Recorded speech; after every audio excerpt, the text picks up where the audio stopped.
ಒಂದು ಇಚ್ಛೆ ಇರಬೇಕು ಅಂತ ಹೇಳಿದ್ರೆ ಈ ಜಾಗದಲ್ಲಿ ಮಾಡಬೇಕು, ಅಲ್ಲಿ ಮಾಡಬೇಕು. ಸೊ ಹಾಗೆ ಅವರ ಹತ್ರ ತುಂಬಾ ಶಾಖೆಗಳಿವೆ. ಹೀಗೆ ತುಂಬಾ ಶಾಖೆಗಳು ಓಪನ್ ಆಗಲಿ, ಹಾಗೆ ಎಲ್ಲ ಶಾಖೆಗಳಲ್ಲಿ ಈ ತರಹದ ಒಂದು ಗ್ರಾಮೀಣ ಪ್ರದೇಶದಲ್ಲಿ ನಮ್ಮ ಜನರಿಗೆ ಬೇಕಾಗುವಂತಹ ಆರೋಗ್ಯದ ಬಗ್ಗೆ ಕಾಳಜಿ ಹಾಗೂ ಆರೋಗ್ಯವನ್ನು ಕಾಪಾಡಲಿಕ್ಕೋಸ್ಕರ ಬೇರೆ ಬೇರೆ ಕಡೆಯಿಂದ ಡಾಕ್ಟರ್ ಕರೆಸಿ ಅವರನ್ನು ಇಲ್ಲಿ ಒಟ್ಟುಗೂಡಿಸಿ ಎಲ್ಲರಿಗೂ ಒಂದು ಟ್ರೀಟ್ಮೆಂಟ್ ಮಾಡಲಿಕ್ಕೆ ಒಂದು ಸಹಾಯ ಮಾಡಿಕೊಡ್ಲಿಕ್ಕೆ ಒಂದು ವೇದಿಕೆಯನ್ನು ಮಾಡಿದ ವಿವಿಧ ದೇಶದ ಸಂಘಕ್ಕೆ ನಾನು ಅಭಿನಂದನೆಗಳನ್ನು ವಹಿಸುತ್ತಾ, ಇನ್ನು ಹೆಚ್ಚಾಗಿ ನಮ್ಮ ಏನಪ್ಪಯ ವೈದ್ಯಕೀಯ ಹಾಗೂ ಡೆಂಟಲ್ ಕಾಲೇಜ್ ಎಲ್ಲರಿಗೂ ಸಹ ಏನಂತ ಹೇಳಿದ್ರೆ ಉಚಿತ ಚಿಕಿತ್ಸೆ ಫ್ರೀಟ್ ತಿಕ್ಕೊಂಡು ಬಂದಾಗ ಜನಕ್ಲಂತಾರೆ ಒಂದು ಫ್ರೀತ ಟ್ರೀಟ್ಮೆಂಟ್ ಎಂಕ್ ದಾಯಿ ಬರ್ಪುಡು ಮೂಲುದು. ಸೊ ಏನು ತುಳುಟ್ಲ ಪನ್ಪೆ ಸೊ ಈಸಿ ಹಾಕೊಂಡು ಪಂಡ ಓಲ ಫ್ರೀಟ್ ತಿಕ್ಕುಜಿ ಪಂಡ ಪೂರಕ್ಲು ಅಕ್ಲ ಟೈಮ್ ಕೊರೊಂದುಲ್ಲೇರು, ಡಾಕ್ಟರ್ ನಕ್ಲು ಬರ್ತದೆ ಡಾಕ್ಟರ್ ನಕ್ಲ ಟೈಮ್ ಕೊರೊಂದುಲ್ಲೇರು, ಕಾಲೇಜ್ ನಕ್ಲ ಟೈಮ್ ಕೊರೊಂದುಲ್ಲೇರು, ಪೂರಲ ಒಂದು ಕೊಟ್ಟು ಉಚಿತ ಪನ್ನಗ ಎಂಕ್ಲೆಗೆ ಪೂರ ಟ್ರೀಟ್ಮೆಂಟ್ ಮಾಡ್ತಾರೆ ಅಪ್ಪಚ್ಚಿ. ನಾವು ಎಲ್ಲ ಟ್ರೀಟ್ಮೆಂಟ್ ಅನ್ನು ಒಂದು ಉಚಿತ ವೈದ್ಯಕೀಯ ಶಿಬಿರದಲ್ಲಿ ಮಾಡ್ಲಿಕ್ಕೆ ಆಗುದಿಲ್ಲ. ಆದ್ರೆ ನೀವು ಇಲ್ಲಿ ಬಂದು ನಿಮ್ಮ ಆರೋಗ್ಯವನ್ನು ತಪಾಸಣೆ ಮಾಡಿಕೊಂಡು ಹಾಗೆ ನಿಮ್ಮಲ್ಲಿ ಯಾವ್ದಾದ್ರು ಒಂದು ಏರುಪೇರು ಕಂಡಾಗ ನಾವು ಏನ್ ಮಾಡ್ತೇವೆ ಅಂತ ಹೇಳಿದ್ರೆ ಇಲ್ಲಿ ಮಾಡುವಂತಹ ಟ್ರೀಟ್ಮೆಂಟ್ ಅನ್ನು ನಾವು ಇಲ್ಲಿಯೇ ಮಾಡಿಕೊಡ್ತೇವೆ. ಆಗ ಇಲ್ಲಿ ಆಗುದಿಲ್ಲ ಅಂತ ಹೇಳಿದಾಗ ನಮ್ಮ ಕಾಲೇಜಿಗೆ ನಾವು ರೆಫರ್ ಮಾಡ್ತೇವೆ. ಹೆಚ್ಚಾಗಿ ಜನರು ಏನ್ ಹೇಳ್ತಾರೆ ಅಂತ ಹೇಳಿದ್ರೆ ಕಾಲೇಜಲ್ಲಿ ಜನರಿರುವುದಿಲ್ಲ, ಹಾಗೆ ಅವರು ಕ್ಯಾಂಪ್ಗಳನ್ನು ಮಾಡ್ತಾ ಇದ್ದಾರೆ ಅಂತ ಹೇಳಿ. ಇದೆಲ್ಲ ಒಂದು ತಪ್ಪು ಭಾವನೆ. ನಿಮಗೆ ಹೆಚ್ಚಾಗಿರುವಂತಹ ಟ್ರೀಟ್ಮೆಂಟ್ನ ಅವಶ್ಯಕತೆ ಇದ್ದರೆ ಮಾತ್ರ ನಾವು ಕಾಲೇಜಿಗೆ ರೆಫರ್ ಮಾಡ್ತೇವೆ. ಇಲ್ಲಿಯೇ ಟ್ರೀಟ್ಮೆಂಟ್ ಮಾಡೋದಾದ್ರೆ ನಾವು ಇಲ್ಲಿಯೇ ಮಾಡ್ತೇವೆ. ಹಲ್ಲಿನಲ್ಲಿ ನೀವು ನೋಡ್ತಾ ಇರ್ಬೋದು, ನಮ್ಮಲ್ಲಿ ಒಂದು ವ್ಯಾನ್ ಇದೆ. ವ್ಯಾನ್ ಅಲ್ಲಿ ನೀವು ಒಳಗೆ ಹೋಗಿದಾಗ ನಿಮಗೆ ಗೊತ್ತಾಗ್ತದೆ ಫುಲ್ಲಿ ಫ್ಲೆಜ್ಡ್ ಕ್ಲಿನಿಕ್. ಯಾವುದೇ ಟ್ರೀಟ್ಮೆಂಟ್ ಅನ್ನು ಸಹ ನಾವು ಅಲ್ಲಿ ಮಾಡ್ಬೋದು. ಆದ್ರೆ ರೂಟ್ ಕೆನಾಲ್ ಆಗ್ಲಿ, ಹಲ್ಲಿ ಇಡುವುದಾಗ್ಲಿ, ಇದೆಲ್ಲ ಕಾಲೇಜಲ್ಲಿ ಮಾಡುವಂತಹ ಟ್ರೀಟ್ಮೆಂಟ್, ಅದು ಇಲ್ಲಿ ಮಾಡ್ಲಿಕ್ಕೆ ಆಗುದಿಲ್ಲ. ಯಾಕಂದ್ರೆ ರೂಟ್ ಕೆನಾಲ್ಗೆ 4 ಸಲ ಬರ್ಲಿಕ್ಕೆ ಬೇಕಾಗ್ತದೆ, ಕೆಲವೊಮ್ಮೆ ಒಂದೇ ಸಲದಲ್ಲಿ ಮಾಡ್ಲಿಕ್ಕೆ ಆಗ್ತದೆ. ಆದ್ರೆ ನಮ್ಮ ಕ್ಯಾಂಪಲ್ಲಿ ಒಂದು ಪೇಷಂಟ್ಗೆ ನಾವು 2 ಗಂಟೆ ಕುತ್ಕೊಂಡು ಕೆಲಸ ಮಾಡ್ಲಿಕ್ಕೆ ಆಗುದಿಲ್ಲ. ಸೊ ಅದೇ ಏನ್ ಮಾಡ್ತೇವೆ ಅಂತ ಹೇಳಿದ್ರೆ ಕ್ಯಾಂಪಲ್ಲಿ ನಿಮ್ಗೆ ಸಿಂಪಲ್ ಟ್ರೀಟ್ಮೆಂಟ್ ಏನಿರೋದು, ಹಲ್ಲು ಕ್ಲೀನ್ ಮಾಡುದು, ಹಲ್ಲನ್ನು ನಾವು ಫಿಲ್ ಮಾಡುದು, ಮತ್ತೆ ನಿಮ್ಗೆ ಏನಾದ್ರು ಹಲ್ಲು ತೆಗಿಲಿಕ್ಕಿದ್ರೆ ನಾವು ಹಲ್ಲು ತೆಗೆಯುವುದು, ಅದಕ್ಕೆ ಬೇಕಾದಂತಹ ಸಿಬ್ಬಂದಿ ವರ್ಗವನ್ನು ನಾವು ಕರ್ಕೊಂಡು ಬಂದಿದ್ದೇವೆ. ಇದರಿಂದ ಏನಾಗ್ತದೆ ಅಂತ ಹೇಳಿದ್ರೆ ನಿಮ್ಮಲ್ಲಿ ಹಲ್ಲಿನ ಬಗ್ಗೆ ನಿಮಗೆ ಕಾಳಜಿಯನ್ನು ನೀವು ಬಳಸ್ಕೋಬಹುದು. ಅದಲ್ಲದೆ ನಾವು ಏನು ಇಲ್ಲಿ ಟ್ರೀಟ್ಮೆಂಟ್ ಅನ್ನು ಕೊಡಿಸ್ತಾ ಇದ್ದೇವೆ ಅದನ್ನು ನೀವು ಇದನ್ನು ಉಪಯೋಗ ಪಡಿಸ್ಕೋಬೇಕಂತ ನಾನು ಹೇಳ್ತೇನೆ. ಹೆಚ್ಚಾಗಿ ನಮ್ಮ ವೈದ್ಯಕೀಯ ತಂಡದ ಬಗ್ಗೆ ನಾವು ಏನ್ ಹೇಳ್ಬೇಕಂತ ಹೇಳಿದ್ರೆ ಏನಪ್ಪ is the only college where even the highest advanced robotic surgery ಅಂತ ಹೇಳ್ತೇವೆ, ಅದನ್ನು ಸಹ ನಾವು ಜನರಿಗೆ ಮುಟ್ಟುವಂತೆ ನಾವು ಮಾಡ್ತಿದ್ದೇವೆ. ಒಂದೊಂದು ಸರ್ಜರಿಗೆ ಕೆಲವೊಮ್ಮೆ 10 ಲಕ್ಷ, 12 ಲಕ್ಷ, 20 ಲಕ್ಷ ಆಗ್ತದೆ.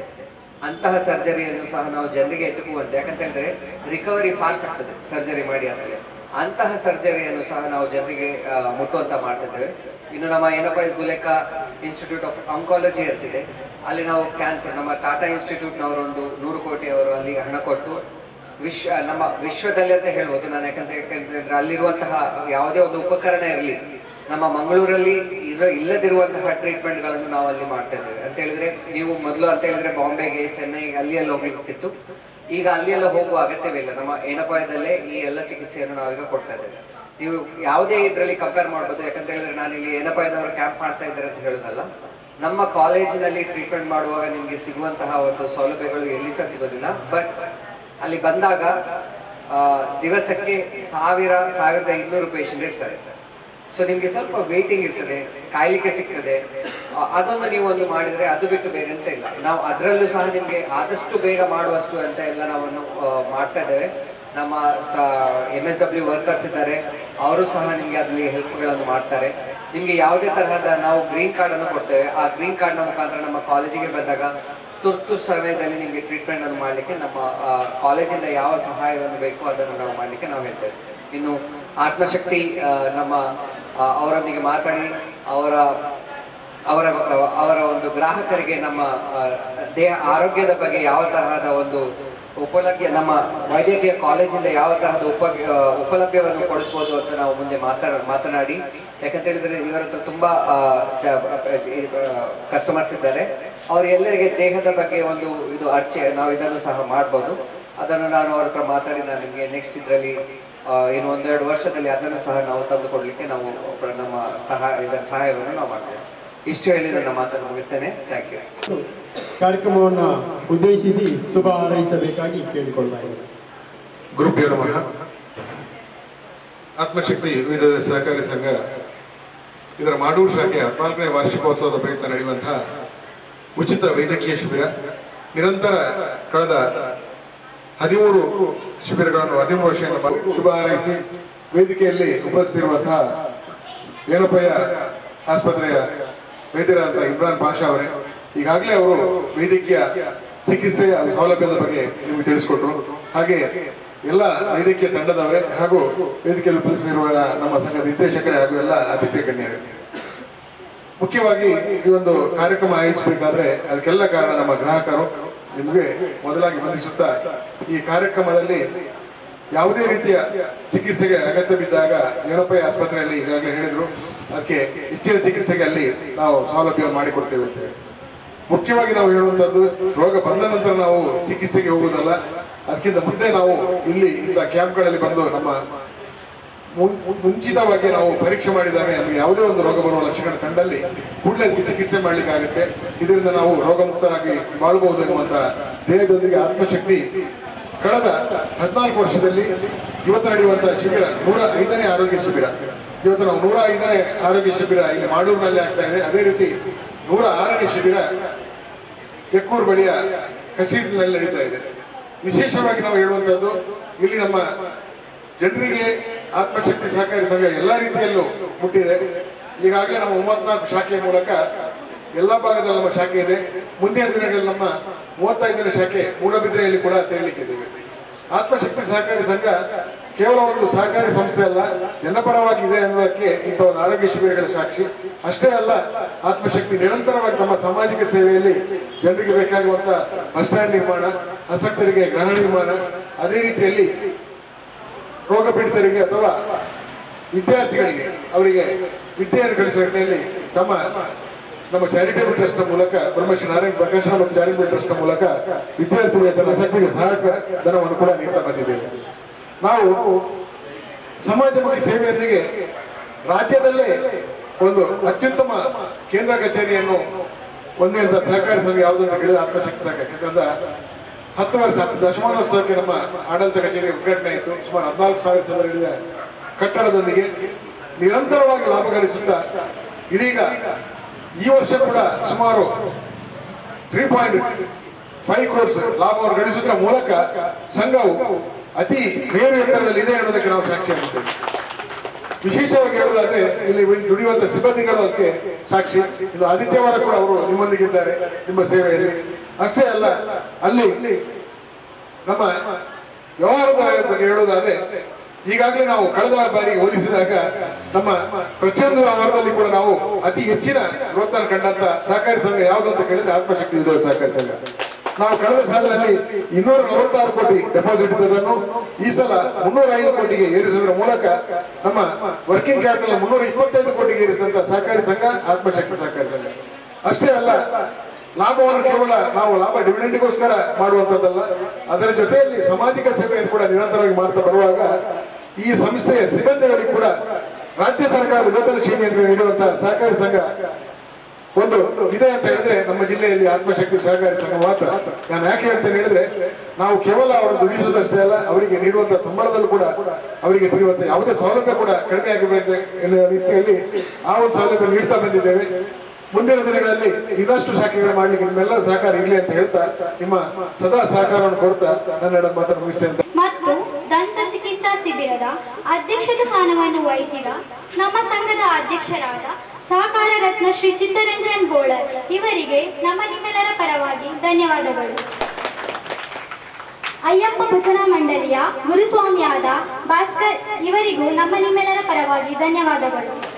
ಶ್ರೀ ಶಾಸ್ತಾರ ಬಳಗರಿಗೆ ಶ್ರೀ ಶಾಸ್ತಾರ ಮಹಿಳಾ ಮಂಡಳಿ ಮತ್ತು ಭಜಕ ವೃಂದ ಮಡ್ಯಾರ್, ಇಲ್ಲಿನ ಶಾಸ್ತಾರ ಕಟ್ಟೆಯ ಅರ್ಚಕರಾದ ಯೋಗೀಶ್ ಪೂಜಾರಿ ಇವರಿಗೂ ಧನ್ಯವಾದಗಳು. ಸಂಘದ ನಿರ್ದೇಶಕರಾದ ಶ್ರೀ ಆನಂದ್ ಎಸ್ ಕೊಂಡಾನ ಇವರಿಗೂ ಧನ್ಯವಾದಗಳು. ನಿರ್ದೇಶಕರಾದ ಶ್ರೀ ಗೋಪಾಲ್ ಎಂ ಇವರಿಗೂ ಧನ್ಯವಾದಗಳು. ಮತ್ತೋರ್ವ ಸಂಘದ ನಿರ್ದೇಶಕರಾದ ರಮಣಾಥ್ ಸನಿ ಇವರಿಗೂ ಧನ್ಯವಾದಗಳು. ಸಮುದಾಯ ದಂತ ಆರೋಗ್ಯ ವಿಭಾಗ ಎನಪೊಯೋ ದಂತ ಕಾಲೇಜ್ ಮತ್ತು ಆಸ್ಪತ್ರೆ ದೇರಳಕಟ್ಟೆ, ಇಲ್ಲಿನ ವೈದ್ಯರಾದ ಡಾಕ್ಟರ್ ಇಮ್ರಾನ್ ಪಾಷಾ ಇವರಿಗೂ ಧನ್ಯವಾದಗಳು. ಗ್ರಾಮೀಣ ಆರೋಗ್ಯ ರಕ್ಷಣೆ ಮತ್ತು ಅಭಿವೃದ್ಧಿ ಕೇಂದ್ರ ಎನಪುರ ವಿಶ್ವವಿದ್ಯಾನಿಲಯ ದೇರಳಕಟ್ಟೆ, ಇಲ್ಲಿನ ವೈದ್ಯರಾದ ಡಾಕ್ಟರ್ ಆಯಿಷಾ ಇವರಿಗೂ ಧನ್ಯವಾದಗಳು. ನಮ್ಮ ಸಂಘದ ಮುಖ್ಯ ಕಾರ್ಯನಿರ್ವಹಣಾಧಿಕಾರಿಯಾದ ಶ್ರೀಮತಿ ಸೌಮ್ಯ ವಿಜಯ್ ಇವರಿಗೂ ಧನ್ಯವಾದಗಳು. ಸಮುದಾಯ ದಂತ ಆರೋಗ್ಯ ವಿಭಾಗ ಎನಪೊಯೋ ದಂತ ಕಾಲೇಜ್ ಮತ್ತು ಆಸ್ಪತ್ರೆ ದೇರಳಕಟ್ಟೆ ಇಲ್ಲಿನ ಎಲ್ಲ ವೈದ್ಯಾಧಿಕಾರಿ ತಂಡ ಇವರಿಗೂ ಧನ್ಯವಾದಗಳು. ಗ್ರಾಮೀಣ ಆರೋಗ್ಯ ರಕ್ಷಣೆ ಮತ್ತು ಅಭಿವೃದ್ಧಿ ಕೇಂದ್ರ ಎನಪೊಯೋ ಪರಿಗಣಿಸಲ್ಪಟ್ಟ ವಿಶ್ವವಿದ್ಯಾನಿಲಯ ದೇರಳಕಟ್ಟೆ ಇಲ್ಲಿನ ವೈದ್ಯಾಧಿಕಾರಿಗಳಿಗೂ ಧನ್ಯವಾದಗಳು. ಇವತ್ತಿನ ನಮ್ಮ ಕಾರ್ಯಕ್ರಮಕ್ಕೆ ಹಾಜರಾದ ಸಂಘದ ಸಲಹಾ ಸಮಿತಿ ಸದಸ್ಯರಿಗೆ, ಸಿಬ್ಬಂದಿ ವರ್ಗದವರಿಗೆ, ಮಾಧ್ಯಮ ಮಿತ್ರರಿಗೆ, ಎಲ್ಲ ಶಿಬಿರಾರ್ಥಿಗಳಿಗೂ ಧನ್ಯವಾದಗಳು. ಪ್ರಾಥಮಿಕ ಆರೋಗ್ಯ ಕೇಂದ್ರ ಇದರ ಪರವಾಗಿ ಹಾಜರಾಗಿರುವ ಆಶಾ ಕಾರ್ಯಕರ್ತರು ಇವರಿಗೂ ಧನ್ಯವಾದಗಳು. ಆದಿತ್ಯ ಆಪ್ಟಿಕಲ್ನ ಮಾಲಕರಾದ ದಯಾನಂದ ಶೆಟ್ಟಿ ಇವರಿಗೂ ಧನ್ಯವಾದಗಳು. ಸ್ಥಳಾವಕಾಶ ಒದಗಿಸಿದ ಕಟ್ಟಡದ ಮಾಲೀಕರಾದ ಶ್ರೀ ಉದಯ್ ವಿ ಶೆಟ್ಟಿ ಇವರಿಗೂ ಧನ್ಯವಾದಗಳು. ಶಾಮಿಯಾನದ ವ್ಯವಸ್ಥೆಯನ್ನು ನೀಡಿದ ಶ್ರೀ ಸಾಯಿ ಮಾಲಕರಾದ ಶ್ರೀನಿವಾಸ್ ಕೆಪಿ ಇವರಿಗೂ ಧನ್ಯವಾದಗಳು. ಪ್ರತ್ಯಕ್ಷವಾಗಿ ಪರೋಕ್ಷವಾಗಿ ಸಹಕರಿಸಿದ ಎಲ್ಲರಿಗೂ ಧನ್ಯವಾದಗಳು. ಧನ್ಯವಾದವನ್ನು ನೆರವೇರಿಸಿಕೊಟ್ಟಂತಹ ಕುಮಾರಿ ರಫಿಕಾ ಇವರಿಗೂ ಧನ್ಯವಾದಗಳು. ಇಲ್ಲಿಗೆ ನಮ್ಮ ಈ ಸಭಾ ಕಾರ್ಯಕ್ರಮವನ್ನು ಮುಕ್ತಾಯಗೊಳಿಸ್ತಾ ಇದ್ದೇವೆ.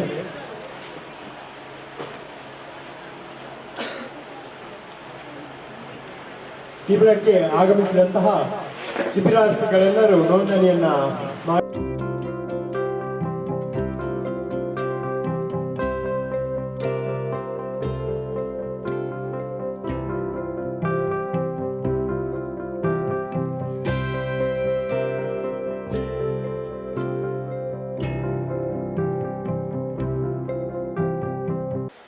Dr. Sushma, MSc Optometry, Mangla Hospital.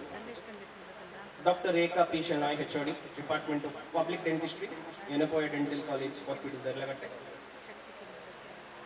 ಹಾಗೆ ಆತ್ಮಶಕ್ತಿ ಜೀವಿತೋದ್ದೇಶ ಸಹಕಾರಿ ಸಂಘ ಇದರ ವೈಸ್ ಪ್ರೆಸಿಡೆಂಟ್ ಆಗಿರುವ ನೇಮಿರಾಜ್ ಪಿ, ಸಿಇಒ ಆಗಿರುವ ಸೌಮ್ಯ ವಿಜಯ್,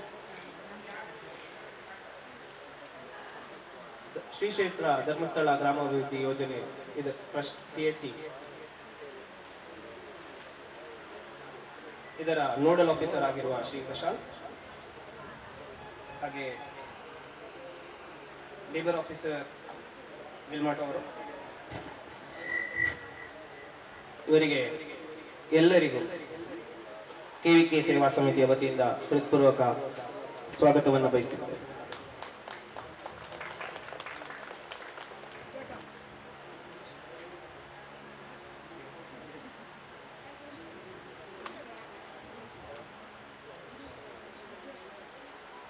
ಹಾಗೆ ಶಕ್ತಿ ಕೇಂದ್ರ ಇದರ ಕಾರ್ಯಾಧ್ಯಕ್ಷರಾಗಿರುವ ರಮೇಶ್ ಪ್ರಸಾದ್ ಅವರಿಗೂ ಕೂಡ ಸ್ವಾಗತ, ರಾಮ್ ಪ್ರಸಾದ್ ಇವರಿಗೂ ಕೂಡ ನಾವು ಸ್ವಾಗತವನ್ನು ಬಯಸುತ್ತೇವೆ.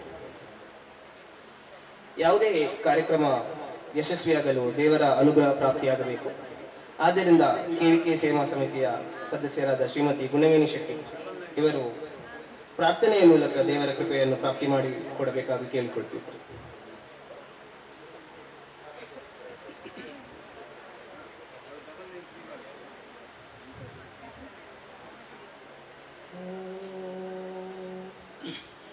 ಫಲದಾಯಕ ನೀನೇ ವಿನಾಯಕ, ಫಲದಾಯಕ ನೀನೇ ವಿನಾಯಕ, ನೀ ಫಲದಾಯಕ ನೀನೇ ವಿನಾಯಕ, ನೀ ಫಲದಾಯಕ ನೀನೇ ವಿನಾಯಕ, ಫಲದಾಯಕ ನೀನೇ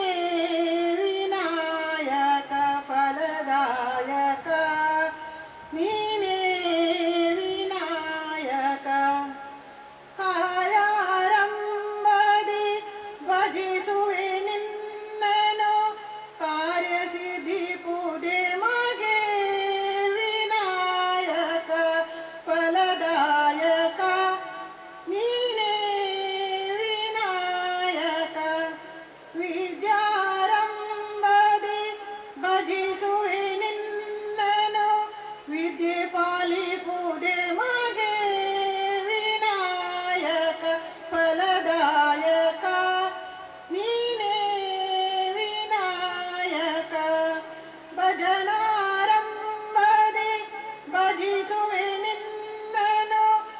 ಜನಿಸಿದಿಪು ದೇಮಗೆ ವಿನಾಯಕ ಫಲದಾಯಕ ನೀನೇ ವಿನಾಯಕ ಫಲದಾಯಕ ನೀನೇ ವಿನಾಯಕ ಫಲದಾಯಕ ನೀನೇ ವಿನಾಯಕ.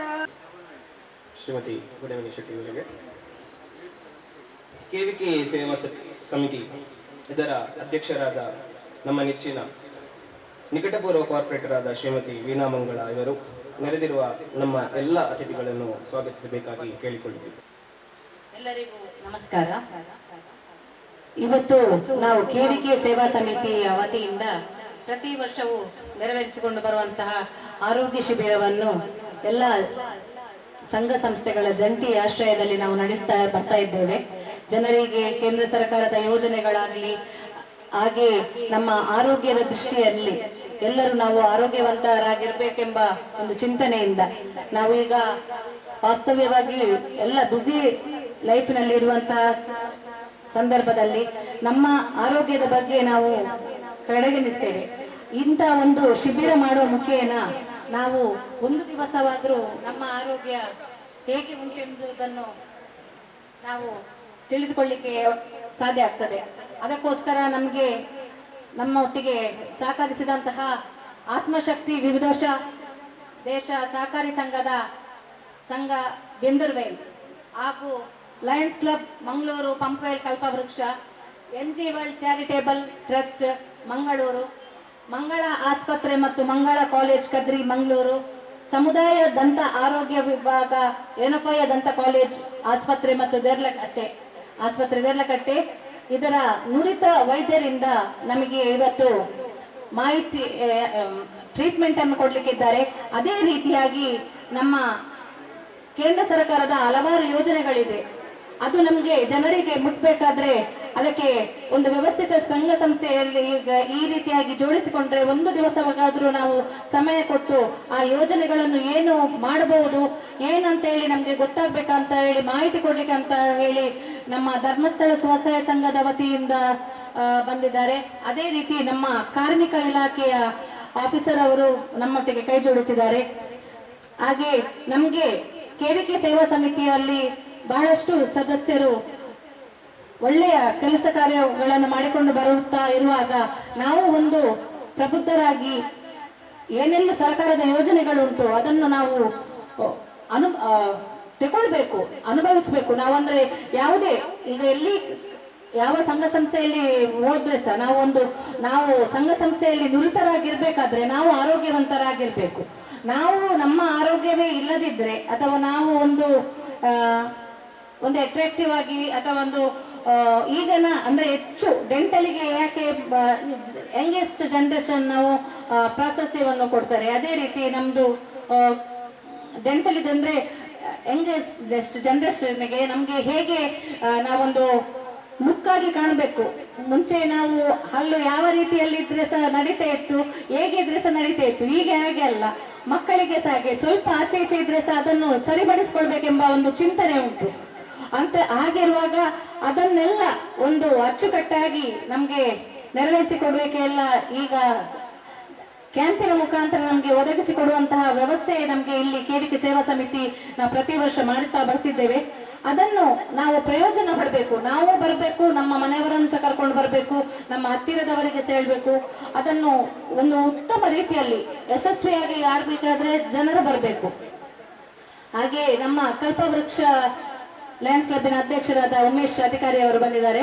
ಅವರು ವೇದಿಕೆಗೆ ಬರಬೇಕಾಗಿ ಕೇಳಿಕೊಳ್ತಿದ್ದೇವೆ. ಇವತ್ತು ನಮಗೆ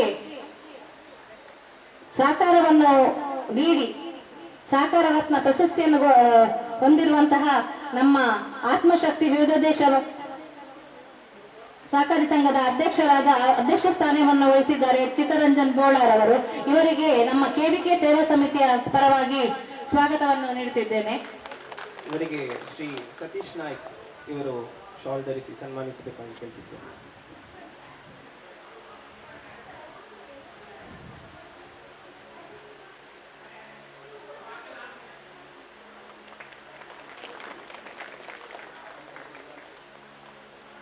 ಹಾಗೆಯೇ ನಮಗೆ ಪ್ರತಿ ವರ್ಷವೂ ಇಲ್ಲಿ ದಂತ ಚಿಕಿತ್ಸೆಯನ್ನು ಉಚಿತವಾಗಿ ನೀಡುತ್ತಾ ಬಂದಿರುವಂತಹ ಏನಪಯ ಡಿಪಾರ್ಟ್ಮೆಂಟಿನ HOD ಆಗಿರುವಂತಹ ರೇಖಾ ಪಿ ಶೆಣೈ ಮೇಡಮ್ ಅವರಿಗೆ ನಿಮ್ಮೆಲ್ಲರ ಪರವಾಗಿ ಸ್ವಾಗತವನ್ನು ಬಯಸ್ತಾ ಇದ್ದೇನೆ. ಇವರಿಗೆ ಸೌಮ್ಯಲತಾ ಇವರು ಶಾಲ್ ಧರಿಸಿ ಸನ್ಮಾನಿಸಬೇಕೆಂದು ಕೇಳಿಕೊಳ್ತಿದ್ದೇನೆ. ಇವರು ಆತ್ಮಶಕ್ತಿ ವಿವಿಧೋದ್ದೇಶ ಸಂಘದ ಬ್ರಾಂಚ್ ಮ್ಯಾನೇಜರ್ ಆಗಿದ್ದಾರೆ.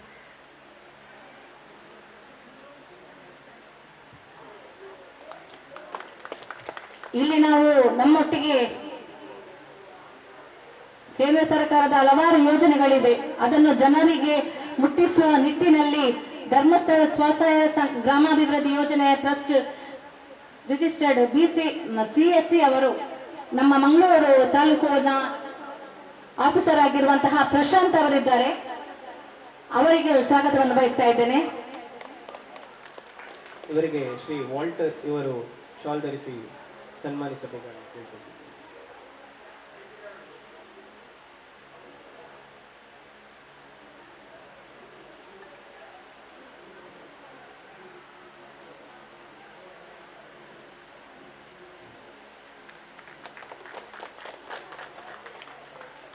ಅದೇ ರೀತಿ ನಮಗೆ ಅಸಂಘಟಿತ ಕಾರ್ಮಿಕರ ಹಲವಾರು ಯೋಜನೆಗಳು ಉಂಟು. ಅದರಲ್ಲಿ ನಮಗೆ ತುಂಬಾ ಜನರಿಗೆ ಬೆನಿಫಿಟ್ಸ್, ಸರ್ಕಾರದಿಂದ ಎಷ್ಟೆಲ್ಲ ಬೆನಿಫಿಟ್ಸ್ ಸಿಗ್ತದೆ.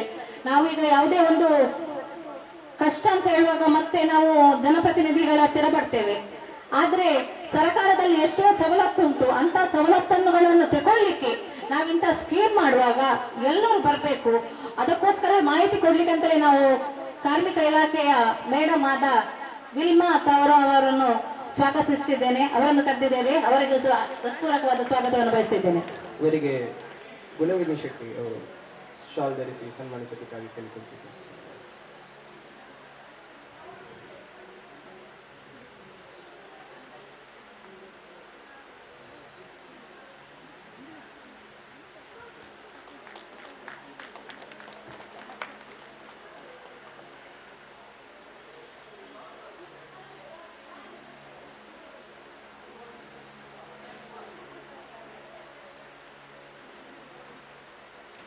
ನಮ್ಮ ಕಲ್ಪವೃಕ್ಷ ಲಯನ್ಸ್ ಕ್ಲಬ್ ಕಲ್ಪವೃಕ್ಷ ಪಂಪವೆಲ್ನ ಸ್ಥಾಪನಾ ಅಧ್ಯಕ್ಷರಾದಂತಹ ರಾಜೇಶ್ ಅವರಿದ್ದಾರೆ. ಅವರಿಗೂ ಸ್ವಾಗತವನ್ನು ಬಯಸ್ತಾ ಇದ್ದೇನೆ. ಇವರಿಗೆ ಶ್ರೀ ಚಂದ್ರಶೇಖರ್ ಇವರು ಶಾಲ್ ಧರಿಸಿ ಸನ್ಮಾನಿಸಬೇಕಾಗಿ ಕೇಳಿಕೊಳ್ತಿದ್ದೇನೆ.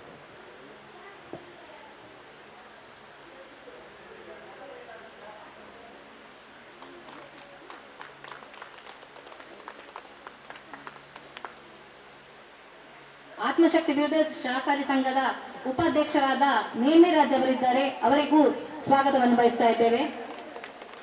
ಇವರಿಗೆ ಶ್ರೀ ಜಯಶಂಕರ್ ಇವರು ಶಾಲ್ ಧರಿಸಿ ಸನ್ಮಾನಿಸಬೇಕಾಗಿ ಕೇಳಿಕೊಳ್ತಿದ್ದೇನೆ. ಶ್ರೀನಿವಾಸ್ ಇವರು ಶಾಲ್ ಧರಿಸಿ ಸನ್ಮಾನಿಸಬೇಕಾಗಿ ಕೇಳಿಕೊಳ್ತಿದ್ದೇನೆ.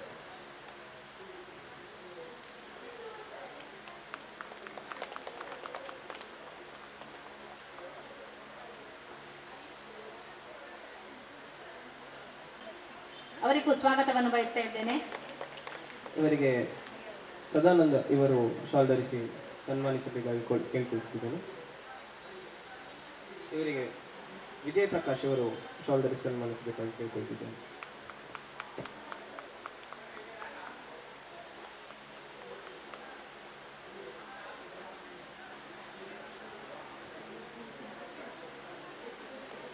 ಆತ್ಮಶಕ್ತಿ ವಿವಿಧ ದೇಶ ಸಹಕಾರ ಸಂಘದ ಇನ್ನೊಬ್ಬರು ನಿರ್ದೇಶಕರಾದಂತಹ ಗೋಪಾಲ್ ಎಂ ಅವರಿದ್ದಾರೆ. ಅವರಿಗೂ ಸ್ವಾಗತವನ್ನು ಬಯಸ್ತಾ ಇದ್ದೇನೆ. ಇವರಿಗೆ ಕೌಶಿಕ್ ಇವರು ಶಾಲ್ ಧರಿಸಿ ಸನ್ಮಾನಿಸಬೇಕಾಗಿ ಕೇಳಿಕೊಳ್ತಿದ್ದೇನೆ.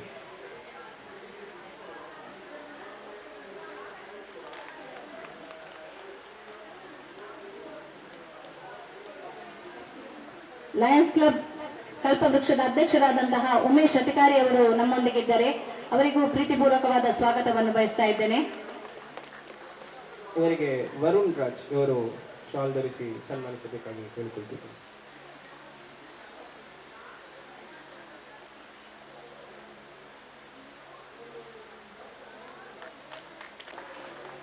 ಇವರಿಗೆ ಧನಲಕ್ಷ್ಮಿ ಇವರು ಶಾಲ್ ಧರಿಸಿ ಸನ್ಮಾನಿಸಬೇಕಾಗಿ ಕೇಳಿಕೊಳ್ತಿದ್ದೇನೆ.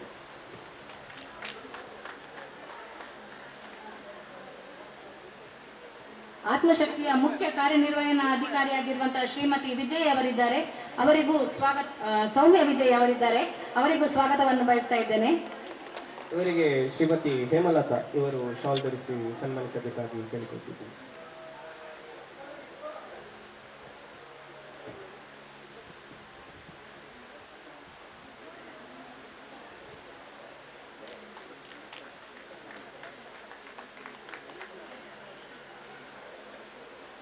ನಮ್ಮ ಜಪ್ಪಿನ ಮುಗಿರಿನ ಹಾಗೂ ನಮ್ಮ ದಕ್ಷಿಣ ಮಂಡಲದ ಮಹಾಶಕ್ತಿ ಕೇಂದ್ರದ ಪ್ರಧಾನ ಕಾರ್ಯದರ್ಶಿಯಾಗಿರುವಂತಹ ರಾಮ್ ಪ್ರಸಾದ್ ಅವರಿದ್ದಾರೆ.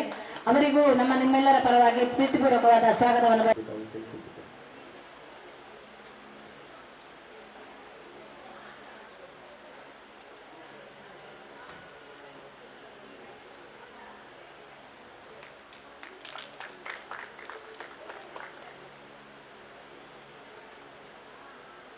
ಏನಪಯದಲ್ಲಿ ಇದ್ದಾರೆ. ಪ್ರತಿ ಈ ಒಂದು ಕಾರ್ಯಕ್ರಮ ಆಯೋಜನೆ ಆಗಬೇಕಾದ್ರೆ ಎಲ್ಲ ವ್ಯವಸ್ಥೆಯನ್ನು ಮಾಡುತ್ತಾ ಅವರು ನಮಗೆ ಸಹಕಾರವನ್ನು ನೀಡ್ತಾ ಬಂದಿದ್ದಾರೆ. ಅದೇ ರೀತಿಯಾಗಿ ಆತ್ಮಶಕ್ತಿ ವಿವಿಧೋದ್ದೇಶ ಸಹಕಾರಿ ಸಂಘದ ಸೌಮ್ಯ ಮೇಡಮ್ ಅವರು ಮತ್ತೆ ವಿಶ್ವನಾಥ್ ಅವರು, ಹಾಗೆ ನಮ್ಮ ಜಪ್ಪಿನಮಗರು ಮಹಾಶಕ್ತಿ ಕೇಂದ್ರದ ಅಧ್ಯಕ್ಷರಾದ ಕೀರ್ತಿ ಅಮೀನ್ ಅವರಿದ್ದಾರೆ.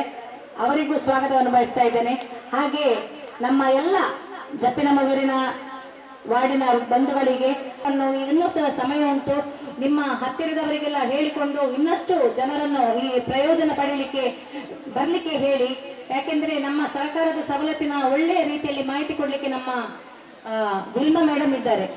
ಇದು ತುಂಬಾ ನಮ್ಗೆ ಆರೋಗ್ಯಕ್ಕೆ ಆಗ್ಲೇ ಒಂದು ಮಾಹಿತಿಗಳನ್ನೆಲ್ಲ ಸರ್ಕಾರದಿಂದ ಬಹಳಷ್ಟು ಸವಲತ್ತು ನಮಗೆ ಸಿಗ್ತಾ ಉಂಟು. ಆ ಸವಲತ್ತನ್ನು ನಾವು ಯಾವ ರೀತಿಯಲ್ಲಿ ಉಪಯೋಗಿಸಿಕೊಳ್ಬೇಕು, ಅದರಲ್ಲಿ ಏನೆಲ್ಲ ಪ್ರಯೋಜನಗಳುಂಟು, ಮಕ್ಕಳಿಗೆ ಸ್ಕಾಲರ್ಶಿಪ್ ಉಂಟು, ಅದನ್ನೆಲ್ಲ ಮಕ್ಕಳಿನ ಒಂದು ಸರಿಸುಮಾರು 100 ಚಿಲ್ಲರೆ ಸವಲತ್ತುಗಳು ಉಂಟು. ಹುಟ್ಟಿದ ಮಗುವಿನಿಂದ ಮಗು ಮದುವೆ ಆಗುವ ತನಕ ಸಹ ಒಂದು ಕಾರ್ಮಿಕ ಇಲಾಖೆಯಲ್ಲಿ ಅದರಲ್ಲಿ ಸವಲತ್ತುಗಳು ಸಿಗ್ತದೆ.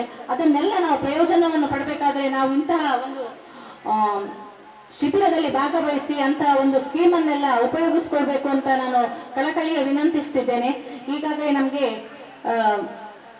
ಮುಂದಿನ ಅವಧಿಯನ್ನು ವಿಲ್ಮಾ ಮೇಡಮ್ ಅವರು ತಗೊಳ್ತಾರೆ, ಅಲ್ಲಿ ಒಳ್ಳೆಯ ಮಾಹಿತಿಯನ್ನು ಕೊಡ್ತಾರೆ. ಅದರ ಪ್ರಯೋಜನವನ್ನು ಪಡೆಯಿರಿ, ಇನ್ನಷ್ಟು ಜನರನ್ನು ನಿಮ್ಮ ಹತ್ತಿರದವರನ್ನು ಕರ್ಕೊಂಡು ಬರುವ ಹಾಗೆ ಮಾಡಿ ಪ್ರೇರೇಪಿಸಿ ಅಂತ ಹೇಳುತ್ತಾ ನನಗೆ ಮಾತನಾಡಲು ಅವಕಾಶ ಮಾಡಿದ ಅಂತ ನಮ್ಮ KVK ಸೇವಾ ಸಮಿತಿಯ ಎಲ್ಲರೂ ಅಧ್ಯಕ್ಷರು ಗೌರವಾಧ್ಯಕ್ಷರಿದ್ದಾರೆ, ಎಲ್ಲರನ್ನೂ ಸಹ ನಾನು ಮನವರಿಕೆ ಮಾಡುತ್ತಾ ನಮ್ಮ KVK ಸಮಿತಿಯ ಅಧ್ಯಕ್ಷರಾದ ನಿಕಟಪೂರ್ವ ಕಾರ್ಪೊರೇಟರ್ ಆದ ಶ್ರೀಮತಿ ವೀಣಾ ಮಂಗಳ ಇವರಿಗೆ ಕೂಡ ನಾವು ಹೃತ್ಪೂರ್ವಕವಾಗಿ ಅಭಿನಂದನೆಯನ್ನು ಸ್ವಾಗತವನ್ನು ಬಯಸುತ್ತಿದ್ದೇವೆ.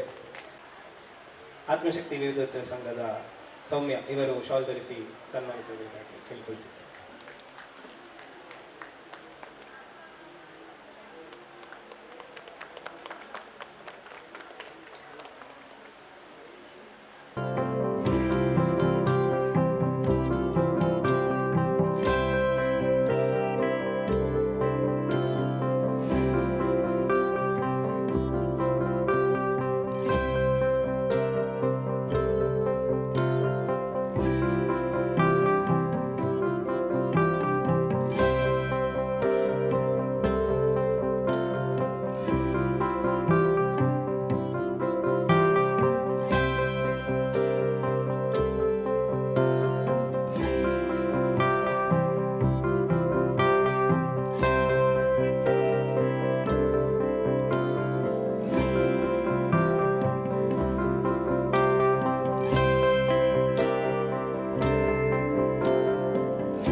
ಲೇಬರ್ ಆಫೀಸರ್ ಇದ್ದಾರೆ.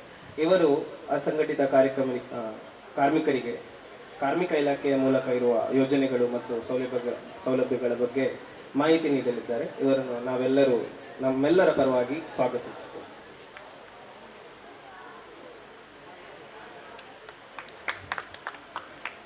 ಎಲ್ಲರಿಗೂ ಶುಭ ಮುಂಜಾನೆ. ಇಂದು ಭಾನುವಾರ ಆದ್ರೂ ನೀವೆಲ್ಲ ಬಂದು ಈ ಕಾರ್ಯಕ್ರಮಕ್ಕೆ ಚಂದ ಕಾಣಿಸ್ತಾ ಇದ್ದೀರಿ. ಮೊದಲಿಗೆ ನಿಮಗೆ ಅಭಿನಂದನೆ ಹೇಳ್ತಾ, ವೇದಿಕೆ ಮೇಲೆ ಹಾಜರಿರುವ ಎಲ್ಲ ಗಣ್ಯರೇ, ವೀಣಮಂಗಳ ಮೇಡಮ್ ಅವರೇ, ಈ ದಿನ ಒಂದು ಉತ್ತಮ ಕಾರ್ಯಕ್ರಮವನ್ನು ಇಲ್ಲಿ ಆಯೋಜಿಸಲಾಗಿದೆ. ಈ ಪ್ರದೇಶದ ಎಲ್ಲರೂ ಇದರ ಪ್ರಯೋಜನ ಪಡೆಯಬೇಕೆಂದು ಮೊದಲಿಗೆ ನಾನು ವಿನಂತಿಸಿಕೊಳ್ಳುತ್ತಾ, ಕಾರ್ಮಿಕ ಇಲಾಖೆಯಲ್ಲಿ ವಿವಿಧ ಯೋಜನೆಗಳಿದೆ, ಅದರ ಪ್ರಯೋಜನ ಪಡಿಬೇಕು ಅಂತ ಈಗಾಗಲೇ ಮೇಡಮ್ನವರು ನಿಮಗೆ ತಿಳಿಸಿದ್ರು. ನಾನು ಒಂದೊಂದಾಗಿ ಯೋಜನೆಗಳನ್ನು ಹೇಳ್ಕೊಂಡು ಹೋಗ್ತೇನೆ. ದಯಮಾಡಿ ನೀವು ಇದನ್ನ ಮನವರಿಕೆ ಮಾಡಿಕೊಂಡು ನಿಮ್ಮ ಅಕ್ಕಪಕ್ಕದವರಿಗೆ, ನಿಮ್ಮ ಫ್ರೆಂಡ್ಸ್ಗೆ, ನಿಮ್ಮ ಮನೆಯವರಿಗೆ ಇದನ್ನು ತಿಳಿಸಿ ಯೋಜನೆಯ ಪ್ರಯೋಜನಗಳನ್ನ ಪಡಿಬೇಕು ಅಂತ ಕೇಳಿಕೊಳ್ತಾ ಇದ್ದೇನೆ. ಮೊದಲನೇದಾಗಿ, ನನಗೆ ಗೊತ್ತಿದ್ದ ಪ್ರಕಾರ ಈ ಜಪ್ಪಿನಮೊಗರು, ಬಜಾಲ್, ಎಕ್ಕೂರು ಏರಿಯಾದಲ್ಲಿ ಹೆಚ್ಚಿನ ಕಟ್ಟಡ ಕಾರ್ಮಿಕರು, ಅಸಂಘಟಿತ ಕಾರ್ಮಿಕರು ಕೆಲಸ ನಿರ್ವಹಿಸ್ತಿರೋದು ನಾನು ತಿಳಿದು ಬಂದಿದೆ. ನಮ್ಮ ಇಲಾಖೆಯಲ್ಲಿ ಅನೇಕರು ನೋಂದಣಿ ಸಹ ಮಾಡಿಕೊಂಡಿದ್ದಾರೆ. ಈಗ ಮೊದಲನೆಯ ಯೋಜನೆಯನ್ನು ಹೇಳ್ತಾ ಇದ್ದೀನಿ, ಕಟ್ಟಡ ಕಾರ್ಮಿಕರ ಯೋಜನೆ. ಕಟ್ಟಡ ಕಾರ್ಮಿಕ ಅಂದ್ರೆ ಯಾರು ಒಂದು ಅಡಿಪಾಯದಿಂದ ಮನೆಯನ್ನು ಕಂಪ್ಲೀಟ್ ಮುಗಿಸಿ ಪೇಂಟ್ ಮಾಡಿ ಇನಾಗ್ರೇಷನ್ಗೆ ರೆಡಿ ಮಾಡಿ ಕೊಡ್ತಾರೆ. ಅದರ ಒಳಗೆ ಕೆಲಸ ಮಾಡುವ ಎಲ್ಲರೂ ಕಟ್ಟಡ ಕಾರ್ಮಿಕರೇ. ಮೇಸ್ತ್ರಿಯಿಂದ ಹಿಡಿದು ಹೆಲ್ಪರ್, ಫಿಟ್ಟರ್, ಎಲೆಕ್ಟ್ರಿಷಿಯನ್, ಪ್ಲಂಬರ್, ಈ ಟೈಲ್ಸ್ ಲೇ ಮಾಡೋರು, ಮೇಸನ್ಗಳು, ಪ್ರತಿಯೊಬ್ಬರು ಸಹ ಈ ಕಟ್ಟಡ ಕಾರ್ಮಿಕರ ಡೆಫಿನೇಷನ್ ಒಳಗೆ ಬರ್ತಾರೆ. ಕಟ್ಟಡ ಕಾರ್ಮಿಕರಂದ್ರೆ ಬರೀ ಕಟ್ಟಡಕ್ಕೆ ಸೀಮಿತ ಅಲ್ಲ, ರೋಡ್ ಕೆಲಸ ಮಾಡೋರು, ಸುವೇಜ್ ಕೆಲಸ ಮಾಡೋರು, ಎಲೆಕ್ಟ್ರಿಕಲ್ ಪೋಲ್ ಲೇ ಮಾಡೋರು, ಪ್ರತಿಯೊಬ್ಬರು ಕಟ್ಟಡ ಮತ್ತು ಇತರ ನಿರ್ಮಾಣ, ಯಾವುದೇ ತರದ ನಿರ್ಮಾಣ ಕೆಲಸ ಮಾಡೋರು ಕಟ್ಟಡ ಕಾರ್ಮಿಕರಾಗ್ತಾರೆ. ಈಗ ಇವರಿಗೆ ಸರ್ಕಾರದಿಂದ ಏನು ಯೋಜನೆಗಳು? ಕಟ್ಟಡ ಕಾರ್ಮಿಕರ ಕಲ್ಯಾಣ ಮಂಡಳಿ ಅಂತ ಇದೆ. ಅದರಲ್ಲಿ ನೀವು ನೋಂದಣಿ ಮಾಡಬೇಕಾಗ್ತದೆ. ಯಾರು ಕಟ್ಟಡ ಕಾರ್ಮಿಕ ಇದ್ದಾನೆ ಅವನು ರಿಜಿಸ್ಟರ್ ಮಾಡಬೇಕು. ನೋಂದಣಿಗೆ ಮೊದಲು ಶುಲ್ಕ ಇರಲಿಲ್ಲ, ಈಗ 50 ರೂಪಾಯಿ ರಿಜಿಸ್ಟ್ರೇಷನ್, 50 ರೂಪಾಯಿ ಸ್ಮಾರ್ಟ್ ಕಾರ್ಡ್, 100 ರೂಪೀಸ್ ನೋಂದಣಿ ಈ ವರ್ಷದಿಂದ ಪ್ರಾರಂಭ ಆಗಿದೆ.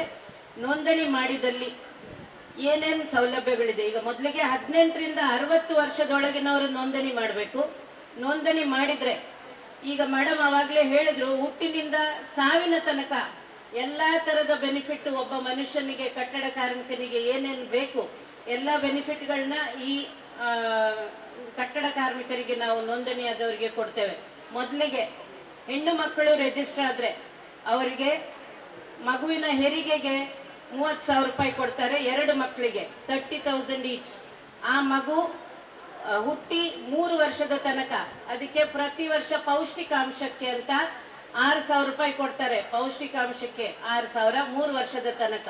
ಈಗ ಮಗು ಹುಟ್ಟಿ 3 ವರ್ಷ ಆಯ್ತು, 1ನೇ ಕ್ಲಾಸಿಗೆ ಅಥವಾ ನರ್ಸರಿಯಿಂದ ಸ್ಟಾರ್ಟ್ ಮಾಡ್ತೀರಿ ಶಾಲೆಗೆ ಸೇರಿಸ್ಲಿಕ್ಕೆ, ಪ್ರತಿ ವರ್ಷ ಸಹಾಯಧನ ಕೊಡ್ತಾರೆ. ವರ್ಷ ಇನ್ಕ್ರೀಸ್ ಆಗ್ತಾ ಹೋಗ್ತದೆ. 1ನೇ ಕ್ಲಾಸಿಗೆ 1,000, 2,000, 3,000, 10th ಸ್ಟ್ಯಾಂಡರ್ಡ್ಗೆ, PUCಗೆ, ಡಿಗ್ರಿಗೆ, ಪೋಸ್ಟ್ ಗ್ರಾಜ್ಯುಯೇಷನ್ ತನಕ ಪ್ರತಿ ವರ್ಷ 2 ಮಕ್ಕಳಿಗೆ ಸಹಾಯಧನ ಕೊಡ್ತಾರೆ. ಅದಾದ ನಂತರ ಮಗುವಿನ ಎಜುಕೇಶನ್ ಆಯ್ತು, 2 ಮಕ್ಕಳ ಮದುವೆಗೆ 60,000 ರೂಪಾಯಿ ಸಹಾಯಧನ ಸಿಗ್ತದೆ. ಈಗ ಮಗುವಿನ ಮದುವೆ ಆಯ್ತು, ಮದುವೆ ಆದ್ಮೇಲೆ ಇನ್ನ ಈ ಕಟ್ಟಡ ಕಾರ್ಮಿಕ ತಂದೆ ತಾಯಿಗಳು ಯಾರು ಕಾರ್ಡ್ ಮಾಡಿದ್ದಾರೆ ಅವರಿಗೆ ಒಂದು ವೇಳೆ ಹುಷಾರಿಲ್ಲ, ಆಸ್ಪತ್ರೆಗೆ ಮೇಜರ್ ಮೆಡಿಕಲ್ ಇಶ್ಯೂಸ್ ಆಯ್ತು, ಏನಾದ್ರೂ ದೊಡ್ಡ ಸರ್ಜರಿ ಆಪರೇಷನ್ ಆಯ್ತು, ನಮ್ಮ ಎಣೆಪೋಯದ ಮೇಡಮ್ ಇದ್ದಾರೆ, ನಾವು ಅನೇಕ ಸಾರಿ ಎಣೆಪೋಯಕ್ಕೆ ಹೋಗಿ ಅದನ್ನ ವೆರಿಫೈ ಮಾಡಿ ಬರ್ತೇವೆ. ನೀವು ನಮಗೆ ಕಟ್ಟಡ ಕಾರ್ಮಿಕರು ಯಾರಿದ್ದಾರೆ ಅವ್ರು ನಮಗೆ ಡಿಸ್ಚಾರ್ಜ್ ಸಮರಿ, ಅವರ ಆಸ್ಪತ್ರೆಯ ಬಿಲ್లుಗಳು ಅದನ್ನೆಲ್ಲ ಅಲ್ಲಿ ಸೈನ್ ಹಾಕಿ ಬಂದು ಸಬ್ಮಿಟ್ ಮಾಡ್ತಾರೆ. ಆ ಅಮೌಂಟ್ನ ಅವರ ಅಕೌಂಟಿಗೆ ಹಾಕಿಸ್ತೇವೆ. ಅದೇ ತರ ಮೇಜರ್ ಸರ್ಜರಿ ಆದ್ರೆ, ಮೈನರ್ ಸರ್ಜರಿ ಆದ್ರೆ ಆ ಅಮೌಂಟ್ ಸಹ ಅವರಿಗೆ ಸಿಗ್ತದೆ. ಅದರ ಜೊತೆಗೆ ಆಕ್ಸಿಡೆಂಟ್ ಆಗಿ ಒಂದು ವೇಳೆ ಡೆತ್ ಆದ್ರೆ 7 ಲಕ್ಷ ರೂಪಾಯಿ ನಾಮಿನಿ ಯಾರಿದ್ದಾರೆ, ಹೆಂಡತಿ ಅಥವಾ ಮಕ್ಕಳು, ಅವರ ಅಕೌಂಟಿಗೆ ಹೋಗ್ತದೆ. ಒಂದು ವೇಳೆ ನ್ಯಾಚುರಲ್ ಡೆತ್ ಆದ್ರೆ ಕಟ್ಟಡ ಕಾರ್ಮಿಕ 60 ವರ್ಷದೊಳಗೆ ಕಾರ್ಡ್ ಇದ್ದವರು ನ್ಯಾಚುರಲ್ ಡೆತ್ ಆದ್ರೆ 1.5 ಲಕ್ಷ ರೂಪಾಯಿ ಅವರ ಅಕೌಂಟಿಗೆ ಬರ್ತದೆ. ಈಗ ನಾನು ಹೇಳಿದ ಎಲ್ಲಾ ವಿಷಯಗಳಿಗೆ ನೀವು ಯಾರು ಕಟ್ಟಡ ಕಾರ್ಮಿಕರಿದ್ದಾರೆ ಅವರು Aadhaar card, ration card, bank pass ಪುಸ್ತಕದ ಪ್ರತಿಯನ್ನು ಜೊತೆಗೆ ಮನೆಯವರೆಲ್ಲರ ಆಧಾರ್ ಕಾರ್ಡ್ ನಮಗೆ ಬೇಕಾಗ್ತದೆ ರಿಜಿಸ್ಟ್ರೇಷನ್ಗೆ. ನೋಂದಣಿ ಮಾಡಲಿಕ್ಕೆ ಯಾವುದಾದ್ರೂ ಸಾಮಾನ್ಯ ಸೇವಾ ಕೇಂದ್ರಕ್ಕೆ ನೀವು ಹೋಗ್ಬೋದು. ನಿಮಗೆ ಸಮಸ್ಯೆ ಇದ್ರೆ ಕಾರ್ಮಿಕ ಇಲಾಖೆಯ ಕಚೇರಿ AAD ಶರ್ಬತ್ ಕಟ್ಟೆಯಲ್ಲಿದೆ. ನಾವು ನಿಮಗೆ ಎಲ್ಲ ಥರದ ಸಹಕಾರ ನೋಂದಣಿಯ ಜೊತೆಗೆ ನಿಮಗೆ ಹೆಲ್ಪ್ ಮಾಡಿ ಕೊಡ್ತೇವೆ. ಇಲ್ಲೇ ಇನ್ನೊಂದು ಶಿಬಿರ ಮಾಡಿ ಅಂದರೆ ಮಾಡ್ಬೋದು. ಆದರೆ ನಮಗೆ ಕಟ್ಟಡ ಕಾರ್ಮಿಕರು ನೋಂದಣಿ ಆಗ್ತಾರೆ, ಎಲ್ಲ ದಾಖಲೆಗಳನ್ನು ತಂದಿದ್ದಾರೆ ಅಂದರೆ ನಾವು ಶಿಬಿರ ಮಾಡಿ ನೋಂದಣಿ ಮಾಡಿಕೊಳ್ಳಕ್ಕೂ ಸಹ ಸಹಕಾರ ಮಾಡ್ತೇವೆ. ಈಗ ಈ ಎಲ್ಲ ನಾನೇನು ಈಗ ವ್ಯವಸ್ಥೆಗಳು ಹೇಳಿದೆ ಪ್ರತಿಯೊಂದಕ್ಕೂ ನೀವು ಆನ್ಲೈನಲ್ಲಿ ನೋಂದಣಿ ಮಾಡಬೇಕಾಗ್ತದೆ. ಹಾಗೂ ಪ್ರತಿ ವರ್ಷ ರಿನ್ಯೂವಲ್ ಮಾಡಬೇಕಾಗ್ತದೆ ಕಾರ್ಡ್ನ. ಇದು ಕಟ್ಟಡ ಕಾರ್ಮಿಕರ ಯೋಜನೆ. ಪ್ರತಿ ವರ್ಷ ಕಾರ್ಡ್ ರಿನ್ಯೂವಲ್ ಮಾಡಬೇಕು. ಇಷ್ಟು ಬೆನಿಫಿಟ್ಸು ಇಡೀ ದೇಶದಲ್ಲಿ ಕೇವಲ ಕರ್ನಾಟಕದ ಮಂಡಳಿಯಲ್ಲಿ ಮಾತ್ರ ಇದೆ. ಅದು ಹೇಗಿದೆ ಅಂದರೆ, ಪ್ರತಿಯೊಂದು ಕಟ್ಟಡ ಅಥವಾ ಮನೆಯನ್ನು ನೀವು ಕಟ್ಟುವಾಗ ಕಾರ್ಪೊರೇಷನ್ ಇಂದಾಗ್ಲಿ ಪಂಚಾಯತಿಯಿಂದಾಗ್ಲಿ 1% ಸೆಸ್ನ ಕಲೆಕ್ಟ್ ಮಾಡಿ ಆ ದುಡ್ಡನ್ನ ಕೇವಲ ಕಟ್ಟಡ ಕಾರ್ಮಿಕರಿಗೆ ಮಾತ್ರ ನಾವು ಬಳಸ್ತೇವೆ. ಬೇರೆ ಯಾವುದೇ ಉದ್ದೇಶಕ್ಕೆ ಅದನ್ನು ಬಳಸಲ್ಲ. ಕೋವಿಡ್ ಟೈಮಲ್ಲಿ ಊಟದ ಕಿಟ್ಗಳು, ಫುಡ್ ಕಿಟ್ಗಳನ್ನ, ಈ ಮಾಸ್ಕ್ಗಳನ್ನ, ಸ್ಯಾನಿಟೈಸರ್ಗಳನ್ನ ಪ್ರತಿಯೊಂದನ್ನು ಸಹ ವ್ಯವಸ್ಥೆ ಮಾಡಿದ್ದೇವೆ. ಅದರ ಜೊತೆಗೆ ಒಂದು ವರ್ಷಕ್ಕೆ ಕಡಿಮೆ ಅಂದ್ರೂ ಸುಮಾರು ಒಂದು 10 ಕೋಟಿಯಷ್ಟು ದುಡ್ಡು ನಮ್ಮ ದಕ್ಷಿಣ ಕನ್ನಡಕ್ಕೆ ನಾವು ಕೊಡ್ತೇವೆ. ಕಟ್ಟಡ ಕಾರ್ಮಿಕರಿಗೆ ಕೊಡ್ತೇವೆ ಅಂದರೆ ಯಾವುದೇ ದುಡ್ಡಿನ ವ್ಯವಹಾರ ಕೈಯಲ್ಲಿ ಮಾಡೋದಿಲ್ಲ. ಪ್ರತಿಯೊಂದು ಅಮೌಂಟು ಯಾರು ಕಟ್ಟಡ ಕಾರ್ಮಿಕರಿದ್ದಾರೆ ಅವರ ಅಕೌಂಟ್ಗೆ DBT ಆಗ್ತದೆ. ಹಾಗಾಗಿ ಆಧಾರ್ ಲಿಂಕ್ಡ್ ಬ್ಯಾಂಕ್ ಪಾಸ್ ಪುಸ್ತಕವನ್ನ ಆನ್ಲೈನಲ್ಲಿ ನೋಂದಣಿ ಮಾಡುವಾಗ ಅಪ್ಲೋಡ್ ಮಾಡಬೇಕಾಗ್ತದೆ. ಇದು ಕಟ್ಟಡ ಕಾರ್ಮಿಕರ ಸ್ಕೀಮ್. ಎರಡನೇ ಸ್ಕೀಮು ಬಹಳ ಉತ್ತಮ ಸ್ಕೀಮ್ ಈಗ ನಡೀತಾ ಇರೋದು ಮೋಟಾರ್ ಟ್ರಾನ್ಸ್ಪೋರ್ಟ್ ವರ್ಕರ್ಸ್ ಅಂತ, ಸಾರಿಗೆ ಕಾರ್ಮಿಕರ ಸ್ಕೀಮು. ಯಾರಿಗಿದೆ? ಡ್ರೈವರ್ಗಳಿಗೆ, ಕಂಡಕ್ಟರ್ಗಳಿಗೆ, ಕ್ಲೀನರ್ಗಳಿಗೆ, ಗ್ಯಾರೇಜ್ನವರಿಗೆ, ಮೆಕ್ಯಾನಿಕ್ಗಳಿಗೆ. ಈ ಸ್ಕೀಮಲ್ಲಿ ಡ್ರೈವರ್ಗಳಿಗೆ ಮಾತ್ರ 70 ವರ್ಷದ ತನಕ ರಿಜಿಸ್ಟರ್ ಆಗಲಿಕ್ಕೆ ಅವಕಾಶ ಇದೆ. ಕಂಡಕ್ಟರು, ಕ್ಲೀನರು, ಮೆಕ್ಯಾನಿಕ್ಕು, ಎಲ್ಲ ಥರದ ಗ್ಯಾರೇಜ್ ವರ್ಕರ್ಗಳಿಗೆ, ಎಲ್ಲ ಥರದ್ದು ಪಂಕ್ಚರ್ ಹಾಕೋದ್ರಿಂದ ಹಿಡಿದು AC ಫಿಟ್ಟಿಂಗ್ ಇಂದ ಹಿಡಿದು ಕ್ಲೀನಿಂಗು, ವಾಷಿಂಗು, ಪ್ರತಿಯೊಬ್ಬ ಗ್ಯಾರೇಜ್ ಕಾರ್ಮಿಕನಿಗೆ ಈ ಸ್ಕೀಮ್ ಅನ್ವಯಿಸ್ತದೆ. ಸ್ಕೀಮಲ್ಲಿ ಏನಿದೆ, ಒಂದು ವೇಳೆ ಅಪಘಾತ ಆಗಿ ಕಾರ್ಮಿಕ ಡೆತ್ ಆದರೆ, ಡ್ರೈವರ್, ಕಂಡಕ್ಟರ್, ಕ್ಲೀನರ್, ಗ್ಯಾರೇಜ್ನವರು ಯಾರಾದರೂ ಡೆತ್ ಆದರೆ ಅವರ ಫ್ಯಾಮಿಲಿಗೆ 5 ಲಕ್ಷ ರೂಪಾಯಿ ಪರಿಹಾರ ಕೊಡ್ತೇವೆ. ಪುನಃ ನಾನು ಹೇಳ್ತಾ ಇದ್ದೀನಿ, 18 ರಿಂದ 60 ವರ್ಷದವರಾಗಿರ್ಬೇಕು, ಕರ್ನಾಟಕ ರಾಜ್ಯದವರಾಗಿರ್ಬೇಕು, ಅದರ ಜೊತೆಗೆ DL ಇರಬೇಕು, ಡ್ರೈವಿಂಗ್ ಲೈಸೆನ್ಸ್ ಊರ್ಜಿತದಲ್ಲಿರಬೇಕು. ಬ್ಯಾಡ್ಜ್ ಇಲ್ಲ ಅಂದರೆ ಬ್ಯಾಡ್ಜ್ ಮಾಡಿಸ್ಕೊಳ್ಳಿ. ಈಗ ಆಟೋ ರಿಕ್ಷಾದವರು, ಕಾರು, ಬಸ್ಸು ಎಲ್ಲ yellow board, commercial vehicle drivers ಯಾರಿದ್ದಾರೆ ಪ್ರತಿಯೊಬ್ಬರು ನೋಂದಣಿ ಮಾಡ್ಬೋದು. ದಯಮಾಡಿ ಬ್ಯಾಡ್ಜ್ ಮಾಡ್ಕೊಳ್ಳಿ. ನಮಗೀಗ ಬ್ಯಾಡ್ಜ್ಗೆ ಪರ್ಮಿಷನ್ ಇಲ್ಲ, ಅವಶ್ಯಕತೆ ಇಲ್ಲ ಅಂದರೆ ಸ್ಕೀಮಲ್ಲಿ ಎಂಟ್ರಿ ಮಾಡ್ಲಿಕ್ಕೆ ಆಗೋದಿಲ್ಲ. ನಾವು ಮ್ಯಾನ್ಯುವಲ್ ಮಾಡ್ತಿಲ್ಲ, ಆನ್ಲೈನ್ ಮಾಡ್ತಿರೋದ್ರಿಂದ ಬ್ಯಾಡ್ಜ್ ನಂಬರ್ ಕೇಳುತ್ತೆ. RTOನವರಿಗೆ ನಾವು ತಿಳಿಸಿದ್ದೇವೆ, ಯಾರಿಗೆಲ್ಲ ಬ್ಯಾಡ್ಜ್ ಇಲ್ಲ ದಯಮಾಡಿ ಬ್ಯಾಡ್ಜ್ ಮಾಡಿಸ್ಕೊಳ್ಳಿ. ಇಲ್ಲಿ ಸುಮಾರು ಆಟೋ ರಿಕ್ಷಾ ಡ್ರೈವರ್ಸ್ ಇದ್ದಾರೆ, ಇವತ್ತವರೆಗೂ ನೋಂದಣಿ ಆಗಿಲ್ಲ. ಅನೇಕ ಸಾರಿ ನಾವು ಪ್ರಚಾರ ಮಾಡಿದ್ದೇವೆ, ನಿನ್ನೆ ಸಹ ನಾನು ಪೇಪರಿಗೆ ಕೊಟ್ಟಿದ್ದೇನೆ. ದಯಮಾಡಿ ಮೋಟಾರ್ ಟ್ರಾನ್ಸ್ಪೋರ್ಟ್ ವರ್ಕರ್ಸ್ ಯಾರಿದ್ದಾರೆ ಇವರು ನೋಂದಣಿ ಮಾಡ್ಕೊಳ್ಳಿ. ಆಕ್ಸಿಡೆಂಟಲ್ ಡೆತ್ ಆದರೆ 5 lakhs, ಇಂಜುರಿ ಆಗಿ ಆಸ್ಪತ್ರೆಗೆ ಸೇರಿಸಿದ್ರೆ 2 ಲಕ್ಷ ರೂಪಾಯಿ, ಒಂದು ವೇಳೆ ಮೈನರ್ ಇಂಜುರಿ ಆದರೆ 1 ಲಕ್ಷ ರೂಪಾಯಿವರೆಗೆ ನಿಮಗೆ ಪರಿಹಾರ ಸಿಗ್ತದೆ. ಈಗ ಒಂದು ವೇಳೆ ಡ್ರೈವರ್ ನೋಂದಣಿ ಆದರೆ ಅವರ ಮಕ್ಕಳಿಗೆ ಸೆಕೆಂಡ್ PUC ಇಂದ ಪೋಸ್ಟ್ ಗ್ರಾಜ್ಯುಯೇಷನ್ ತನಕ ಪ್ರತಿ ವರ್ಷ ಶೈಕ್ಷಣಿಕ ಧನ ಸಹಾಯ ಕೊಡ್ತೇವೆ. ಒಂದು ವೇಳೆ ಆಕ್ಸಿಡೆಂಟ್ ಆಗಿ ಡೆತ್ ಆಗಿದ್ದಾರೆ ಅಂದ್ರೆ ಅವರ ಮಕ್ಕಳಿಗೆ, 2 ಮಕ್ಕಳಿಗೆ ಯಾವ ಕ್ಲಾಸಲ್ಲಿ ಇದ್ದಾರೆ ಅಲ್ಲಿಂದ ಪೋಸ್ಟ್ ಗ್ರಾಜ್ಯುಯೇಷನ್ ತನಕ, 1ನೇ ಕ್ಲಾಸಿಂದ ಆದರೆ 1ನೇ ಕ್ಲಾಸಿಂದ ಪೋಸ್ಟ್ ಗ್ರಾಜ್ಯುಯೇಷನ್ ತನಕ 2 ಮಕ್ಕಳಿಗೆ ಪ್ರತಿ ವರ್ಷ ಶೈಕ್ಷಣಿಕ ಧನ ಸಹಾಯ ಇದೆ. ಇದು 2ನೇ ಸ್ಕೀಮು. ಕಟ್ಟಡ ಆಯಿತು, ಮೋಟಾರ್ ಟ್ರಾನ್ಸ್ಪೋರ್ಟ್ ಆಯಿತು. 3ನೇದು ಅಂಬೇಡ್ಕರ್ ಸಹಾಯ ಹಸ್ತ ಯೋಜನೆ. ಯಾರೆಲ್ಲ ಈ ಡ್ರೈವರ್, ಕಂಡಕ್ಟರ್, ಕ್ಲೀನರ್, ಕಟ್ಟಡವನ್ನು ಹೊರತುಪಡಿಸಿ ಯಾರೆಲ್ಲ ಕಾರ್ಮಿಕರು ಅಸಂಘಟಿತರಿದ್ದಾರೆ ಅಂದ್ರೆ ಯಾರಿಗೆ ESI PF ಇಲ್ಲ, ಯಾರು ದೊಡ್ಡ ಸಂಸ್ಥೆಗಳಲ್ಲಿ ಫ್ಯಾಕ್ಟರಿಗಳಲ್ಲಿ ದುಡಿಯೋದಿಲ್ಲ, ಅವರಿಗೆ ಸಾಮಾಜಿಕ ಭದ್ರತೆ ಅನ್ನೋದೇ ಇರೋದಿಲ್ಲ, ಅವರಿಗೆ ಈಗ ಮೊದಲು ಕೇವಲ ಸ್ಮಾರ್ಟ್ ಕಾರ್ಡ್ ಮಾಡ್ತಾ ಇದ್ವಿ. ಈಗ ಅದರ ಜೊತೆಗೆ ಬೆನಿಫಿಟ್ಸ್ ನ ಈ ವರ್ಷದಿಂದ ಪ್ರಾರಂಭಿಸಿದ್ದಾರೆ. 1 ಲಕ್ಷ ರೂಪಾಯಿ ಆಕ್ಸಿಡೆಂಟ್ ಬೆನಿಫಿಟ್ ಇದೆ. ಅದರ ಜೊತೆಗೆ ಡೆತ್ ಆದ್ರೆ, ಸಹಜ ಮರಣ ಆದ್ರೆ 10,000 ರೂಪಾಯಿ ಅವರ ಫ್ಯಾಮಿಲಿ ಕೊಡ್ತಾರೆ. ಈ ಸ್ಕೀಮು ಈಗ ಪ್ರಾರಂಭ ಆಗಿದೆ.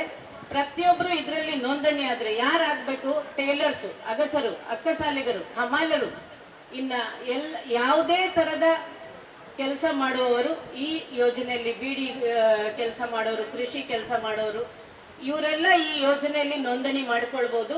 ದಯಮಾಡಿ ಈ ಯೋಜನೆಯಲ್ಲಿ ನೋಂದಣಿ ಮಾಡಿಕೊಂಡು ಪ್ರಯೋಜನ ಪಡಿಬೇಕು ಅಂತ ನಾನು ಕೇಳ್ಕೊಳ್ತಾ ಇದ್ದೇನೆ. ನಿಮಗೆ ನೆನಪಿದ್ದಂಗೆ ನಂತೂರು ಸರ್ಕಲ್ ಅಲ್ಲಿ ಒಂದು ಕಂಡಕ್ಟರ್ಗೆ ಆಗಿರೋ ಆಕ್ಸಿಡೆಂಟ್ ನೀವು ನೋಡಿರ್ಬೋದು ಅಥವಾ ಕೇಳಿರ್ಬೋದು. ಆ ಕಂಡಕ್ಟರ್ಗೆ ಅವರ ಫ್ಯಾಮಿಲಿಗೆ 5 lakhs ಕೊಡಿಸಿದ್ದೇವೆ. ಕಳೆದ ವರ್ಷ ಅಲ್ಲ, ಇದು ಹಿಂದಿನ ವರ್ಷ ಅಂತ ಅನ್ಸುತ್ತೆ, 2 ರಿಕ್ಷಾ ಡ್ರೈವರ್ಗಳಿಗೆ ಆಕ್ಸಿಡೆಂಟ್, ಈ ಕರೆಂಟ್ ವೈರ್ ಪಾಸ್ ಆಗಿ ಆಕ್ಸಿಡೆಂಟ್ ಆದಾಗ ಅವರ ಫ್ಯಾಮಿಲಿಗೆ ಸಹ 5 ಲಕ್ಷ ರೂಪಾಯಿ ಈ ಮೋಟಾರ್ ಟ್ರಾನ್ಸ್ಪೋರ್ಟ್ ಯೋಜನೆಯಲ್ಲಿ ಕೊಡಿಸಿದ್ದೇವೆ. ಆಗ್ಬೇಕಂತ ನಾನು ಹೇಳೋದಿಲ್ಲ, ಮನುಷ್ಯ ಜೀವನ ನಶ್ವರ. ಹಾಗಾಗಿ ನಮ್ಮ ಸೇಫ್ಟಿ ನಾವು ನೋಡ್ಕೊಳ್ಬೇಕು. ಯಾರ್ಯಾರು ಕಾರ್ಮಿಕರಿದ್ದಾರೆ, ಎಲ್ಲಾ ತರದ ಕಾರ್ಮಿಕರಿಗೆ ಕಾರ್ಮಿಕ ಇಲಾಖೆಯಲ್ಲಿ ವಿವಿಧ ಯೋಜನೆಗಳಿದೆ. ದಯವಿಟ್ಟು ಇಲಾಖೆಗೆ ಬಂದು ಅಥವಾ ನಿಮ್ಮ ಇಲ್ಲಿ ಲೋಕಲ್ ಅಲ್ಲಿ ಸಾಮಾನ್ಯ ಸೇವಾ ಕೇಂದ್ರಗಳಿಗೆ ಹೋಗಿ ನೋಂದಣಿ ಮಾಡಿಕೊಂಡು ಅದರ ಪ್ರಯೋಜನ ಪಡಿಬೇಕು. ಈಗ ಇಲ್ಲಿ ನಮ್ಮ ಬಲಬದಿಯಲ್ಲಿ ಕೂತಿದ್ದಾರೆ, ರಿಜಿಸ್ಟ್ರೇಷನ್ ಕೌಂಟರ್ ಇದೆ. ಇಲ್ಲಿ ಪ್ರಧಾನಮಂತ್ರಿ ಶ್ರಮಯೋಗಿ ಮಾನ್ಧನ್ ಯೋಜನೆಯ ರಿಜಿಸ್ಟ್ರೇಷನ್ ಮಾಡ್ತಾ ಇದ್ದಾರೆ. ಅದರ ಜೊತೆಗೆ ನ್ಯಾಷನಲ್ ಪೆನ್ಷನ್ ಸ್ಕೀಮ್ 40 ವರ್ಷ ಒಳಗಿನ ಯಾರಿದ್ದಾರೆ, ಎನಿ ಟೈಪ್ ಆಫ್ ಕಾರ್ಮಿಕರು, ಯಾರೇ ಕಾರ್ಮಿಕರಾಗಿರ್ಬೋದು. ಇದರಲ್ಲಿ ನಿಮಗೆ ಮೋಟಾರು ಸಪರೇಟು, ಕಟ್ಟಡ ಸಪರೇಟು, ಅಸಂಘಟಿತ ಸಪರೇಟ್ ಅಂತಿಲ್ಲ. ಎಲ್ಲಾ ತರದ ಕಾರ್ಮಿಕರು ಇಲ್ಲಿ ನೋಂದಣಿ ಮಾಡಬಹುದು. ESI PF ಇಲ್ಲದೆ ಇರೋರು ದಯವಿಟ್ಟು ಮಾಡಬೇಕು. ಈ ನೋಂದಣಿ ಮಾಡೋದು ಯಾಕೆ, 18 ರಿಂದ 40 ವರ್ಷದ ಒಳಗಿನವರಿಗೆ ಅಪ್ ಟು 60, ನಾವೇನಾದ್ರೂ 10 ರೂಪಾಯಿ ಕಟ್ಟಿದ್ರೆ ಸರ್ಕಾರ 10 ರೂಪಾಯಿ ಕೊಡುತ್ತೆ. ಆಡ್ ಮಾಡಿ 60 ವರ್ಷ ಆದ್ಮೇಲೆ ಪ್ರತಿ ವರ್ಷ 3,000 ರೂಪಾಯಿ ಪೆನ್ಷನ್ ಬರ್ತದೆ. ಈ 3,000 ಪೆನ್ಷನ್ಗೆ 60 ತನಕ ನಾನು ಯಾಕೆ 18 ವರ್ಷದವನು ಕಟ್ಟಬೇಕು ಅಂತ ನಿಮ್ಮ ಮನಸ್ಸಲ್ಲಿ ಬರಬಾರ್ದು. ಯಾಕೆ ಅಂತ ಒಂದು ಎಕ್ಸಾಂಪಲ್ ಹೇಳ್ತೀನಿ. 40 ವರ್ಷದವರು ಒಬ್ರು ತಿಂಗಳಿಗೆ ಅಟ್ಲೀಸ್ಟ್ ಒಂದು 500 ರಿಂದ 1000 ರೂಪಾಯಿ ಹೋಟೆಲ್ಗೆ, ಚಾಗೆ, ಇಂಟರ್ನೆಟ್ಗೆ ಅಂತ ಬಳಸ್ತೀವಿ. ಇದರಲ್ಲಿ ಏನ್ ನಮಗೆ ನಾಳೆಗೆ ಬೆನಿಫಿಟ್ ಇಲ್ಲ. 40 ವರ್ಷದವನು ಎಷ್ಟು ರೂಪಾಯಿ ಕಟ್ಟಬೇಕು, 200 ರೂಪಾಯಿ ಕಟ್ಟಬೇಕಷ್ಟೇ. 200 ರುಪೀಸು ನಿಮ್ದು ಕಾಂಟ್ರಿಬ್ಯೂಷನ್. ಸರ್ಕಾರ 200 ರೂಪಾಯಿ ಹಾಕುತ್ತೆ, 400 ರುಪೀಸ್ ಆಯ್ತು. 20 ವರ್ಷಕ್ಕೆ ಎಷ್ಟು ಕಟ್ತೀರಪ್ಪ ಕೌಂಟ್ ಮಾಡಿ. 48,000 ಅಷ್ಟೇ ನೀವು ಕಟ್ಟೋದು 20 ವರ್ಷಕ್ಕೆ. ಟೋಟಲ್ ನಿಮ್ಮ ಅಮೌಂಟ್ 48,000. ಸರ್ಕಾರ ಅದಕ್ಕೆ ಮ್ಯಾಚಿಂಗ್ ಗ್ರಾಂಟ್ ಹಾಕುತ್ತೆ. ನೀವು ನಿಮ್ಮ ಜೀವಿತ ಅವಧಿ ಇರುವ ತನಕ, 60 ವರ್ಷ ಸ್ಟಾರ್ಟ್ ಆಗಿ ನಿಮ್ಮ ಜೀವಿತ ಅವಧಿ ಇರುವ ತನಕ ನೀವು ಪೆನ್ಷನ್ ಪಡಿಬಹುದು. ಪ್ರತಿ ತಿಂಗಳು 3,000. ನೀವು ಕಟ್ಟಿದ 48,000 1.5 ವರ್ಷದಲ್ಲಿ ಮುಗಿತದೆ.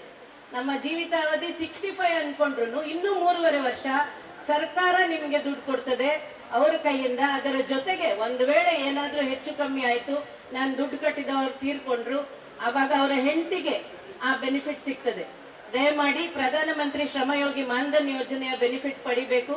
ಯಾರು ಟ್ರೇಡರ್ಸ್ ಇದ್ದಾರೆ ಅವರು ನ್ಯಾಷನಲ್ ಪೆನ್ಷನ್ ಸ್ಕೀಮ್ ನ ಸಹ ನೋಂದಣಿ ಮಾಡ್ಲಿಕ್ಕೆ ಇಲ್ಲಿ ಅವಕಾಶ ಇದೆ. ಅದು ಸಹ ಒಂದು ಉತ್ತಮ ಯೋಜನೆ.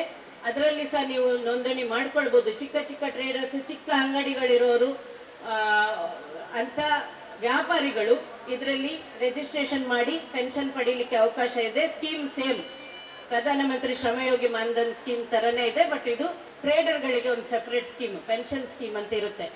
ಅದು 3,000 ತಿಂಗಳಿಗೆ ನಮಗೆ 60 ಆದ್ಮೇಲೆ ಅಸಂಘಟಿತ ಕಾರ್ಮಿಕರಿಗೆ ದುಡಿಲಿಕ್ಕೆ ಆಗ್ಲಿಲ್ಲ ಅಂದ್ರೆ ಯಾರು ಕೊಡುದಿಲ್ಲ. ಅಟ್ಲೀಸ್ಟ್ ನಮ್ಮ ಮೆಡಿಸನ್ಗೆ, ನಮ್ಮ ಫ್ರೂಟ್ಸ್ಗೆ, ತಿಂಡಿಗಾದ್ರೂ ಆಗ್ತದೆ. ಈಗ ನಮಗೆ ಅದು ಗೊತ್ತಾಗುದಿಲ್ಲ. ನಾನು ಹೇಳಿದ ಪ್ರಕಾರ 200 rupees per month is the highest limit. 18 ವರ್ಷದವನಿಗೆ 55 ರೂಪಾಯಿ, ಇನ್ 40 ಇಯರ್ಸ್ ನವನಿಗೆ ಮಾತ್ರ 200. ಆ ರೇಂಜ್ ಅಲ್ಲಿ ಇದೆ ಅದು. ದಯಮಾಡಿ ಯೂಸ್ ಮಾಡ್ಕೊಳ್ಳಿ ಆ ಬೆನಿಫಿಟ್ ನ. ಇಲ್ಲೇ ಕೂತಿದ್ದಾರೆ ಯಾರು ಬಿಲೋ 40-50 ಆಗುತ್ತಲ್ಲ ಪೆನ್ಷನ್ ಸ್ಕೀಮಿಗೆ, ನೀವು ಹೇಳ್ತೀವಿ ಪೆನ್ಷನ್ ಸ್ಕೀಮಿಗೆ ನಮ್ಮ ಪ್ರಶಾಂತ್ ಅವರು ನಿಮಗೆ ಮಾಹಿತಿ ಕೊಡ್ಬೋದು. ಇಷ್ಟು ಸ್ಕೀಮ್ಗಳು ನಾನು ನಿಮಗೆ ಹೇಳಿದ್ದೀನಿ. ಇದರ ಜೊತೆಗೆ ಯಾರೆಲ್ಲ ಸ್ವಿಗ್ಗಿ, ಝೊಮ್ಯಾಟೊ ಇದರಲ್ಲೆಲ್ಲ ಕೆಲಸ ಮಾಡ್ತಿದ್ದಾರೆ ಡೆಲಿವರಿ ಬಾಯ್ಗಳಾಗಿ, 2 ವೀಲರ್ ಅಲ್ಲಿ ಬರ್ತಾರೆ, ಫುಲ್ ಸ್ಪೀಡಲ್ಲಿ ಬರ್ತಿರ್ತಾರೆ, ಅವರಿಗೆ ಆಕ್ಸಿಡೆಂಟಲ್ ಇನ್ಶೂರೆನ್ಸ್ ಅಂತ ಒಂದು ಮಾಡಿದ್ದಾರೆ. ಗಿಗ್ ವರ್ಕರ್ಸ್, ಯಾರು ಗಿಗ್ ವರ್ಕರ್ಸ್ ಇದ್ದಾರೆ ಅಥವಾ ನಿಮ್ಮ ಮನೆಗೆ ಯಾರಾದ್ರೂ ಬಂದ್ರು ಅವ್ರಿಗೆ ಹೇಳಿ ಕಾರ್ಮಿಕ ಇಲಾಖೆಗೆ ಒಂದು ನೋಂದಣಿ ಮಾಡ್ಲಿ. 4 ಲಕ್ಷದ ತನಕ ಅವರಿಗೆ ಇನ್ಶೂರೆನ್ಸ್ ಇದೆ. ಡೆತ್ ಆದ್ರೆ, ಇಂಜುರಿ ಆದ್ರೆ 1 ಲಕ್ಷದವರೆಗೆ ಅವರಿಗೆ ಆಸ್ಪತ್ರೆ ಖರ್ಚು ಕೊಡ್ತಾರೆ. ಇದು ಹೊಸ ಸ್ಕೀಮು. ಯಾರೆಲ್ಲ ಗಿಗ್ ಅಂದ್ರೆ ನಿಮಗೆ ಗೊತ್ತಾಗಿರ್ಬೋದು, ಡೆಲಿವರಿ ಬಾಯ್ಗಳು, ಅದೇ ಸ್ವಿಗ್ಗಿ ಇರ್ಬೋದು, ಝೊಮ್ಯಾಟೊ ಇರ್ಬೋದು, ಮಿಂತ್ರಾ ಇರ್ಬೋದು, ಅಮೆಝಾನ್ ಇರ್ಬೋದು, ಫ್ಲಿಪ್ಕಾರ್ಟ್ ಇರ್ಬೋದು, ಯಾವುದೇ ಡೆಲಿವರಿ ಬಾಯ್ಗಳು ಬರ್ತಾರೆ ಅಥವಾ ನಿಮ್ಮಲ್ಲಿ ಕೆಲಸ ಮಾಡ್ತಿದ್ರೆ ಅವರಿಗೆ ಈ ಗಿಗ್ ವರ್ಕರ್ ಸ್ಕೀಮ್ ಅಲ್ಲಿ ಇನ್ಶೂರೆನ್ಸ್ ಬೆನಿಫಿಟ್ ಇದೆ. ರಿಜಿಸ್ಟರ್ ಮಾಡ್ಲಿಕ್ಕೆ ತಿಳಿಸಿ. ಇದರಲ್ಲಿ ಏನು ದುಡ್ಡು ಕಟ್ಲಿಕ್ಕಿಲ್ಲ. ಅಂಬೇಡ್ಕರ್ ಸಹಾಯ ಹಸ್ತ ದುಡ್ಡು ಕಟ್ಲಿಕ್ಕಿಲ್ಲ, ಫ್ರೀ. ಗಿಗ್ ವರ್ಕರ್ಸ್ ದುಡ್ಡು ಕಟ್ಟಲಿಕ್ಕಿಲ್ಲ, ಫ್ರೀ. ನಿಮ್ಮ ಮನೆ ಹತ್ರ ದಿನಪತ್ರಿಕೆ ವಿತರಕರು ಮನೆಗೆ ದಿನಪತ್ರಿಕೆ ಹಾಕ್ತಾರೆ ಅಂದ್ರೆ ಅವರಿಗೂ ಸ್ಕೀಮ್ ಇದೆ, ಅದು ಫ್ರೀ. ಅದರ ಜೊತೆಗೆ ಮೋಟಾರ್ ಟ್ರಾನ್ಸ್ಪೋರ್ಟ್ ಮತ್ತೆ ಕಟ್ಟಡ ಕಾರ್ಮಿಕರಿಗೆ ಮಾತ್ರ 50 ರೂಪಾಯಿ ರಿಜಿಸ್ಟ್ರೇಷನ್, 50 ರೂಪಾಯಿ ಸ್ಮಾರ್ಟ್ ಕಾರ್ಡ್. ಈ ಯೋಜನೆಗಳನ್ನೆಲ್ಲ ನೀವು ಯೂಸ್ ಮಾಡ್ಕೋತೀರಿ. ದಯಮಾಡಿ ಒಬ್ರು ಅಟ್ಲೀಸ್ಟ್ 4 ಜನ ಕೇಳಿ ನಿಮ್ಮ ಅಕ್ಕಪಕ್ಕದಲ್ಲಿ. 4 ಮಲ್ಟಿಪ್ಲೈ ಆಗ್ತಾ ಹೋಗ್ತದೆ. 10 ಜನಕ್ಕೆ ಅಂತ ನಾನು ಹೇಳಲ್ಲ, ಫಿಗರ್ ದೊಡ್ಡದಾಗ್ತದೆ. ಪಕ್ಕದ ಮನೆಯ 4 ಜನ ಕೇಳಿ ಈ ಸ್ಕೀಮ್ನ ಎಲ್ಲರೂ ಬಳಸ್ಕೊಳ್ಳಿ ಅಂತ ಕೇಳಿಕೊಳ್ತಾ, ನನಗೆ ಇವತ್ತು ಮಾಹಿತಿ ಕೊಡ್ಲಿಕ್ಕೆ ಅವಕಾಶ ಮಾಡಿಕೊಟ್ಟ ವೀಣಾಮಂಗಳ ಮೇಡಮ್ ಹಾಗೂ ನಮ್ಮ KVK ಸೇವಾ ಸಮಿತಿ ಎಲ್ಲ ಸದಸ್ಯರಿಗೆ, ಅಧ್ಯಕ್ಷರುಗಳಿಗೆ ನಾನು ವಂದಿಸ್ತಾ ನನ್ನ 2 ಮಾತು ಮುಗಿಸ್ತೇನೆ. ಧನ್ಯವಾದ. ಸರ್ಕಾರ ನೀಡುವ ಸವಲತ್ತುಗಳು, ಇದರ ಬಗ್ಗೆ ಎಲ್ಲ ಮಾಹಿತಿಯನ್ನು ನೀಡಿದ ಶ್ರೀಮತಿ ಲೇಬರ್ ಆಫೀಸರ್ ಆಗಿರುವ ಶ್ರೀಮತಿ ವಿಲ್ಮಾಟ್ ಅವರು, ಇವರಿಗೆ ಒಂದು ಹೃತ್ಪೂರ್ವಕವಾಗಿ ನಾವು ಅಭಿನಂದನೆಯನ್ನು ನೀಡಬೇಕಾಗುತ್ತದೆ. ಈಗ ಮಂಗಳ ಕಾಲೇಜ್ ಇದರ ವಿದ್ಯಾರ್ಥಿನಿಯಾಗಿರುವ ಮಂಜುಳಾ ಇವರು ಕಣ್ಣಿನ ಮಹತ್ವತೆ ಮತ್ತು ಆರೈಕೆಯ ಬಗ್ಗೆ ಮಾಹಿತಿ ನೀಡಲಿದ್ದಾರೆ. ನಮಸ್ಕಾರ, ನಾನು Manjula, 3rd year BSc MLT ವಿದ್ಯಾರ್ಥಿನಿ, Mangala college of allied health science, Neerumarga, Mangaluru. ನೆರೆದಿರುವಂತಹ ಎಲ್ಲರಿಗೂ ನಿಯಮಿತವಾಗಿ ಆರೋಗ್ಯ ತಪಾಸಣೆಗಳನ್ನ ಯಾಕೆ ಮಾಡಬೇಕು ಎಂಬುದರ ಕುರಿತು ಮಾಹಿತಿಯನ್ನ ನೀಡುವುದಕ್ಕಾಗಿ ನಾನಿಲ್ಲಿದ್ದೇನೆ. ನಾವೆಲ್ಲರೂ ನಮ್ಮ ವಾಹನಗಳನ್ನ, ಕಾರು, ಬೈಕ್ ಇವುಗಳನ್ನೆಲ್ಲ ಸರಿಯಾದ ಸಮಯಕ್ಕೆ ಸರ್ವಿಸ್ ಮಾಡಿಸ್ತೀವಲ್ವಾ? ಯಾಕೆ? ಅದು ಹಾಳಾಗಿದೆ ಅಂತನಾ? ಅಲ್ಲ, ಅದು ಸರಿಯಾಗಿ ವರ್ಕ್ ಮಾಡಬೇಕು ಮತ್ತು ನಮ್ಗೆ ಅದರಿಂದ ಹೈಯೆಸ್ಟ್ ಮೈಲೇಜ್ ಸಿಗ್ಬೇಕು ಅಂತ ಅಲ್ವಾ? ಹಾಗೆ ನಮ್ಮ ದೇಹ ಕೂಡ ಅಷ್ಟೇ.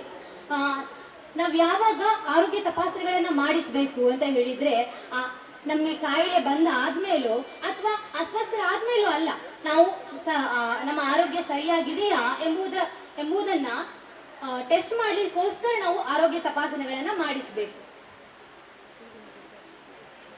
ಯಾವೆಲ್ಲ ಪರೀಕ್ಷೆಗಳನ್ನ ನಾವು ಮಾಡಿಸ್ಬೇಕು ಅಂತ ಹೇಳಿದ್ರೆ, ಮೂಲವಾಗಿ 4 ಪರೀಕ್ಷೆಗಳು: ರಕ್ತದೊತ್ತಡ BP, ಹಿಮೋಗ್ಲೋಬಿನ್ ಮತ್ತು ರಕ್ತದ ಸಕ್ಕರೆ ಡಯಾಬಿಟಿಸ್ ಹಾಗೂ ಕಣ್ಣಿನ ಪರೀಕ್ಷೆ. ಇವೆಲ್ಲ ಸಣ್ಣ ಸಣ್ಣ ಪರೀಕ್ಷೆಗಳು, ಆದ್ರೆ ದೊಡ್ಡ ದೊಡ್ಡ ಕಾಯಿಲೆಗಳಿಗೆ ಮೂಲವಾದಂಥದ್ದು. ಫಸ್ಟಿಗೆ ರಕ್ತದ ಒತ್ತಡ BP ಅಂತ ಹೇಳಿದ್ರೆ ಏನು ಅಂತ ಹೇಳಿದ್ರೆ, ಹೃದಯ ರಕ್ತವನ್ನ ಪಂಪ್ ಮಾಡುವಾಗ ದೇಹದಲ್ಲಿರುವಂತಹ ರಕ್ತನಾಳಗಳಿಗೆ ಆಗುವಂತಹ ಒತ್ತಡವನ್ನ BP ಅಥವಾ ರಕ್ತದೊತ್ತಡ ಅಂತ ಹೇಳ್ತಾರೆ. ಅದು ಯಾಕೆ ಜಾಸ್ತಿ ಆಗುತ್ತೆ ಅಂತ ಹೇಳಿದ್ರೆ, ಒಂದು ಟೆನ್ಷನ್, ನಾವೇನು ಒತ್ತಡದ ಅವಧಿಯಲ್ಲಿರುವಂಥದ್ದು ಅಥವಾ ಟೆನ್ಷನ್ ಜಾಸ್ತಿ ಮಾಡುವಂಥದ್ದು, ಉಪ್ಪನ್ನ ಹೆಚ್ಚಾಗಿ ಸೇವಿಸುವಂಥದ್ದು, ವ್ಯಾಯಾಮದ ಕೊರತೆ, ಎಕ್ಸರ್ಸೈಸ್ ಮಾಡದೇ ಇರುವಂಥದ್ದು, ತೂಕ ಹೆಚ್ಚಳ ಹಾಗೂ ಕುಟುಂಬದ ಸದಸ್ಯರಲ್ಲಿ ಈಗ ಆಲ್ರೆಡಿ ಇದೆ BP ಇದೆ ಅಂತ ಹೇಳಿದ್ರೆ ಅದು ನಮ್ಗೆ ಸಹ ಬರುವಂತಹ ಚಾನ್ಸಸ್ ಇರುತ್ತೆ. ಬಂದ್ರೆ ಏನಾಗುತ್ತೆ ಅಂತ ಹೇಳಿದ್ರೆ, ಈಗಾಗಲೇ ಹೇಳಿರುವಂತೆ ಹೃದಯ ರಕ್ತವನ್ನ ಪಂಪ್ ಮಾಡಬೇಕು, ಅದರ ಮೇಲೆ ಜಾಸ್ತಿ ಎಫೆಕ್ಟ್ ಆಗುತ್ತೆ. ಅದರ ಮೇಲೆ ಒತ್ತಡ ಜಾಸ್ತಿ ಆಗುವಾಗ ಹೃದಯದ ಸಮಸ್ಯೆಗಳು ಕೂಡ ಕಂಡು ಬರುತ್ತೆ. ಮೆದುಳಿಗೆ ಹಾನಿ ಆಗ್ತದೆ, ಕಿಡ್ನಿ ಸಮಸ್ಯೆಗಳು ಉಂಟಾಗ್ತದೆ, ಕಣ್ಣಿನ ರಕ್ತನಾಳಗಳಿಗೆ ಸಹ ಅದು ಎಫೆಕ್ಟ್ ಆಗುವಂತ ಚಾನ್ಸಸ್ ಇರುತ್ತೆ. ಈ BP ಒಂದು ಲಕ್ಷಣ ರಹಿತ ಕಾಯಿಲೆ. ಈ BP ಬಂದದ್ದು ನಮ್ಗೆ ಗೊತ್ತೇ ಆಗುದಿಲ್ಲ. ಹಾಗಾಗಿ ನಿಯಮಿತ BP ಚೆಕಪ್ ಅನ್ನ ಮಾಡ್ಲೇಬೇಕು. ಹಾಗಂತ ಹೇಳಿ BP ಜಾಸ್ತಿ ಇದ್ರೆ ಮಾತ್ರ ನಮ್ಗೆ ಪರಿಣಾಮ ಬೀರ್ತದಾ? ಇಲ್ಲ. ಲೋ BP ಇದ್ರೆ ಕೂಡ ನಮ್ಗೆ ಸಮಸ್ಯೆಗಳನ್ನ ಉಂಟು ಮಾಡ್ತದೆ. ಯಾಕೆ ಲೋ BP ಆಗ್ತದೆ ಅಂತ ಹೇಳಿದ್ರೆ, ನೀರಿನ ಕೊರತೆ, ನಾವು ಸರಿಯಾಗಿ ನೀರು ಕುಡಿಯುವುದಿಲ್ಲ. ಅದು ಇಂತಹ ಬೇಸಿಗೆಯಲ್ಲಂತೂ ನೀರಿನ ಅವಶ್ಯಕತೆ ಅತಿ ಹೆಚ್ಚಿರುವಂತದ್ದು. ಮತ್ತು ಹಿಮೋಗ್ಲೋಬಿನ್ ಕಡಿಮೆ ಇರುವಂತದ್ದು, ಊಟ ಮಾಡದೇ ಇರುವಂತದ್ದು, ಅಧಿಕ ರಕ್ತಸ್ರಾವ ಆಗುವಂತದ್ದು ಕೂಡ ಲೋ BPಗೆ ಕಾರಣ ಆಗ್ತದೆ. ಅದರಿಂದ ತಲೆ ಸುತ್ತುವಂತದ್ದು, ದೌರ್ಬಲ್ಯತೆ ಮತ್ತು ಮೂರ್ಛೆ ರೋಗಗಳಂತಹ ಕಾಯಿಲೆ ಕೂಡ ಬರುವಂತಹ ಚಾನ್ಸಸ್ ಇರುತ್ತೆ. ಹೈ BP ಎಷ್ಟು ಪ್ರಾಮುಖ್ಯತೆ ವಹಿಸ್ತದೆ ಅಲ್ವಾ ನಮ್ಮ ಆರೋಗ್ಯದಲ್ಲಿ, ಅಷ್ಟೇ ಪ್ರಾಮುಖ್ಯತೆ ಲೋ BP ಕೂಡ ವಹಿಸ್ತದೆ. Next haemoglobin. ಹಿಮೋಗ್ಲೋಬಿನ್ ರಕ್ತದಲ್ಲಿರುವಂತಹ ಆಮ್ಲಜನಕ, ನಾವೇನು ಉಸಿರಾಡ್ತೀವಿ ಗಾಳಿ, ಅದನ್ನ ಸಾಗಿಸ್ಲಿಕ್ಕೆ ಬಹಳ ಮುಖ್ಯವಾದಂಥದ್ದು. ಆದ್ರೆ ಒಂದು ವೇಳೆ ನಮ್ಮ ಹಿಮೋಗ್ಲೋಬಿನ್ ಕಡಿಮೆ ಆದ್ರೆ ಅದು ನಮ್ಮ ದೇಹಕ್ಕೆ ಆರೋಗ್ಯ ಸಮಸ್ಯೆಗಳನ್ನ ತಂದು ಕೊಡುವಂತಹ ಚಾನ್ಸಸ್ ಇರುತ್ತೆ. ಯಾಕೆ ಕಡಿಮೆ ಆಗ್ತದೆ ಅಂತ ಹೇಳಿದ್ರೆ, ನಾವು ಸೇವಿಸುವಂತಹ ಆಹಾರದಲ್ಲಿ ಕಬ್ಬಿನಾಂಶದ ಕೊರತೆ ಇರುವಂತದ್ದು, ಅಥವಾ ಸರಿಯಾದ ಸಮಯಕ್ಕೆ ಆಹಾರ ಸೇವಿಸದೇ ಇರುವಂತದ್ದು, ಮಹಿಳೆಯರಲ್ಲಿ ಮಾಸಿಕ ಋತುಸ್ರಾವ ಹೆಚ್ಚಾಗಿ ಆಗುವಂತದ್ದು ಕೂಡ ಹಿಮೋಗ್ಲೋಬಿನ್ ಕಡಿಮೆ ಮಾಡುವಂತಹ ಚಾನ್ಸಸ್ ಇರುತ್ತೆ. ಅದರಿಂದ ಹಾಗೆ ಸುಸ್ತು ಆಗುವಂತದ್ದು ಅಥವಾ ಯಾವುದೇ ಕೆಲಸ ಮಾಡ್ಲಿಕ್ಕೆ ಸಹ ನಮ್ಗೆ ಶಕ್ತಿ ಸಾಕಾಗುದಿಲ್ಲ. ದೌರ್ಬಲ್ಯತೆ ಉಂಟಾಗುವಂತದ್ದು, ತಲೆ ಸುತ್ತುವಂತದ್ದು, ಇಂತಹೆಲ್ಲ ಸಮಸ್ಯೆಗಳನ್ನ ಕಾಣಲಿಕ್ಕೆ ಸಿಗುತ್ತೆ. ಹಿಮೋಗ್ಲೋಬಿನ್ ಕಡಿಮೆ ಆದ್ರೆ ಹೃದಯ ಜಾಸ್ತಿ ಕೆಲಸ ಮಾಡ್ಬೇಕಾಗುತ್ತೆ. ಅದರಿಂದ ಬಿಪಿಯ ಮೇಲೆ ಕೂಡ ಎಫೆಕ್ಟ್ ಆಗುವಂತ ಚಾನ್ಸಸ್ ಇರುತ್ತೆ. ಇನ್ನು ಡಯಾಬಿಟಿಸ್ ಅಥವಾ ರಕ್ತದ ಸಕ್ಕರೆ. ಸಕ್ಕರೆ ನಮ್ಮ ದೇಹಕ್ಕೆ ಕೆಟ್ಟದ್ದು ಅಂತಲ್ಲ, ಅದು ಯಾಕೆ ಅಂತ ಹೇಳಿದ್ರೆ ದೇಹಕ್ಕೆ ಎನರ್ಜಿಯನ್ನ ಕೊಡ್ಲಿಕ್ಕೆ ಸಕ್ಕರೆಯ ಅಂಶ ಬೇಕು. ಸಕ್ಕರೆ ಅಲ್ಲ, ಸಕ್ಕರೆಯ ಅಂಶ ಬೇಕು. ಹಾಗಾಗಿ ದೇಹದ ಸಕ್ಕರೆ ಅಂಶವನ್ನ ಸರಿಯಾಗಿ ನಿಯಂತ್ರಿಸುವುದು ನಮ್ಮ ಕರ್ತವ್ಯ. ಓಕೆ, ಯಾಕೆ ಇಲ್ಲಿ ಜಾಸ್ತಿ ಆಗ್ತದೆ ಅಂತ ಹೇಳಿದ್ರೆ ಮೊದಲನೇ ಕಾರಣ ಸಿಹಿ ಆಹಾರಗಳನ್ನು ಅತಿಯಾಗಿ ತೆಗೆದುಕೊಳ್ಳುವಂಥದ್ದು, ಎಕ್ಸಸೈಸ್ ಮಾಡದಿರುವಂಥದ್ದು, ತೂಕ ಹೆಚ್ಚಾಗುವಂಥದ್ದು, ಕುಟುಂಬದಲ್ಲಿ ಇತಿಹಾಸ ಇರುವಂಥದ್ದು. ಇದರಿಂದ ಏನಾಗ್ತದೆ, ನಮ್ಮ ದೇಹದಲ್ಲಿರುವಂತಹ ನರಗಳಿಗೆ ಹಾನಿಯಾಗ್ತದೆ, ಕಿಡ್ನಿಯಲ್ಲಿ ಸಮಸ್ಯೆ ಉಂಟಾಗ್ತದೆ ಮತ್ತು ಹೃದಯ ರೋಗ ಕೂಡ ಇದರಿಂದ ಸ್ಟಾರ್ಟ್ ಆಗ್ತದೆ. ಕಣ್ಣಿನ ಸಮಸ್ಯೆಗಳು ಕೂಡ ಸ್ಟಾರ್ಟ್ ಆಗ್ತದೆ. ಅದರಿಂದ ಡಯಾಬಿಟಿಸ್ ಅನ್ನ ನಾವು ಕಂಟ್ರೋಲ್ ಮಾಡೋದು ಮುಖ್ಯ. ಒಂದು ವೇಳೆ ನಮ್ಮ ದೇಹಕ್ಕೆ ಒಮ್ಮೆ ಡಯಾಬಿಟಿಸ್ ಬಂತು ಅಂತ ಹೇಳಿದ್ರೆ ಅದು ಒಮ್ಮೆಲೆ ನಮ್ಗೆ ಗೊತ್ತಾಗುದಿಲ್ಲ ಮತ್ತು ಏನು ಎಫೆಕ್ಟ್ ಆಗುದಿಲ್ಲ. ಆದ್ರೆ ನಮ್ಮ ಇಡೀ ಜೀವನವನ್ನ ಬದಲಾಯಿಸುವಂತ ಶಕ್ತಿ ಅದಕ್ಕಿದೆ.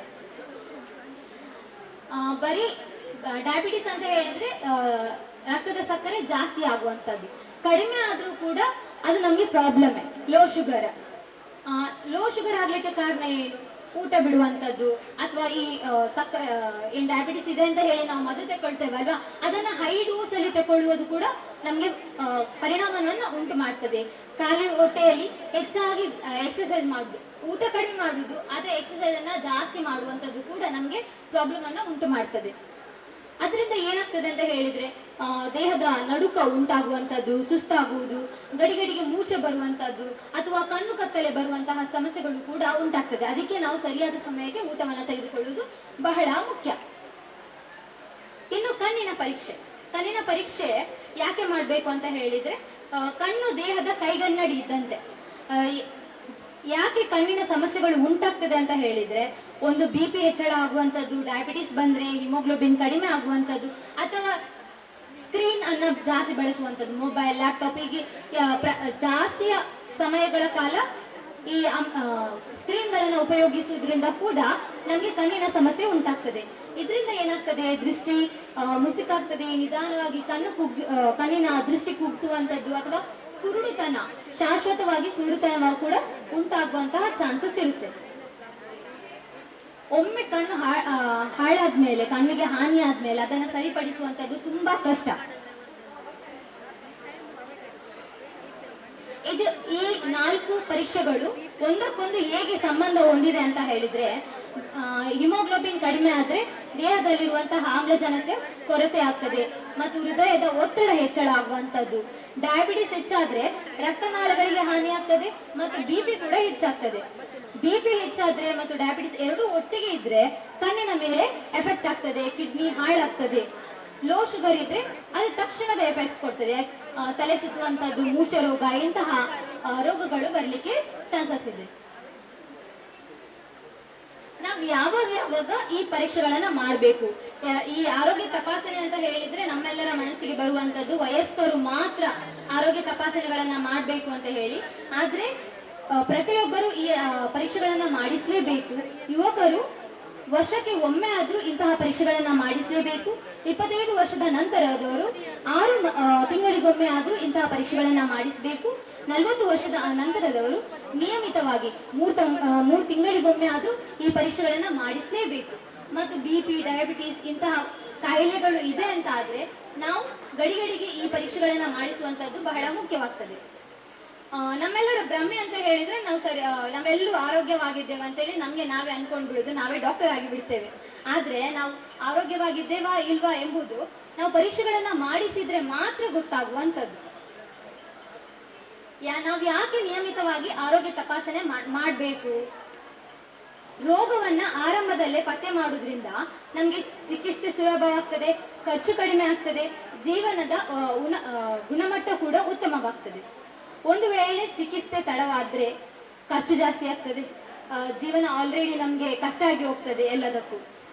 ನನ್ನ ಕೊನೆಯ ಸಂದೇಶ ಏನಂತ ಹೇಳಿದ್ರೆ ನಮ್ಗೆ ಜೀವನ ಸಿಗುದು ಒಂದೇ ಸಲ, ಅದನ್ನ ಚೆನ್ನಾಗಿ ನೋಡ್ಕೊಳ್ಳುವಂಥದ್ದು ನಮ್ಮ ಜವಾಬ್ದಾರಿ. ಹಾಗಾಗಿ ಯಾವುದೇ ಒಂದು ರೋಗ ಬರುವ ತನಕ ಅಥವಾ ಆ ರೋಗ ಬಂದು ಅದರ ನೋವು ಜಾಸ್ತಿ ಆಗುವ ತನಕ ಕಾಯದೆ ನಿಯಮಿತವಾಗಿ ಪರೀಕ್ಷೆಗಳನ್ನ ಮಾಡಿಸಿ ನಮ್ಮ ದೇಹದ ಆರೋಗ್ಯವನ್ನ ಸರಿಯಾಗಿಟ್ಟುಕೊಳ್ಳುವುದು ನಮ್ಮ ಕರ್ತವ್ಯ ಅಂತ ಹೇಳ್ತಾ, ನನಗೆ ಮಾತನಾಡಲಿಕ್ಕೆ ಅವಕಾಶ ಕೊಟ್ಟಂತಹ ನನ್ನ ವಿದ್ಯಾಸಂಸ್ಥೆ Mangala college of allied health science ಹಾಗೂ ಆಯೋಜಕ ಸಂಸ್ಥೆಗಳಿಗೂ ನನ್ನ ಅಭಿನಂದನೆಗಳನ್ನ ತಿಳಿಸುತ್ತಾ ಅವಕಾಶಕ್ಕಾಗಿ ವಂದನೆಗಳು.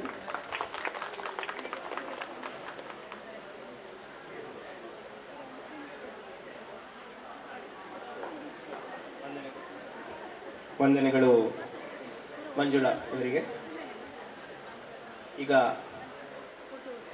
Doctor Rekha P Shenoy, HOD department of public dentistry, Yenepoya ದಂತ ಆಸ್ಪತ್ರೆ, ದೇರ್ಲಕಟ್ಟೆ, ಇವರು ಕಾರ್ಯಕ್ರಮದ ಬಗ್ಗೆ ಒಂದೆರಡು ಮಾತನಾಡಬೇಕಾಗಿ ಕೇಳ್ತಾರೆ.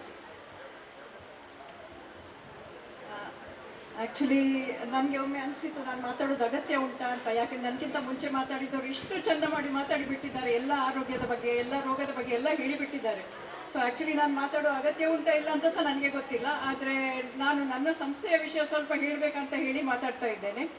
ಮೊಟ್ಟ ಮೊದಲಾಗಿ ಎನಬೋಯ ದಂತ ಮಹಾವಿದ್ಯಾಲಯದ ಪರವಾಗಿ ಈ ಶಿಬಿರವನ್ನು ಆಯೋಜಿಸಿದ ಎಲ್ಲರೂ ಯಾರ್ಯಾರು ಸಹಕಾರ ಮಾಡಿದ್ದಾರೆ, ಯಾರ್ಯಾರು ಶಿಬಿರವನ್ನು ಆಯೋಜಿಸಿದ್ದಾರೆ, ಅವರಿಗೆ ನಮ್ಮ ತಂಡದ ಪರವಾಗಿ ಧನ್ಯವಾದಗಳನ್ನು ಅರ್ಪಿಸ್ತೇನೆ. ಇಲ್ಲಿ ವೇದಿಕೆಯಲ್ಲಿ ಇರುವ ಎಲ್ಲ ಹಿರಿಯರು, ಪದಾಧಿಕಾರಿಗಳು, ಅಧ್ಯಕ್ಷರು, KVK ಸಂಸ್ಥೆ ಹಾಗೂ ಆತ್ಮಶಕ್ತಿ ವಿವಿಧೋದ್ದೇಶ ಸಹಕಾರಿ ಸಂಘದ ಚಿತ್ತರಂಜನ್ ಬೋಡಾರ್ ಸರ್ ಆಗಲಿ, ವೀಣಾಮಂಗಳ ಮೇಡಮ್ ಅವರಾಗಲಿ, ಇವರೊಟ್ಟಿಗೆ ತುಂಬ ವರ್ಷದಿಂದ ಕೆಲಸ ಮಾಡ್ತಾ ಇದ್ದೇವೆ. ಇವರು ತುಂಬ ಕಡೆ ಬೇರೆ ಬೇರೆ ನಮ್ಮ ದಕ್ಷಿಣ ಕನ್ನಡ ಜಿಲ್ಲೆಯ ಬೇರೆ ಬೇರೆ ಕಡೆ ಇಂಥ ಆರೋಗ್ಯ ಶಿಬಿರಗಳನ್ನು ಆಯೋಜಿಸ್ತಾ ಇದ್ದಾರೆ. ಈಗ ನಮ್ಮ ಜಿಲ್ಲೆಯಲ್ಲಿರುವಷ್ಟು ಹೆಲ್ತ್ ಫೆಸಿಲಿಟೀಸ್ ಅಥವಾ ಆರೋಗ್ಯ ಸೇವೆಗಳು ಇರುವಾಗ ನಮಗೆ ಇಂಥ ಶಿಬಿರಗಳು ಬೇಕಾ ಅಂತ ಕೇಳುವವರು ಸಹ ತುಂಬ ಜನ ಇದ್ದಾರೆ. ಯಾಕೆ ಹೋಗಿ ಈ ಶಿಬಿರಗಳನ್ನು ಮಾಡಬೇಕು, ಅಲ್ಲಿ ಹೋಗಿ ಯಾಕೆ ಸೇವೆ ಮಾಡಬೇಕಂತ ನಮಗೆ ಪ್ರತಿ ಸತಿ ನಮ್ಮ ಕಾಲೇಜಲ್ಲಾಗಲಿ ಬೇರೆ ಕಡೆ ಕೇಳ್ತಾರೆ. ಆದರೆ ನಾವೆಲ್ಲರೂ ನಮ್ಮ ದಿನನಿತ್ಯದ ಕಾರ್ಯಕ್ರಮಗಳಲ್ಲಿ ಎಷ್ಟು ವ್ಯಸ್ತವಾಗ್ತೇವೆ ಅಂತ ಹೇಳಿದರೆ ಆರೋಗ್ಯದ ವಿಷಯ ಲಕ್ಷ್ಯ ಕೊಡೋದು ಅಥವಾ ಕಾಳಜಿ ವಹಿಸೋದು ತುಂಬ ಕಡಿಮೆ. ಏನಾದರೂ ತೊಂದರೆ ಆದರೆ ಇವತ್ತೇ ಮಾತ್ರ ಆಯ್ತಲ್ಲ ಬಿಟ್ಟು ಬಿಡುವ, ನೋವಿನ ಮಾತ್ರೆ ತಗೊಂಡಿದ್ದೇವಲ್ಲ ಸರಿ ಆಯ್ತಲ್ಲ ಬಿಟ್ಟು ಬಿಡುವ, ಇದೇ ನಮ್ಮ ಆಟಿಟ್ಯೂಡ್ ಹೆಚ್ಚಾಗಿದೆ. ಆದರೆ ನನ್ನ ಮುಂಚಿನ ಸ್ಪೀಕರ್ ಹೇಳಿದಾಗೆ ಯಾವುದೇ ರೋಗವನ್ನು ಅದರ ಆರಂಭಿಕ ಹಂತದಲ್ಲಿ ಪತ್ತೆ ಹಚ್ಚೋದು, ಅದರ ವಿಷಯ ಚಿಕಿತ್ಸೆ ಪಡೆಯೋದು, ಸಲಹೆ ಪಡೆಯೋದು ಅಥವಾ ಅದಕ್ಕೆ ಏನು ಬೇಕಾಗುವ ಇನ್ವೆಸ್ಟಿಗೇಷನ್ ಮಾಡಿಸೋದು ತುಂಬ ಮುಖ್ಯ. ಯಾಕೆಂದರೆ ಅವ್ರು ಹೇಳಿದಾಗೆ ಅದರ ವಿಷಯ ಆಗುವ ಖರ್ಚಾಗಲಿ, ಹಾಸ್ಪಿಟಲೈಸೇಷನ್ ಆಗಲಿ, ನೋವು ಅನುಭವಿಸೋದಾಗಲಿ ಅಥವಾ ಅದನ್ನು ಗುಣಪಡಿಸ್ಲಿಕ್ಕೆ ಆಗ್ತದೇ ಇಲ್ಲ, ಅದು ಯಾವ ಹಂತದಲ್ಲಿ ಅದನ್ನು ಪತ್ತೆ ಹಚ್ಚಿದ್ದೇವೆ ಅದರ ಮೇಲೆ ಆಧಾರಿತವಾಗಿದೆ. ಸೊ ಆರೋಗ್ಯಕ್ಕೆ ಮುಖ್ಯ ಇದು. ಆರೋಗ್ಯಕ್ಕೆ ಮುಖ್ಯ ಒಂದು ಒಳ್ಳೆಯ ಆಹಾರ, ಎರಡನೇ ವ್ಯಾಯಾಮ. ಅದು ಯಾವಾಗ ನಮಗೆ ತೊಂದರೆ ಕಾಣ್ತದೆ ಅದರ ವಿಷಯ ಕಾಳಜಿ ವಹಿಸಿ ಚಿಕಿತ್ಸೆ ಪಡೆಯೋದು, ಮತ್ತು 6 ತಿಂಗಳಿಗಾದರೂ ಒಮ್ಮೆ ಹೋಗಿ ವೈದ್ಯರನ್ನು ಭೇಟಿಯಾಗಿ ಒಂದು ಚೆಕಪ್ ಮಾಡಿಸೋದು. ಇದು 4 ಒಳ್ಳೆಯ ನಿಯಮಗಳು ಅಂತ ಹೇಳಬೇಕು ನಾವು ಯಾವುದೇ ಆರೋಗ್ಯವನ್ನು, ನಮ್ಮ ಆರೋಗ್ಯವನ್ನು ನಾವು ರಕ್ಷಿಸಿಕೊಳ್ಳಲು. ಈಗ ದೇಹದ ಬೇರೆ ಬೇರೆ ಪಾರ್ಟ್ಸ್ಗಳಾಗೆ ಬಾಯಿ ಆರೋಗ್ಯವನ್ನು ಸಹ ರಕ್ಷಿಸಲಿಕ್ಕೆ ನಿಯಮಗಳು ಸೇರಿ ದಿನನಿತ್ಯ ನಾವು 2 ಸತಿ ಆದರೂ ಬ್ರಷ್ ಮಾಡಬೇಕು. ಹಲ್ಲು ಉಜ್ಜುದಂತ ಹೇಳೋದಿಲ್ಲ, ಹಲ್ಲು ಸ್ವಚ್ಛ ಮಾಡಬೇಕು. ಏನಾದರೂ ಸಿಹಿ ಪದಾರ್ಥಗಳನ್ನು ತಿಂದ ಕೂಡಲೇ, ಅಂಟಿಕೊಂಡು ಕೂತ್ಕೊಳ್ಳುವ ಪದಾರ್ಥಗಳನ್ನು ತಿಂದ ಕೂಡಲೇ ಬಾಯಿಯನ್ನು ಸರಿಯಾಗಿ ಮುಕ್ಕಳಿಸೋದು, ಗಾರ್ಗ್ಲಿಂಗ್ ಮಾಡೋದು. ವೈದ್ಯರನ್ನು 6 ತಿಂಗಳಿಗಾದರೂ ಒಮ್ಮೆ ಹೋಗಿ ತಪಾಸಣೆ ಮಾಡಿಸ್ಕೊಳ್ಳೋದು. ಏನಾದರೂ ತೊಂದರೆ ಕಂಡಲ್ಲಿ ಅದನ್ನು ಕೂಡಲೇ ಚಿಕಿತ್ಸೆ ಪಡೆಯೋದು, ಇದೇ ಮುಖ್ಯ. ಇಷ್ಟು ಮಾಡಿದರೆ ಸಾಕು, ನಾವು ನಮ್ಮ ಹಲ್ಲುಗಳನ್ನು ನಾವು ಸುರಕ್ಷಿತವಾಗಿ ಉಳಿಸ್ಕೊಳ್ಬಹುದು. ಈಗ ಇವತ್ತು ನಮ್ಮ ತಂಡ ಬಂದಿದೆ, ಇಲ್ಲಿ ನಮ್ಮ ವ್ಯಾನ್ ಇದೆ. ಸೊ ಮುಖ್ಯವಾಗಿ ಬಾಯಿಯಲ್ಲಿ ಕಂಡು ಬರೋ ರೋಗಗಳು ಒಂದು ದಂತಕುಳಿ ಅಂತ ಹೇಳ್ತೇವೆ, ಇಲ್ಲದೆ ಡೆಂಟಲ್ ಕೇರಿಸ್, ಹಲ್ಲಿಗೆ ಒಟ್ಟೆ ಆಗೋದು. ಎರಡನೇದಾಗಿ ಬರೋದು ವಸಡು ರೋಗ, ಹಲ್ಲಿಂದ ರಕ್ತ ಬರೋದು ಅಥವಾ ಹಲ್ಲು ಲೂಸ್ ಆಗೋದು. ಮೂರನೇದಾಗಿ ಈಗ ನಮ್ಮಲ್ಲಿ ನಾವು ನೋಡಿ ಬರೋದು, ನಮ್ಮ ದೇಶದಲ್ಲಿ ತಂಬಾಕು ಸೇವನೆ ಒಂದು ಹೆಚ್ಚಾಗಿದೆ, ಅದರಿಂದ ಕಂಡು ಬರೋದು ಅರ್ಬುದ ರೋಗ ಅಥವಾ ಕ್ಯಾನ್ಸರ್ ಅಂತ, ಬಾಯಿಯ ಕ್ಯಾನ್ಸರ್ ಅಂತ ಹೇಳ್ತೇವೆ. ಇದೆಲ್ಲ ರೋಗಗಳನ್ನು ನಾವು ಬೇಗ ಪತ್ತೆ ಹಚ್ಚಿದ್ರೆ ಬೇಗ ಟ್ರೀಟ್ಮೆಂಟ್ ಮಾಡಿ ಅದನ್ನು ನಾವು ಅಲ್ಲೇ ನಿಲ್ಲಿಸ್ಬೋದು. ಈಗ ಹಲ್ಲಿಗೆ ಹೊಟ್ಟೆ ಆಗುದು ಅಂತ ಹೇಳಿದ್ರೆ ನಮಗೆ ಗೊತ್ತಾಗುವುದು ಹೇಗೆ? ಹಲ್ಲು ಕಪ್ಪಾಗುವಾಗ ಅಥವಾ ಅಲ್ಲಿ ತಿಂದದೇನಾದ್ರು ಸಿಕ್ಕೊಳ್ಳುವಾಗ, ಬಾಯಿ ಜುಮ್ ಆಗುವಾಗ ಈಗ ಗೊತ್ತಾಗ್ತದೆ. ವಸಡು ರೋಗ ಗೊತ್ತಾಗೋದು ನಾವು ಬ್ರಷ್ ಮಾಡುವಾಗ ವಸಡಿಂದ ರಕ್ತ ಬರುದು ಅಥವಾ ಅಲ್ಲಾಡ್ಲಿಕ್ಕೆ ಶುರು ಆಗೋದು, ಅದು ತುಂಬಾ ಸುಧಾರಿತ ಹಂತದಲ್ಲಿ ಗೊತ್ತಾಗ್ತದೆ. ಮತ್ತೆ ಬಾಯಿಯ ಕ್ಯಾನ್ಸರನ್ನು ಕೆಲವೊಮ್ಮೆ ನಾವು ಒಂದು ಬಾಯಿಯಲ್ಲಿ ಸಣ್ಣ ಹುಣ್ಣಾದಾಗ ಅಥವಾ ಬಿಳಿ ಪ್ಯಾಚ್ ಆಗುವಾಗ ಸಹ ನಮಗೆ ಗೊತ್ತಾಗ್ತದೆ. ಏನಾದರೂ ತೊಂದರೆ, ಏನಾದರೂ ವ್ಯತ್ಯಾಸ ಬಂದಾಗ ನಮಗೆ ಕೂಡಲೇ ಗೊತ್ತಾಗ್ತದೆ ಬಾಯಿಯಲ್ಲಿ. ಸೊ ಅದೇ ಹಂತದಲ್ಲಿ ನಾವು ಹೋಗಿ ಒಂದು ತಪಾಸಣೆ ಆದ್ರೂ ಮಾಡಿಸ್ಕೊಳ್ಳೋದು ನಮ್ಮ ಕರ್ತವ್ಯ. ಇನ್ನೊಂದು ನಾವು ನೋಡೋದು ವಕ್ರದಂತ, ಅದನ್ನು ಆರ್ಥೋಡಾಂಟಿಕ್ ಕರೆಕ್ಷನ್ ಮಾಡಬೇಕಾಗ್ತದೆ. ಈಗ ನಮ್ಗೆ ಇವತ್ತು ಬಂದ ತಂಡದಿಂದಾಗಿ ನಾವು ಒಂದು ಚೆಕಪ್ ಮಾಡಿ ಇಲ್ಲಿ ಆಗುವಷ್ಟು ಚಿಕಿತ್ಸೆ ನಾವು ಇಲ್ಲಿ ಮಾಡ್ತೇವೆ. ಈಗ ಹಲ್ಲನ್ನು ಕೀಳೋದು, ಎಕ್ಸ್ಟ್ರಾಕ್ಷನ್ ಅಥವಾ ತುಂಬೋದು, ಫಿಲ್ಲಿಂಗ್ ಮಾಡೋದು ಅಥವಾ ಕ್ಲೀನಿಂಗ್ ಮಾಡೋದು, ಇದನ್ನು ಇಲ್ಲಿ ಮಾಡ್ಬೋದು. ಇದನ್ನು ನಾವು ಇಲ್ಲಿ ಮಾಡ್ತೇವೆ. ಇದಕ್ಕಿಂತ ಹೆಚ್ಚಿನ ಚಿಕಿತ್ಸೆ ಬೇಕಾದಲ್ಲಿ ನಾವೊಂದು ಗ್ರೀನ್ ಕಾರ್ಡ್, ಹಸಿರು ಕಾರ್ಡ್ ಅಂತ ಕೊಡ್ತೇವೆ. ಅದನ್ನು ತಗೊಂಡು ನೀವು ನಮ್ಮ ಆಸ್ಪತ್ರೆಗೆ ಬಂದರೆ 90% ಟ್ರೀಟ್ಮೆಂಟ್ ನಿಮಗೆ ಫ್ರೀ ಆಗ್ತದೆ. ಡಾಕ್ಟರ್ ರೇಖಾ ಪೀಶನ ಇವರಿಗೆ ಅಭಿನಂದನೆಗಳನ್ನು ಕೊಡುತ್ತಿದ್ದೇವೆ. ಶ್ರೀ ಕ್ಷೇತ್ರ ಧರ್ಮಸ್ಥಳ ಗ್ರಾಮಾಭಿವೃದ್ಧಿ ಯೋಜನೆ BC trust registered CSE Mangaluru ಇದರ ನೋಡಲ್ ಆಫೀಸರ್ ಆಗಿರುವ ಶ್ರೀ ಪ್ರಶಾಂತ್ ಇವರು ಕಾರ್ಯಕ್ರಮದ ಬಗ್ಗೆ ಒಂದೆರಡು ಮಾತಾಡುವ ಕೇಳ್ಕೊಳ್ತೀನಿ.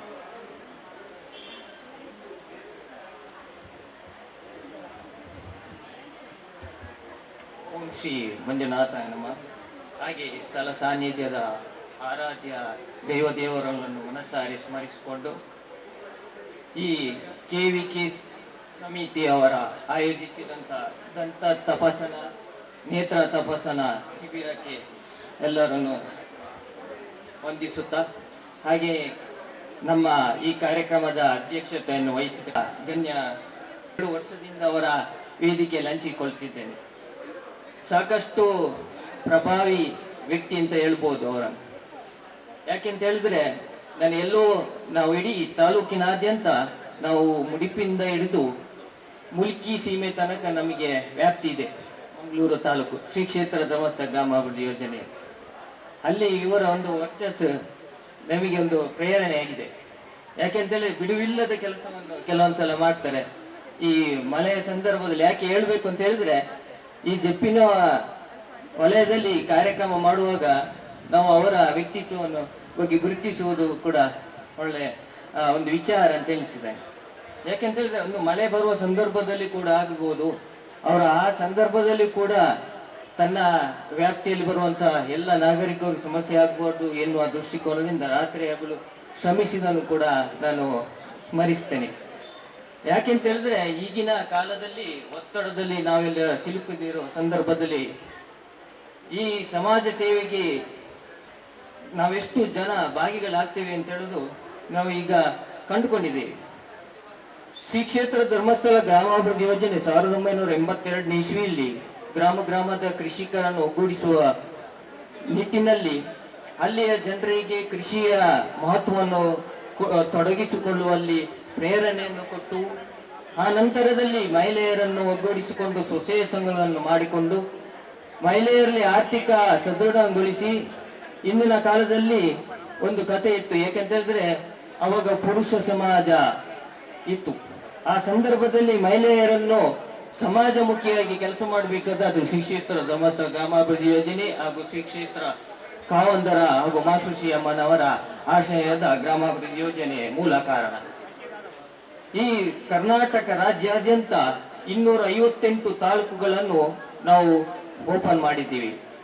ಇಲ್ಲಿ ಸಾಧಾರಣ ನಾವು 6255 ಕೇಂದ್ರಗಳನ್ನು ಸೇವಾ ಕೇಂದ್ರ ಅಂತ ಹೇಳಿದ್ದೇವೆ. ಯಾಕೆಂತ ಹೇಳಿದ್ರೆ, ನಾವು ರಾಷ್ಟ್ರೀಕೃತ ಬ್ಯಾಂಕಿನ ಮುಖಾಂತರ ಪ್ರತಿನಿಧಿಯಾಗಿ ಕೆಲಸ ಮಾಡ್ತಿದ್ದೀವಿ.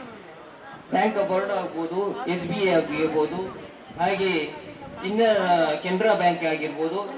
ಈ ಬ್ಯಾಂಕಿನ ಮುಖಾಂತರ ಸೇವಾ ಪ್ರತಿನಿಧಿಯಾಗಿ ನಾವು ಅವರ ಕೆಲಸಗಳನ್ನು ಮಾಡ್ತಿದ್ದೀವಿ.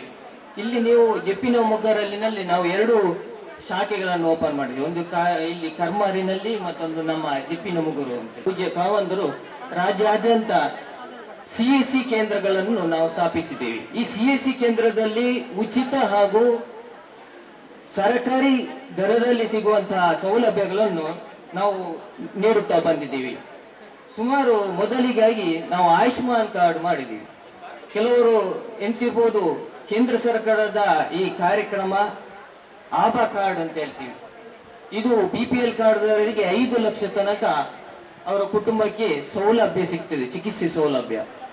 ಹಾಗೆ APL ಕಾರ್ಡ್ದವರಿಗೂ ಕೂಡ 1,50,000 ತನಕ ಅದರಲ್ಲಿ ಕೂಡ ಸೌಲಭ್ಯ ಸಿಗ್ತದೆ. ಇದು ಏನು ಅಂತ ಹೇಳಿದ್ರೆ, ನಾವು ಉಚಿತವಾಗಿ ನೋಂದಣಿ ಮಾಡಿದರೆ ಸುಮಾರು 1,44,00,000 ಜನರನ್ನು ನಾವು ಈ ವೇದಿಕೆಗೆ ಅಂದ್ರೆ ಈ ನೋಂದಣಿ ಕಾರ್ಡ್ ಅನ್ನು ನೋಂದಣಿ ಉಚಿತವಾಗಿ ಮಾಡಿರ್ತೇವೆ.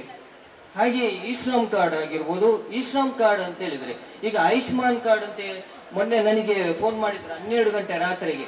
ನೀವು ನಂಬಲಿಕ್ಕಿಲ್ಲ, ನಮಗೆ ಬೇಸರದ ಸಂಗತಿ. ಯಾಕೆಂತ ಹೇಳಿದ್ರೆ ಈ ಮೇಡಮ್ ಈಗ ಇವತ್ತು ಇಷ್ಟೊಂದು ಕಾರ್ಯಕ್ರಮಗಳನ್ನು ಮಾಡಿದ್ದಾರೆ, ಜನರಿಗೆ ಉಪಕಾರ ಆಗ್ಬೇಕಂತೇಳಿ. ವೈದ್ಯಕೀಯ ಈಗ ನಿಮಗೆ ಎನಿಸಬಹುದು, ಇವತ್ತಿದ್ದವರು ನಾಳೆ ಇಲ್ಲ. ನಮ್ಮಲ್ಲಿ ಒಬ್ರು ವರ್ಕರ್ ಇದ್ರು, ಅವ್ರು ರಜೆಯಲ್ಲಿ ತಿಳಿದಷ್ಟೇ ಇಯರ್ ಎಂಡ್ ಆಯ್ತು ಅಂತೇಳಿ ಖುಷಿ ಖುಷಿಗೆ ಹೋಗಿದ್ದಾರೆ.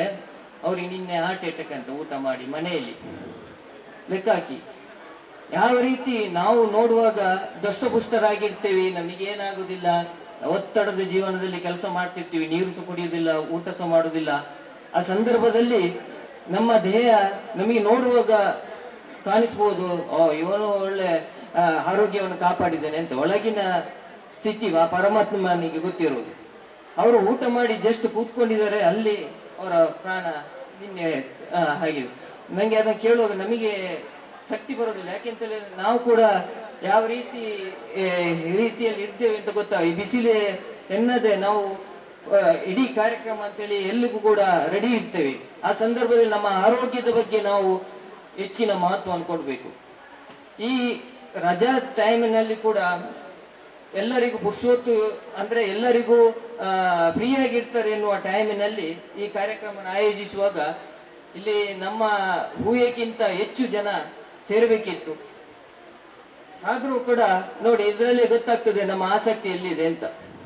ನಮ್ಮ ಆರೋಗ್ಯ ಕೆಡುವ ಸಂದರ್ಭದಲ್ಲಿ ಹಾಸ್ಪಿಟಲ್ಗೆ ಹೋಗುವುದಲ್ಲ, ಅದಕ್ಕೆ ಮುಂಚಿತವಾಗಿ ಇಂತಹ ಉಚಿತ ಚಿಕಿತ್ಸೆ ಸೌಲಭ್ಯಗಳನ್ನು ನಾವು ಪಡ್ಕೊಂಡ್ರೆ ನಮ್ಮ ಆರೋಗ್ಯದ, ಈಗ ಮೇಡಮ್ ಹೇಳಿದ್ರು ಸರ್ವಿಸ್ ಇದ್ದಾಗೆ. ಈಗ ನಾವು ಗಾಡಿಯನ್ನು ಸರ್ವಿಸ್ ಹೇಗೆ ಮಾಡ್ತೇವೆ ಆ ರೀತಿಯ ಸರ್ವಿಸ್ ಮಾಡಿ. ನಮಗೆ ಕೆಲವೊಂದ್ಸಲ ಹಾಸ್ಪಿಟಲ್ಗೆ ಕೆಲವರು ಹೇಳ್ತಾರೆ ನಮ್ಮ ಅಲ್ಲಿಯ ಪ್ರದೇಶದಲ್ಲಿ, ಹಾಸ್ಪಿಟಲ್ಗೆ ದಾರಿಗೆ ಮಾರೆ, ಹಾಸ್ಪಿಟಲ್ ಹೋಗೊಂಡ ಎನ್ನು ಇಡೀ ಊರನ್ನು ಮಾರೋಡವು, ಇಡೀ ಜಾಗನ್ನು ಮಾರೋಡವು ಅಂತ. ನಿಮಗೆ ಗೊತ್ತಿರ್ಬೋದು, ಒಂದೊಂದು ಟ್ರೀಟ್ಮೆಂಟಿಗೆ ಕೂಡ ಅಷ್ಟೇ ಈಗಿನ ಟ್ರೀಟ್ಮೆಂಟ್ ಕೂಡ ನಮಗೆ ಸೌಲಭ್ಯ ಎಲ್ಲಿ ಕೂಡ ಇಲ್ಲ ಅಂತೇಳಿ ಇಲ್ಲ. ನಿಮಗೆ ಅನಿಸ್ಬೋದು ಈ ಕ್ಯಾನ್ಸರ್ ರೋಗ ಅಂತ ಹೇಳ್ತಾರೆ, ಅದು ಈಗ ಎಲ್ಲ ವಿವಿಧ ಉದ್ದೇಶದಲ್ಲಿ ಆಗ್ಲಿ ಇರ್ಬೋದು, ಎಲ್ಲದಕ್ಕೂ ಕ್ಯಾನ್ಸರ್ ಅಂತೇಳಿ ಒಂದು ಚಿಹ್ನೆ ಇತ್ತು. ಮೊದಲೆಲ್ಲ ಕ್ಯಾನ್ಸರ್ ಅಂತ ಹೇಳಿದ್ರೆ ಒಂದು ದೊಡ್ಡ ಸಾಂಕ್ರಾಮಿಕ ರೋಗ ಅಂತ ಹೇಳಿತ್ತು, ಈಗ ಸರ್ವಸಾಮಾನ್ಯ ಆಗಿದೆ. ಆ ಕ್ಯಾನ್ಸರ್ ಚಿಕಿತ್ಸೆ ಇಲ್ಲದೆ ಹೆಚ್ಚಿನ ಜನರು ಸಾವನ್ನಪ್ಪಿದ್ದು ನಾವು ನೋಡಿದ್ದೇವೆ.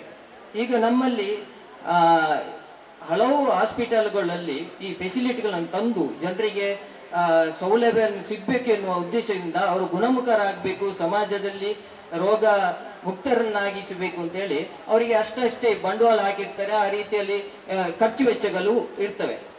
ಅದಕ್ಕೆ ನಾವು ಹೇಳುದು, ಆರೋಗ್ಯವನ್ನು ನಾವು ಕಾಪಾಡಿಕೊಳ್ಳುವ ಈ ಒಂದು ಉಚಿತ ಕಾರ್ಯಕ್ರಮಕ್ಕೆ ಎಲ್ಲರೂ ಕೂಡ ಭಾಗಿಯಾಗಬೇಕು, ಬರಬೇಕು.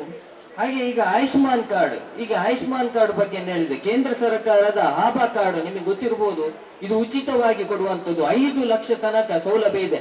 ಮೇಡಮ್ ಗೊತ್ತಿರ್ಬೋದು, ಕೆಲವು ಹಾಸ್ಪಿಟಲ್ ಅಲ್ಲಿ ಇದು ಆಗಿದೆ, ಹೃದಯಾಘಾತದಿಂದ ಹೆಚ್ಚಿನವರಿಗೆ 5 ಲಕ್ಷ ತನಕ ಫೆಸಿಲಿಟಿ ಸಿಕ್ಕಿದೆ.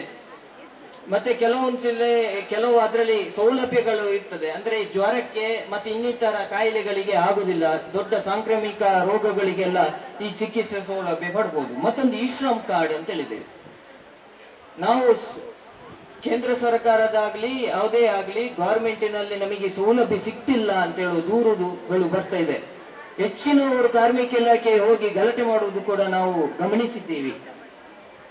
ಇಷ್ಟೊಂದು ಕಾರ್ಯಕ್ರಮಗಳನ್ನು ಮಾಡಿ ಇಷ್ಟೊಂದು ಮಾಹಿತಿಗಳನ್ನು ಕೊಟ್ಟು ಕೂಡ ಯಾವುದೋ ಒಂದು ಸಮಸ್ಯೆ ಬರುವಾಗ ಸರ್ಕಾರವನ್ನು ದೂರುವುದಾಗ್ಬೋದು ಅಥವಾ ಇಲ್ಲಿ ವ್ಯವಸ್ಥೆಯನ್ನು ದೂರುವುದಾಗ್ಬೋದು ನಾವು ಕಾಣುತ್ತಿದ್ದೀವಿ.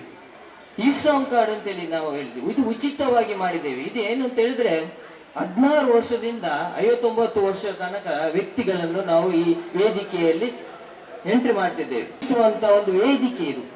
ಇದನ್ನು ನೀವು ನೋಂದಣಿ ಮಾಡದಿದ್ರೆ ನಿಮಗೆ ನಾಡ್ದಿನ ಸೌಲಭ್ಯ, ಯಾವುದೇ ಗವರ್ಮೆಂಟಿನ ಸೌಲಭ್ಯ ಸಿಗ್ಬೇಕಾದ್ರೆ ಇದು ವೆರಿ ಇಂಪಾರ್ಟೆಂಟ್ ಆಗಿರುವಾಗ ನಮ್ಮಲ್ಲಿ ಅಸಂಘಟಿತ ವಲಯದ ಕಾರ್ಮಿಕರು ಹೆಚ್ಚಿನವರಿದ್ದಾರೆ. ನಿಮಗೆ ಸಾಮಾಜಿಕವಾಗಿ ಭದ್ರತೆ ಸಿಗ್ಬೇಕಾದ್ರೆ ಈ ಶ್ರಮ್ ಕಾರ್ಡಿನಲ್ಲಿ ನೋಂದಣಿ ಮಾಡಿ, ಇದು ಉಚಿತವಾಗಿರ್ತದೆ. ಇನ್ನು ನೆಕ್ಸ್ಟ್ ನಿಮಗೆ ಅನ್ಸಿರ್ಬೋದು, ಈ ಟೈಲರ್ ಅಸೋಸಿಯೇಷನ್ ಅವರೊಟ್ಟಿಗೆ ನಾವು ವಿಶ್ವಕರ್ಮ ನೋಂದಣಿ ಮಾಡಿದ್ವಿ. ಅಂದ್ರೆ ವಿಶ್ವಕರ್ಮ ಅಂತ ಹೇಳಿದ್ರೆ ವಿಶ್ವಕ್ಕೆ ಮಾನ್ಯರಾದಂತ ಕಾರ್ಮಿಕ ವರ್ಗ ಅಂತೇಳಿ 18 ಕುಶಲ ಕಾರ್ಮಿಕರನ್ನು ಗುರುತಿಸಿದಂತ ಈ ನಮ್ಮ ಕೇಂದ್ರ ಸರ್ಕಾರ ಅವರಿಗೊಂದು ಕಾರ್ಯಕ್ರಮವನ್ನು ಹಾಕಿಕೊಟ್ಟಿತ್ತು. ಆ ಸಂದರ್ಭದಲ್ಲಿ ಮೊದಲಿಗೆ ನಮಗೆ ಗೊತ್ತಾದದ್ದು ಈ ಶ್ರಮ್ ಕಾರ್ಡ್ ಮೂಲಕ. ಈ ಶ್ರಮ್ ಕಾರ್ಡ್ ಮೂಲಕ ಎಷ್ಟು ಕಾರ್ಮಿಕ ವರ್ಗದವರು ಇದ್ದಾರೆ ಎನ್ನುವ ಗುರುತಿನ ರೀತಿಯಲ್ಲಿ ಸೌಲಭ್ಯವನ್ನು ಒದಗಿಸಲಿಕ್ಕೆ ಸುಲಭವಾಯಿತು. ಹಾಗೆ ನಮ್ಮ ಶ್ರೀ ಕ್ಷೇತ್ರ ಧರ್ಮಸ್ಥಳದಲ್ಲಿ ಪಾನ್ ಕಾರ್ಡ್ ಸರ್ವಿಸ್ ಮಾಡ್ತಿದ್ದೀವಿ.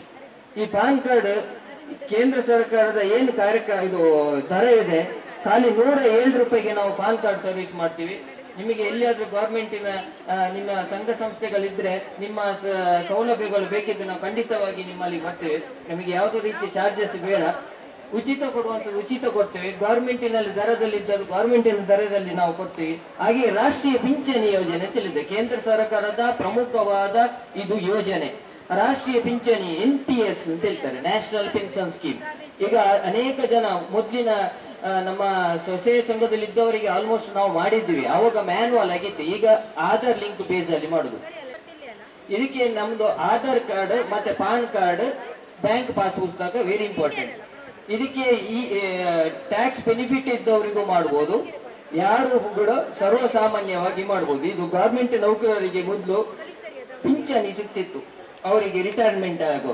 ಈಗ ಅದನ್ನೆಲ್ಲ ನಿಲ್ಲಿಸಿದ್ದಾರೆ. ಈಗ ಎಲ್ಲರಿಗೂ ಸರ್ವಸಾಮಾನ್ಯರಿಗೂ ಕೂಡ NPS ಎನ್ನುವುದು ರಾಷ್ಟ್ರೀಯ ಪಿಂಚಣಿ ಯೋಜನೆ ಸಿಗ್ಬೇಕು ಅಂತ. ತಮ್ಮ ದುಡಿಯುವ ಸಮಯದಲ್ಲಿ ಬದುಕಿನ ಸಂಧ್ಯಾ ಕಾಲಕ್ಕಾಗಿ ಹೂಡಿಕೆ ಮಾಡಿ ಆರ್ಥಿಕ ಭದ್ರತೆಯನ್ನು ಕಲ್ಪಿಸುವುದು. ದೀರ್ಘಾವಧಿಯಾಗಿ ನಮಗೆ ಹೂಡಿಕೆ ಮಾಡಿ ಅದರಿಂದ 60 ವರ್ಷ ಏಜ್ ಆಗುವಾಗ ನಮಗೆ ಎಲ್ಲ ಸೌಲಭ್ಯ ಸಿಗ್ಬೇಕು ಅಂತ. ಈಗ ಕೆಲವರು ಇದ್ದಾರೆ 60 ವರ್ಷ ಎಂಕ್ಲದಾಲ ಸೌಲಭ್ಯ ಇಜ್ಜ ಗೌರ್ಮೆಂಟ್ ಕೆಲವರು ಇದ್ದಾರೆ ನೋಡಿ. ಯಾವುದಕ್ಕೂ ಕೂಡ ನಾವು ಹೂಡಿಕೆ ಮಾಡಿದ್ರೆ ಮಾತ್ರ ಒಂದು ಸೌಲಭ್ಯಕ್ಕೆ ಅರ್ಹರಾಗಿರ್ತೇವೆ. 18 ವರ್ಷದಿಂದ 55 ವರ್ಷದವರು ನೋಂದಣಿ ಮಾಡಿದ್ರೆ ಅವರಿಗೆ ಮಾಸಿಕ ವೇತನ ಪಡೆಯುವವರು ಯಾರದಿದ್ರೆ ಇದು ಕೂಡ ನೋಂದಣಿ ಮಾಡ್ಬೋದು. ಇದಕ್ಕೆ ಪಾನ್ ಕಾರ್ಡ್, ಆಧಾರ್ ಕಾರ್ಡ್, ಆಧಾರ್ಗೆ ಲಿಂಕ್ ಆಗಿರೋ ಮೊಬೈಲ್ ನಂಬರ್ ಬೇಕು, ನಾಮಿನಿ ಹೆಸರು ಬೇಕು, ಇದು ಇಮೇಲ್ ID ಬೇಕು.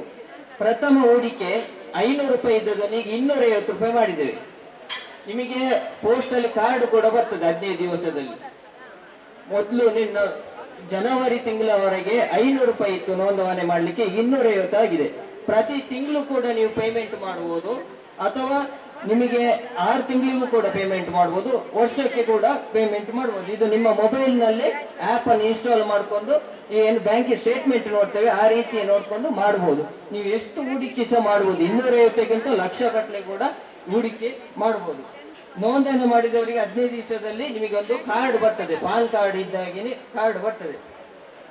ಇದು ಒಂದು ಎಕ್ಸಾಂಪಲ್. 18ರಿಂದ 60 ವರ್ಷದವರೆಗಿನಾಗೆ 42 ವರ್ಷಗಳ ಕಾಲ ಮಾಸಿಕವಾಗಿ 250 ರೂಪಾಯಿ ಪಾವತಿಸಿ ಅಂತ ತಿಳ್ಕೊಳ್ಳಿ. ಉದಾಹರಣೆಗೆ ನೋಡಿ, 18 ವರ್ಷದವ ನೋಂದಣಿ ಮಾಡಿಕೊಂಡು 60 ವರ್ಷ ಏಜ್ ಆಗುವಾಗ 42 ವರ್ಷಗಳ ಕಾಲ ಅಂದ್ರೆ ಅವನು 42 ಕಂತುಗಳನ್ನು 250 ಪಾವತಿಸಿ ಇರ್ತಾನೆ. ಒಟ್ಟು 1,26,000 ರೂಪಾಯಿ ರಿಟರ್ನ್ಸ್ ಅವನಿಗೆ ಸಿಗ್ತದೆ ಅವಾಗ 60 ವರ್ಷ ಆಗುವಾಗ. ಅದಕ್ಕೆ ಕೇಂದ್ರ ಸರ್ಕಾರದ ಮತ್ತೆ ಏನು ಹೂಡಿಕೆ ಮಾಡಿರ್ತೇವೆ ಸಂಸ್ಥೆಗಳ ಪರ್ಸೆಂಟೇಜ್ ಮೂಲಕ 9,04,123 ರೂಪಾಯಿ ಅವನ ಖಾತೆಗೆ ಜಮೆ ಆಗ್ತದೆ. ಇದು ನೀವು ತಿಳ್ಕೊಳ್ಬಹುದು. ನಿಮ್ಮ ಮೊಬೈಲ್ ಅಲ್ಲಿ ಪ್ಲೇ ಸ್ಟೋರ್ ಅನ್ನು ಓಪನ್ ಮಾಡಿಕೊಂಡು ಅಲ್ಲಿ ನೀವೇನು ಆ ಕಾರ್ಡ್ ಅನ್ನು ಎಂಟ್ರಿ ಮಾಡಿ ಲಾಗಿನ್ ಮಾಡಿದ್ರೆ ನಿಮಗೆ ಬ್ಯಾಂಕ್ ಸ್ಟೇಟ್ಮೆಂಟ್ ಹೇಗೆ ಸಿಗ್ತದೆ ಆ ರೀತಿಯ ಸ್ಟೇಟ್ಮೆಂಟ್ ನಿಮ್ದು ಎಷ್ಟೆಷ್ಟು ಹೂಡಿಕೆ ಆಗಿದೆ ಎಲ್ಲ ಮಾಹಿತಿ ಕೂಡ ಸಿಗ್ತದೆ. ಹಾಗೆ ನೀವು ವಾತ್ಸಲ್ಯ NPS ಅಂತ ಹೇಳಿದೆ. ಇದು ಏನಂತ ಹೇಳಿದ್ರೆ ಸುಕನ್ಯಾ ಸಮೃದ್ಧಿ ನಿಧಿ ಗವರ್ಮೆಂಟಿನ ಸ್ಕೀಮ್ ನಿಮ್ಗೆ ನೆನೆಸಿರ್ಬೋದು. ಹಾಗೆ ಇದು ಕೇಂದ್ರ ಸರ್ಕಾರದ ಕಾರ್ಯಕ್ರಮ. ನಿರ್ಮಲಾ ಸೀತಾರಾಮನ್ ಅವರು ಉದ್ಘಾಟನೆ ಮಾಡಿದ್ದಾರೆ. ಇದು ಮಕ್ಕಳಿಗೆ, ಇದರಲ್ಲಿ ಗಂಡು ಮಕ್ಕಳು ಆಗ್ಬೋದು ಹೆಣ್ಣು ಮಕ್ಕಳಿಗೆ ಯಾರಿಗೂ ಭೇದ ಇಲ್ಲ. 3 ತಿಂಗಳ ಮಗುವಿನಿಂದ 10 ವರ್ಷದ ಪ್ರಾಯದ ಮಗುವಿಗೆ ಇದು ನೋಂದಣಿ ಮಾಡಬಹುದು. ಇದೇನು ಉದ್ದೇಶ? 250 ರೂಪಾಯಿ. ಇದು 1,000 ರೂಪಾಯಿ ಇತ್ತು, ಮೊನ್ನೆ ಬಜೆಟಿನಲ್ಲಿ 250 ರೂಪಾಯಿ ಘೋಷಣೆ ಮಾಡಿದ್ದಾರೆ. ಎಲ್ಲರಿಗೂ ಸಾಮಾನ್ಯವಾಗಿ ಸಿಗ್ಬೇಕು ಎನ್ನುವ ದೃಷ್ಟಿಕೋನ ಇಟ್ಕೊಂಡು 250 ರೂಪಾಯಿ ಹೂಡಿಕೆ ಮಾಡುವ ಮೂಲಕ 18 ವರ್ಷ ಪ್ರಾಯ ಆಗುವಾಗ ಮಗುವಿಗೆ ಏನು ಎಜುಕೇಶನ್ ಎಲ್ಲ ಹೈಯರ್ ಎಜುಕೇಶನ್ ಮಾಡುವ ಸಂದರ್ಭದಲ್ಲಿ 18 ವರ್ಷ ಆಗ ಈ ಹೂಡಿಕೆ ಮಾಡಿದ್ದನ್ನು ತೆಗಿಬಹುದು. ಖಾತೆಯಲ್ಲಿ ಇರುವ ಅಮೌಂಟ್ ಅನ್ನು ತೆಗೆದು ಮಗುವಿನ ಎಜುಕೇಶನ್ಗೂ ಕೂಡ ಮಾಡಬಹುದು. ಇದು ಕೂಡ ಒಳ್ಳೆ ಸ್ಕೀಮು. 250 ರೂಪಾಯಿ ಕೊಟ್ಟು ಪಾವತಿಸಬಹುದು. ಹೀಗೆ ಕೆಲವರು ಹೇಳ್ತಾರೆ ಆತು ದುಡ್ಡು ಕೊಡು ಓಲನ್ನ ಫ್ರೀ ಇದೆಯಾ ಮೇಡಮ್ ಅಂತ. ನೋಡಿ, ನಾವು ಬಂಗುಡೆ ಭೂತ ಎಲ್ಲ ತಿಂದು ಒಂದು ದಿನದಲ್ಲಿ ಉಡಿ ಮಾಡ್ತೇವೆ. ₹1 ಹೂಡಿಕೆ ಮಾಡಲಿಕ್ಕೆ ಆಗದಿದ್ದರೆ ಹೇಗೆ ಹೇಳಿ? ನಮ್ಮ ವೈಯಕ್ತಿಕವಾಗಿ ಬೆಟ್ಟವಾಗಿ ಖರ್ಚು ಮಾಡುವಾಗ ನಾವು ಸ್ವಲ್ಪ ಪ್ರಮಾಣದಲ್ಲಿ ಉಳಿತಾಯ ಮಾಡಿದ್ರೆ ನಮಗೆ ಇವತ್ತಲ್ಲ ನಾಳೆ ಅದರ ಒಂದು ಪ್ರಯೋಜನ ಸಿಗ್ತದೆ. ಹಾಗೆ ನಮ್ಮ ಮಕ್ಕಳಿಗೂ ಕೂಡ ಹೈಯರ್ ಎಜುಕೇಶನ್ ಆಗಿ ಮಾಡ್ಬೋದು. ನಮ್ಮ ಸಂಸ್ಥೆಯಲ್ಲಿ ಕೂಡ ಈ ಸಾರ್ವಜನಿಕರಿಗೆ ಆಗಲಿ ಎಲ್ಲ ಉಪಕಾರ ಆಗಲಿ ಅಂತ ಹೇಳಿ ಒಂದು ಪ್ರಯೋಜನ ಆಗಲಿ ಎನ್ನುವ ದೃಷ್ಟಿಕೋನ ಇಟ್ಕೊಂಡು ಅನೇಕ ಸೌಲಭ್ಯಗಳನ್ನು ಕಲ್ಪಿಸಿಕೊಟ್ಟಿದ್ದೇವೆ. ನಮ್ಮ ಜೆಪ್ಪಿನ ಮುಗುರು ನಿಮಗೆ ಗೊತ್ತಿರ್ಬೋದು. ಜೆಪ್ಪಿನ ಮುಗುರು ಅದರ ಹತ್ತಿರನೇ ನಮ್ಮ ಸೆಂಟರ್ ಇದ್ರೆ ಒಂದು ದಿನ ಮಾಹಿತಿ ಕೊಟ್ಟು ಅಲ್ಲಿಗೆ ಹೋಗಿ, ಮತ್ತೊಂದು ನಾವು ಹಣ ಸಂಗ್ರಹಣೆ ಅಂದ್ರೆ ಬ್ಯಾಂಕ್ ಆಫ್ ಬರೋಡದ ಒಂದು ಕ್ಯಾಶ್ ಕಲೆಕ್ಷನ್, ಸಂಘ ಸಂಸ್ಥೆಯ ಸ್ವಸಹಾಯ ಸಂಘಗಳ ಕ್ಯಾಶ್ ಕಲೆಕ್ಷನ್ ನಾವು ಮಾಡ್ತಿದ್ದೇವೆ ನಮ್ಮ ಸಾಮಾನ್ಯ ಸೇವಾ ಕೇಂದ್ರದಲ್ಲಿ. ಅದು ID ಇದ್ರೆ ಮಾತ್ರ ಆಗ್ತದೆ. ಹಾಗೆ ಅವರಿಗೆ ನಾವು ID ಕೂಡ ಕಲ್ಪಿಸಿಕೊಟ್ಟು ಡಿಜಿಟಲೈಸ್ ಮಾಡಿದ್ದೇವೆ. ಸಂಘದ ವಿತರಣೆ ಕೂಡ ಸಂಘದ ಏನು ಉಳಿತಾಯ ಎಲ್ಲ ಇದೆ, ಲೋನಿನ ಅಮೌಂಟ್ ಎಲ್ಲ ಕಟ್ಟುವ ಫೆಸಿಲಿಟಿಯನ್ನು ಕೂಡ ನಾವು ಮಾಡಿದ್ದೇವೆ. ಅದರ ಒಟ್ಟಿಗೆ ಡಿಜಿಪೇ ಅಂತೇಳಿ ಮಾಡಿದ್ದಾರೆ. ATMಗೆ ಹೋಗುವ ಅಲೆದಾಡುವ ಪರಿಸ್ಥಿತಿಯನ್ನು ನಾವು ನಿಲ್ಲಿಸಿದ್ದೇವೆ. ಈ ಕ್ಯಾಶ್ ಕಲೆಕ್ಷನ್ ಸಂದರ್ಭದಲ್ಲಿ ಯಾರಿಗಾದ್ರೆ ಅಮೌಂಟ್ ಬೇಕು ಅಂತ ಹೇಳಿದ್ರೆ ATM ಹಿಡ್ಕೊಂಡು ಹೋಗಿ ನಮ್ಮ ಸೆಂಟರ್ ಅಲ್ಲಿ ವಿಡ್ರಾಲ್ ಮಾಡ್ಬೋದು. ಒಮ್ಮೆಗೆ 10,000 ರೂಪಾಯಿ ವಿಡ್ರಾಲ್ ಮಾಡ್ಬೋದು, ಎರಡನೇ ಬಾರಿಗೆ 10,000 ವಿಡ್ರಾಲ್ ಮಾಡ್ಬೋದು, ಒಟ್ಟಿಗೆ ದಿನಕ್ಕೆ 20,000 ರೂಪಾಯಿ ವಿಡ್ರಾಲ್ ಮಾಡ್ಬೋದು. ನೀವು ATMಗೆ ಹೋಗುವ ಅಲೆದಾಡುವ ಪ್ರಶ್ನೆ ಇರುವುದಿಲ್ಲ. ಹಾಗೆ ಅದರ ಕೂಡ ಸೌಲಭ್ಯ ಪಡ್ಕೊಳ್ಳಿ. ಮತ್ತೆ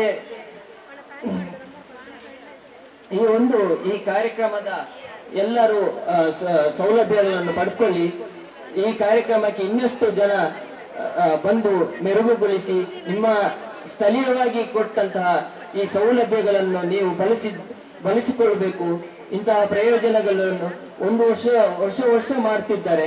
ಆ ವರ್ಷದಲ್ಲಿ ನೀವೆಲ್ಲರೂ ಅದರ ಭಾಗಿಗಳಾಗಿ ನಿಮ್ಮ ಪರಿಸರದಲ್ಲಿ ಆರೋಗ್ಯವನ್ನು ಕಾಪಾಡಿಕೊಳ್ಳಿ. ಮತ್ತೊಂದು ಈ ವೇದಿಕೆಯಲ್ಲಿ ಮೇಡಮ್ ಈ ವೇದಿಕೆಯಲ್ಲಿ ಒಂದು ಮಾತಾಡ್ತೇನೆ ಅಂತ ಹೇಳಿದ್ರೆ, ನಮ್ಮ ಈ ಸ್ವಚ್ಛ ಭಾರತ ಅಂತ ಹೇಳ್ತೀವಿ. ಯಾಕೆ ಅಂತ ಹೇಳಿದ್ರೆ ಬೇಸರ ಸಂಗತಿ, ನನ್ನ ಎದುರಲ್ಲಿ ಮೊನ್ನೆ ನೇತ್ರಾವತಿಯ ಬ್ರಿಡ್ಜ್ ಕೆಳಗಡೆಯಿಂದ ಹೋಗ್ತಿರುವಾಗ ದೊಡ್ಡ ಕಟ್ಟು ಬಂದು ಹಿಡ್ಕೊಂಡು ಬಿಸಾಡಿದ ನೋಡಿ. ಎಷ್ಟು ಬೇಸರ ಆಗ್ತದೆ ಅಂತ ಹೇಳಿದ್ರೆ, ನಾವು ಸ್ವಚ್ಛ ಭಾರತ ನಾವು ಇಡೀ ಸಾಂಕ್ರಾಮಿಕವಾಗಲಿ ಅಥವಾ ಯಾವುದೇ ರೀತಿಯ ರೋಗ ರುಜಿನಗಳು ಬರಬಾರ್ದು, ಮತ್ತೆ ನಮ್ಮ ಪರಿಸರ ಕ್ಲೀನ್ ಆಗಿರ್ಬೇಕು ಎನ್ನುವ ಒಂದು ಮಹಾಧಾರದ ಉದ್ದೇಶ ನಮಗೆಲ್ಲರಿಗೂ ಜವಾಬ್ದಾರಿ ಇದೆ.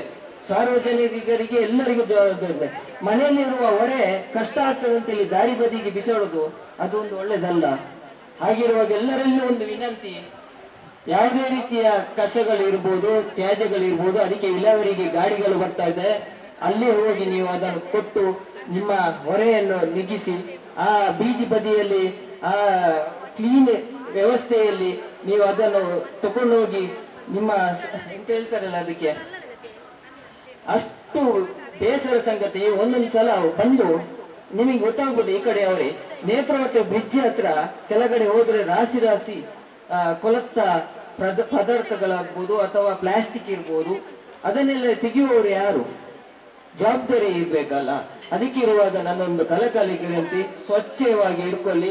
ಹಾಗೆ ನಮ್ಮ ಆರೋಗ್ಯವನ್ನು ಸ್ವಚ್ಛವಾಗಿ ಇಟ್ಕೊಳ್ಳಿ. ಹಾಗೇನೆ ಗೌರ್ಮೆಂಟಿನ ಫೆಸಿಲಿಟಿಗಳನ್ನೆಲ್ಲ ಪಡ್ಕೊಳ್ಳಿ. ಎಲ್ಲಿ ಕೂಡ ನಿಮ್ಮ ಕ್ಯಾಂಪ್ ಮಾಡೋದಾದ್ರೆ ನಾವು ಖಂಡಿತವಾಗಿ ಬರ್ತೇನೆ. ಶ್ರೀ ಪ್ರಶಾಂತ್ ಅವರಿಗೆ ಅಭಿನಂದನೆಗಳನ್ನು ನೀಡುತ್ತಾ, ಲಯನ್ಸ್ ಕ್ಲಬ್ ಮಂಗಳೂರು ಪಂಪೆಲ್ ಕಲ್ಪವೃಕ್ಷ ಇದರ ಅಧ್ಯಕ್ಷರಾದ ಶ್ರೀ ಉಮೇಶ್ ಅಧಿಕಾರಿ ಇವರು ಕಾರ್ಯಕ್ರಮದ ಬಗ್ಗೆ ಒಂದೆರಡು ಮಾತುಗಳನ್ನು ಇಲ್ಲಿ ನೆರೆದಿರುವಂತಹ ಎಲ್ಲ ಈ ಒಂದು ಯೋಜನೆಯನ್ನ ಫಲವನ್ನು ಪಡೆಯಲಿಕ್ಕೆ ಬಂದವರು ಹಾಗೂ ಅದನ್ನು ನಮಗೆ ವಿತರಿಸುತ್ತಿರುವಂತಹ ಎಲ್ಲರನ್ನು ನಮಸ್ಕರಿಸುತ್ತಾ, ನಾವು ಈ ಒಂದು ಕಾರ್ಯಕ್ರಮವನ್ನು ಲಯನ್ಸ್ ಕ್ಲಬ್ ಪಂಪೆಲ್ ಕಲ್ಪವೃಕ್ಷವನ್ನು ಇದರೊಟ್ಟಿಗೆ ಜೋಡಿಸಿಕೊಂಡಿದ್ದಾರೆ ನಮ್ಮ KVK ಸಮಿತಿ ಹಾಗೂ ಮುಖ್ಯವಾಗಿ ಆತ್ಮಶಕ್ತಿ ವಿವಿಧೋದ್ದೇಶ ಸಹಕಾರ ಸಂಘದ ಒಟ್ಟಿಗೆ ಈ ಕಾರ್ಯಕ್ರಮವು ನಡೀತಾ ಇದೆ. ಇಲ್ಲಿ ಹಲವಾರು ವರ್ಷಗಳಿಂದ ಈ ಒಂದು ಕಾರ್ಯಕ್ರಮವನ್ನು ನಡೆಸ್ತಾ ಇದ್ದಾರೆ. ಆದರೆ ಅದರ ಪ್ರಯೋಜನ ಪಡೀಲಿಕ್ಕೆ ನಮ್ಮವರು ಸಿದ್ಧರಾಗುವುದಿಲ್ಲ. ಯಾಕಂದ್ರೆ ಉಚಿತವಾಗಿ ಇಷ್ಟೊಂದು ಕಾರ್ಯಕ್ರಮವನ್ನು ಈ ರೀತಿಯಲ್ಲಿ ವ್ಯವಸ್ಥೆಗೊಳಿಸಿದ್ದಾರೆ. 2 ದೊಡ್ಡ ನಮ್ಮ ಆಸ್ಪತ್ರೆಗಳು, ಎನಪಯ ದಂತ ಚಿಕಿತ್ಸಾಲಯ ಇರಬಹುದು ಅಥವಾ ಮಂಗಳ ಫೌಂಡೇಶನ್ ಆಸ್ಪತ್ರೆ, ಇವರೆಲ್ಲ ಸೇರಿ ಈ ಒಂದು ಕಾರ್ಯಕ್ರಮವನ್ನು ಅವರ ಇಷ್ಟು ಜನಗಳು ರಜೆಯ ದಿನ ಬಂದು ಕೂಡ ನಮಗೆ ಸೇವೆಯನ್ನು ಕೊಡಲಿಕ್ಕೆ ಸಿದ್ಧರಿರುವಾಗ ನಾವು ಈ ಸ್ಥಳೀಯರು ಅದರ ಪ್ರಯೋಜನವನ್ನು ಪಡೀಲಿಕ್ಕೆ ಬಹಳ ಹಿಂದೇಟಾಗ್ತಾ ಇದ್ದೇವೆ. ಯಾಕಂತ ಹೇಳಿದ್ರೆ ಉಚಿತವಾಗಿ ಸಿಗುವಂಥದ್ದು ಸ್ವಲ್ಪ ಯಾರಿಗೂ ಹಣ ಕೊಟ್ಟು ಬರೋದಿದ್ರೆ ಬರ್ತಾರೆ, ಉಚಿತ ಅಂತ ಹೇಳುವಾಗ ಅದರ ಪ್ರಯೋಜನ ಪಡೀಲಿಕ್ಕೆ ಕೂಡ ಹಿಂದೆ ಮುಂದೆ ನೋಡುವಂತಹ ಸ್ಥಿತಿ ಬಂದಿದೆ. ನಾವು ನಮ್ಮ ಆರೋಗ್ಯದ ಬಗ್ಗೆ ಖಂಡಿತವಾಗಿಯೂ ಈಗಾಗಲೇ ಡಾಕ್ಟರ್ಸ್ ಎಲ್ಲ ಹೇಳಿದ್ದಾರೆ. ಯಾಕಂತ ಹೇಳಿದ್ರೆ ತಪಾಸಣೆ ಮಾಡಿಕೊಳ್ಬೇಕು.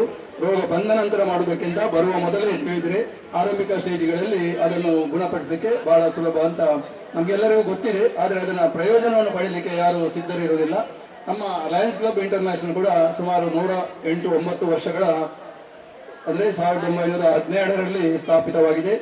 ಜಗತ್ತಿನಾದ್ಯಂತ ಎಲ್ಲ ಅಗತ್ಯವಿರುವಂತವರಿಗೆ ಅಗತ್ಯವನ್ನು ಕಲ್ಪಿಸಿಕೊಡುವಂತಹ ಕೆಲಸವನ್ನು ಇದ್ದವರಿಂದ ಪಡೆದು ಈ ಒಂದು ಕ್ಲಬ್ಗಳ ಮೂಲಕ ವಿತರಿಸ್ತಾ ಸೇವೆಯನ್ನು ನೀಡುತ್ತಾ ಕಣ್ಣಿಗೆ ಇರ್ಬೋದು, ಚಿಕ್ಕ ಮಕ್ಕಳ ಕ್ಯಾನ್ಸರ್ಗೆ ಇರ್ಬೋದು, ವಿವಿಧ ರೀತಿಯ ಎಲ್ಲ ರೀತಿಯ ಜನರ ಉಪಯೋಗಕ್ಕೆ ಆಗುವಂತಹ ಸೇವೆಗಳನ್ನು ಸದಾ ನೀಡುತ್ತಾ ಬಂದಿರುತ್ತದೆ. ಅದೇ ರೀತಿ ನಾವು ಈ ಒಂದು KVKಯ ಉತ್ತಮ ಕಾರ್ಯಕ್ರಮದಲ್ಲಿ ಕೈ ಜೋಡಿಸಲು ಸಂತೋಷ ಪಡ್ತಾ ಇದ್ದೇವೆ. ಈ ಒಂದು ಅವಕಾಶವನ್ನು ನಮಗೆ ನೀಡಿದ್ದಕ್ಕಾಗಿ ಶ್ರೀ ಉಮೇಶ್ ಅಧಿಕಾರಿಯವರಿಗೆ KVK ಸೇವಾ ಸಮಿತಿ ವತಿಯಿಂದ ಅಭಿನಂದನೆಗಳನ್ನು ನೀಡುತ್ತಾ ಈ ಕಾರ್ಯಕ್ರಮದ ಅಧ್ಯಕ್ಷರಾದ ಆತ್ಮಶಕ್ತಿ ವಿವಿಧೋದ್ದೇಶ ಸಹಕಾರಿ ಸಂಘ ನಿಮಿತ್ತ ಇದರ ಅಧ್ಯಕ್ಷರಾದ ಸಹಕಾರ ರತ್ನ ಶ್ರೀ ಚಿತ್ತರಂಜನ್ ಗೋಳಾರ್ ಇವರು ಈ ಕಾರ್ಯಕ್ರಮದ ಬಗ್ಗೆ ಒಂದೆರಡು ಮಾತನಾಡಲು ಕೇಳಿ. ಗುರುಪೇ ನಮಃ. ಆತ್ಮಶಕ್ತಿ ವಿವಿಧೋದ್ದೇಶ ಸಹಕಾರಿ ಸಂಘ ಇದರ 106ನೇ ಆರೋಗ್ಯ ಶಿಬಿರ. ಈ ಒಂದು ಉಚಿತ ಆರೋಗ್ಯ ಶಿಬಿರದ ಜೊತೆಯಲ್ಲಿ ಇಂದು ವಿವಿಧ ಇಲಾಖೆಗಳ ಮೂಲಕ ಇರುವಂತಹ ಸೌಲಭ್ಯಗಳ ನೋಂದಣಿ ಕಾರ್ಯಕ್ರಮವನ್ನು ಕೂಡ ಆಯೋಜಿಸಿದ್ದೇವೆ.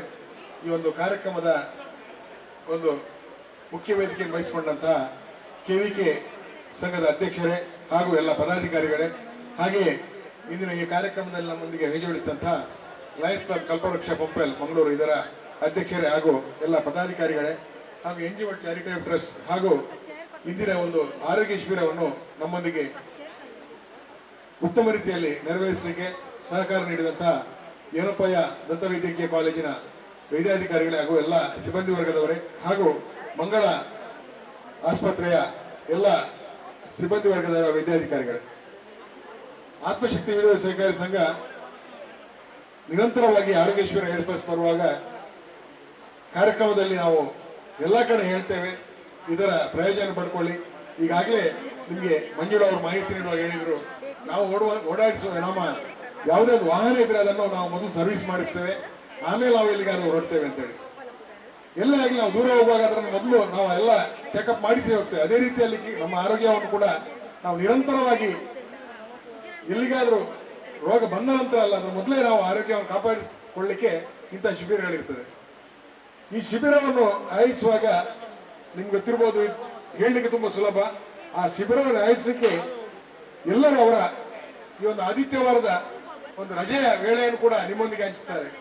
ವೈದ್ಯರುಗಳಿಗೆ ಅವರಿಗೆ ಒಂದು ಸಿಗುವಂಥದ್ದು ಆದಿತ್ಯವಾರದ ರಜೆ, ಅಥವಾ ನಮ್ಮ ಸಿಬ್ಬಂದಿಗಳಿಗೆ ಕೂಡ ಆದಿತ್ಯವಾರ ರಜೆ ಸಿಗುವಂಥದ್ದು, ಅಥವಾ ಈ ಸಂಘ ಸಂಸ್ಥೆಯ ಪದಾಧಿಕಾರಿಗಳು ಎಲ್ಲರೂ ಕೂಡ ಆದಿತ್ಯವಾರ ಬಿಸಿ ಇದ್ರೂ ಕೂಡ ನಿಮ್ಮೊಂದಿಗೆ ನಾವು ಬೆರೆಯುವಂಥದ್ದು ಈ ಸೌಲಭ್ಯಗಳು ಪಡ್ಕೊಳ್ಳಿ ಅಂತೇಳಿ. ಈಗಾಗಲೇ ನಮ್ಮ ವಿಲ್ಮೇಳ ಅವರು ಹೇಳಿದ ಹಾಗೆ ಕಾರ್ಮಿಕ ಇಲಾಖೆಯಿಂದ ಬರುವಂತ ಎಲ್ಲ ಒಂದು ರೀತಿಯ ನೌಕರರಿಗೆ ಸೌಲಭ್ಯಗಳಿದೆ. ಆದರೆ ಅದರ ಪ್ರಯೋಜನವನ್ನು ಯಾರು ತೆಗೆದುಕೊಳ್ಳುವುದಿಲ್ಲ. ಅದನ್ನು ಮುಂದಕ್ಕೆ ನಾವು ಹೇಳ್ತೇವೆ, ಯಾವುದೇ ಒಂದು ಸೌಲಭ್ಯ ಸರ್ಕಾರದಿಂದ ನಮ್ಗೆ ಇಲ್ಲ ಅಂತೇಳಿ. ಯಾಕೆ ಹೇಳಿದ್ರೆ ಪ್ರತಿಯೊಬ್ಬರಿಗೂ ಕೂಡ ಸರ್ಕಾರದಿಂದ ವಿವಿಧ ರೀತಿಯ ಸವಲತ್ತುಗಳಿದೆ. ಈ ಸವಲತ್ತುಗಳನ್ನು ತೆಗೆಯುವುದರಲ್ಲಿ ನಾವು ಇದ್ದೇ ಇದ್ದೇವೆ. ನೀವು ಇಂಥ ಶಿಬಿರಗಳಲ್ಲೆಲ್ಲ ಇಲ್ಲಿ ಎಷ್ಟೋ ಕಡೆ CSC ಸೆಂಟರ್ಗಳಿದೆ, ಅಲ್ಲಿ ಹೋಗಿ ನೀವು ನೋಂದಣಿ ಮಾಡಬಹುದು. ಇದು ನಿಮ್ಗಲ್ಲ, ನೀವೊಂದು ತಿಳ್ಕೊಳ್ಳಿ, ನಾವು ಮಾಡುವಂತ ಯಾವುದೇ ಒಂದು ಸೌಲಭ್ಯಗಳಿದ್ರೆ ಇದು ನಿಮ್ಗೋಸ್ಕರ ಅಲ್ಲ, ನಿಮ್ಮ ಕುಟುಂಬ ವರ್ಗಕ್ಕೆ. ಯಾರು ನಿಮ್ಮ ಕುಟುಂಬವನ್ನು ಪ್ರೀತಿಸ್ತೀರಾ ಇಂಥ ಶಿಬಿರಗಳಲ್ಲಿ ಭಾಗವಹಿಸಿ ಇದರ ಪ್ರಯೋಜನ ಕಂಡುಕೊಳ್ಳಿ. ಯಾಕಂತ ಹೇಳಿದ್ರೆ ನೀವು ಆರೋಗ್ಯವಂತರಾಗಿದ್ರೆ ಮಾತ್ರ ನಿಮ್ಮ ಕುಟುಂಬ ನಿಮ್ಮೊಂದಿಗೆ ಇರ್ತದೆ. ನಿಮ್ಮ ಆರೋಗ್ಯ ಕೆಟ್ಟಾಗ ನಿಮ್ಮ ನೋಡ್ಕೊಳ್ಳಿಕ್ಕೆ ಬರುವಂತವರು ನಿಮ್ಮ ಕುಟುಂಬ ವರ್ಗದವರು, ಅವರು ಸುಖವಾಗಿ ನಿಮ್ಮೊಂದಿಗೆ ಇರಬೇಕು ಹೇಳಿದ್ರೆ ಇಂಥ ಶಿಬಿರದ ಪ್ರಯೋಜನ ತಾವು ಪಡ್ಕೊಳ್ಳೇಬೇಕು. ಅದೇ ರೀತಿಯಲ್ಲಿ ನಮಗೂ ಕೂಡ ಈ ಸಹಕಾರ ಸಂಘದೊಂದಿಗೆ ನಾವು ಕೇವಲ ಆರ್ಥಿಕವಾಗಿ ನಿಮ್ಮನ್ನು ಚಿಂತನೆ ಮಾಡ್ತಾ ಇಲ್ಲ, ನಿಮ್ಮ ಸಾಮಾಜಿಕ ಬದ್ಧತೆ ಕೂಡ ಬೇಕೆನ್ನುವ ನಿಟ್ಟಿನಲ್ಲಿ ಇಂಥ ಶಿಬಿರಗಳಲ್ಲಿ ಭಾಗವಹಿಸುತ್ತಿದ್ದೇವೆ. ನಿಮಗೆ ಈಗಾಗಲೇ ತಿಳಿದಿದೆ, ಆತ್ಮಶಕ್ತಿ ಸುಮಾರು 34 ಶಾಖೆಗಳೊಂದಿಗೆ ಇದೀಗ 35ನೇ ಶಾಖೆ ಮೂಡಬಿದ್ರೆ ಶೀಘ್ರದಲ್ಲಿ ಉದ್ಘಾಟನೆಗೊಳ್ಳಲಿದೆ. ಅದೇ ರೀತಿಯಲ್ಲಿ ನಮ್ಮ ಲಾಭಾಂಶದಲ್ಲಿ ಈಗಾಗಲೇ ನಮ್ಮ ಈ ಆರ್ಥಿಕ ಸಾಲಿನಲ್ಲಿ 3.5 ಕೋಟಿಯ ಲಾಭವನ್ನು ಪಡೆಯುವ ಜೊತೆಯಲ್ಲಿ ವಿವಿಧ ಸೌಲಭ್ಯಗಳನ್ನು ಜನರಿಗೆ ನೀಡ್ತಾ ಇದ್ದೇವೆ. ನಮ್ಮ ಸಂಘದ ಮೂಲಕ ಈಗಾಗಲೇ ಬಸ್ ಸ್ಟ್ಯಾಂಡ್ ನಿರ್ಮಾಣ ಆಗಲಿ, ಅಥವಾ ಕಡು ಬಡ ಕುಟುಂಬಕ್ಕೆ ಮನೆ ನಿರ್ಮಾಣ ಮಾಡಿಕೊಡುವಂಥದ್ದಾಗಲಿ, ಅಥವಾ ಆಸಕ್ತರಿಗೆ ಸಹಾಯಧನ ನೀಡುವಂಥದ್ದಾಗಲಿ, ಕಾಲೇಜು ವಿದ್ಯಾರ್ಥಿಗಳಿಗೆ ನಾವು ನೋಡಿದ್ದೇವೆ ಕೊನೆಯ ಹಂತದಲ್ಲಿ ಅವರಿಗೆ ಎಕ್ಸಾಮ್ ಫೀಸ್ ಕಟ್ಟಲಿಕ್ಕೆ ತುಂಬಾ ತೊಂದರೆ ಆದಾಗ ಕಳೆದ ಬಾರಿ ಕೂಡ ಸುಮಾರು 3 ಲಕ್ಷ ರೂಪಾಯಿಯ ಅವರ ಎಕ್ಸಾಮ್ ಫೀಸ್ ಅನ್ನು ನಾವು ನೇರವಾಗಿ ಮಂಗಳೂರು ವಿಶ್ವವಿದ್ಯಾಲಯ ಕಟ್ಟಿರುವಂತಹ ಸಂಸ್ಥೆ ಆತ್ಮಶಕ್ತಿ. ಇದನ್ನು ಯಾಕೆ ಹೇಳ್ತಾನೆ ಹೇಳಿದ್ರೆ, ಕೆಲವು ಕೊನೆಯ ಹಂತದಲ್ಲಿ ಅವರಿಗೆ ಯಾವುದೇ ರೀತಿಯಲ್ಲಿ ಹಣ ಜೋಡಿಸಲಿಕ್ಕೆ ಆಗುವುದಿಲ್ಲ ಅಂತ ಸಂದರ್ಭದಲ್ಲಿ ಬರ್ತಾರೆ. ಈಗಿನ ಕಾಲದಲ್ಲಿ ನೀವು ಯಾವುದೇ ಒಂದು ವಿದ್ಯೆ ಕಲಿಯುವವರಿಗೆ ಯಾವುದೇ ರೀತಿಯ ತೊಂದರೆಗಳಿಲ್ಲ. ಲಯನ್ಸ್ ಕ್ಲಬ್ ಆಗಲಿ ಇಂಥ NGO ಗಳು ಎಷ್ಟೋ ಇದೆ. ಇದರ ಪ್ರಯೋಜನವನ್ನು ತಾವು ಪಡ್ಕೊಳ್ಳೋದು ಮನೆಯಲ್ಲಿ ಕೂತು ನಾವು ದೂರಲಿಕ್ಕೆ ಇರ್ತೇವೆ. ಆ ಮನೆಯಲ್ಲಿ ಕೂತು ದೂರುವುದರ ಮೊದಲು ಇಂತಹ ಸಂಘ ಸಂಸ್ಥೆಗಳಲ್ಲಿ ಸದಸ್ಯರಾಗಿ ಅದರ ಮೂಲಕ ಬರುವಂತ ಯಾರಿದ್ದಾರೆ ಬೇರೆ ಬೇರೆ ಇಲಾಖೆಗಳ ಪ್ರಯೋಜನ ಪಡ್ಕೊಳ್ಳಿ ಅಂತ ಹೇಳ್ತಾ ಎಲ್ಲರಿಗೂ ಶುಭ ಕೋರಿ. ಎರಡು ಮಾತನ್ನು ಧನ್ಯವಾದ. ತಪಾಸಣೆಯ ಶಿಬಿರದ ಸಾಂಕೇತಿಕವಾಗಿ ಇಬ್ಬರು ಫಲಾನುಭವಿಗಳಿಗೆ ಕನ್ನಡಕಗಳನ್ನು ನೀಡಿ ಸಹಕರಿಸಬೇಕಾಗಿ ಕಾರ್ಯಕ್ರಮದ ಅಧ್ಯಕ್ಷರಾದ ಸಹಕಾರ ರತ್ನ ಶ್ರೀ ಚಿತ್ತರಂಜನ್ ಬೋಳರ್ ಅವರಲ್ಲಿ ವಿನಂತಿಸುತ್ತಿದ್ದೇನೆ. ಫಲಾನುಭವಿಗಳಾದ ಶ್ರೀ ಸತೀಶ್ ನಾಯಕ್ ಮತ್ತು ಶ್ರೀ ವಿದ್ಯಾಶಶಿ ಇವರು ವೇದಿಕೆಗೆ ಬರಬೇಕಾಗಿ ಕೇಳಿಕೊಳ್ತಿದ್ದಾರೆ.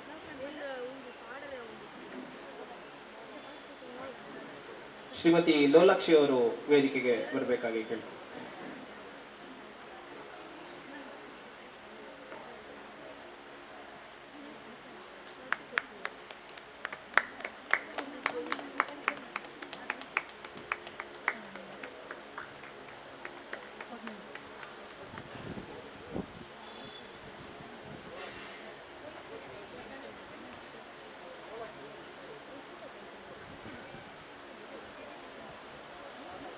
ಜಪ್ಪಿನಮಗಲು ಆತ್ಮಶಕ್ತಿ ವಿವಿಧೋದ್ದೇಶ ಸಹಕಾರಿ ಸಂಘ ಬೆಂದರವೇಲ್ ಶಾಲೆಗೆ ಲಯನ್ಸ್ ಕ್ಲಬ್ ಮಂಗಳೂರು ಪಂಪ್ವೆಲ್ ಕಲ್ಪವೃಕ್ಷ NGWorld ಚಾರಿಟೇಬಲ್ ಟ್ರಸ್ಟ್ ಮಂಗಳೂರು ಇದರ ಜಂಟಿ ಸಹಯೋಗದೊಂದಿಗೆ ಮಂಗಳ ಆಸ್ಪತ್ರೆ, ಮಂಗಳ ಕಾಲೇಜ್ ಕದ್ರಿ ಮಂಗಳೂರು ಹಾಗೂ ಸಮುದಾಯ ದಂತ ಆರೋಗ್ಯ ವಿಭಾಗ, ಎನಪೋಯ ದಂತ ಕಾಲೇಜ್ ಮತ್ತು ಆಸ್ಪತ್ರೆ ರೇತಕಟ್ಟೆ ಇದರ ನುರಿತ ವೈದ್ಯರ ತಂಡದಿಂದ ಆಯೋಜಿಸಿದ ವೈದ್ಯಕೀಯ ಶಿಬಿರದ ಉದ್ಘಾಟನಾ ಕಾರ್ಯಕ್ರಮದ ಅಧ್ಯಕ್ಷತೆಯನ್ನು ವಹಿಸಿರುವ ಆತ್ಮಶಕ್ತಿ ವಿವಿಧೋದ್ದೇಶ ಸಹಕಾರ ಸಂಘದ ಅಧ್ಯಕ್ಷರಾಗಿರುವ ಸಹಕಾರ ರತ್ನ ಶ್ರೀ ಚಿತ್ತರಂಜನ್ ಬೋಳರ್ ಇವರಿಗೆ ಹೃತ್ಪೂರ್ವಕವಾದ ಧನ್ಯವಾದಗಳು.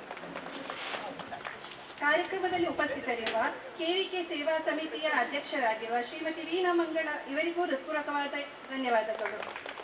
ಎನಪೋಯ ಆಸ್ಪತ್ರೆಯ ಡಾಕ್ಟರ್ ರೇಖಾ ಪಿಶೆನೆ ಇವರಿಗೂ ಹೃತ್ಪೂರ್ವಕವಾದ ಧನ್ಯವಾದಗಳು. ಮಂಗಳ ಆಸ್ಪತ್ರೆಯ MSc ಆಪ್ಟಿಮಿಸ್ಟ್ರಿ ಆಗಿರುವ ಸುಷ್ಮಾ ಇವರಿಗೂ ಹೃತ್ಪೂರ್ವಕವಾದ ಧನ್ಯವಾದಗಳು. ಲಯನ್ಸ್ ಕ್ಲಬ್ ಮಂಗಳೂರು ಕಲ್ಪವೃಕ್ಷದ ಅಧ್ಯಕ್ಷರಾಗಿರುವ ಲಯನ್ ಉಮೇಶ್ ಅಧಿಕಾರಿ ಇವರಿಗೂ ಧನ್ಯವಾದಗಳು.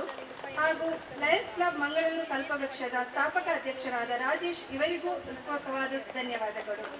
ಶ್ರೀ ಕ್ಷೇತ್ರ ಧರ್ಮಸ್ಥಳ ಗ್ರಾಮಾಭಿವೃದ್ಧಿ ಯೋಜನೆ DC ಟ್ರಸ್ಟ್ ರಿಜಿಸ್ಟರ್ ಇದರ CSC ನೋಡಲ್ ಆಫೀಸರ್ ಆಗಿರುವ ಪ್ರಶಾಂತ್ ಇವರಿಗೂ ಧನ್ಯವಾದಗಳು. ಭಾರತೀಯ ಜನತಾ ಪಾರ್ಟಿಯ ಮಂಡಲದ ಶಕ್ತಿ ಕೇಂದ್ರದ ಪ್ರಧಾನ ಕಾರ್ಯದರ್ಶಿಯಾಗಿರುವ ರಾಮ್ ಪ್ರಸಾದ್ ಇವರಿಗೂ ಹೃತ್ಪೂರ್ವಕವಾದ ಧನ್ಯವಾದಗಳು. ಆತ್ಮಶಕ್ತಿ ವಿವಿಧೋದ್ದೇಶ ಸಹಕಾರಿ ಸಂಘದ ಉಪಾಧ್ಯಕ್ಷರಾಗಿರುವ ನೇಮಿರಾಜ್ P ಇವರಿಗೂ ಹೃತ್ಪೂರ್ವಕವಾದ ಧನ್ಯವಾದಗಳು. ಅಸಂಘಟಿತ ಕಾರ್ಮಿಕ ಇಲಾಖೆಯ ಕಾರ್ಮಿಕಾಧಿಕಾರಿಯಾಗಿರುವ ಶ್ರೀಮತಿ ವಿಂಗ್ಮರ್ತ ಅವರು ಇವರಿಗೂ ಹೃತ್ಪೂರ್ವಕವಾದ ಧನ್ಯವಾದಗಳು. ಆತ್ಮಶಕ್ತಿ ವಿವಿಧೋದ್ದೇಶ ಸಹಕಾರಿ ಸಂಘದ ನಿರ್ದೇಶಕರಾಗಿರುವ ರಮಣಸ್ ಸನೆ ಇವರಿಗೂ ಹೃತ್ಪೂರ್ವಕವಾದ ಧನ್ಯವಾದಗಳು.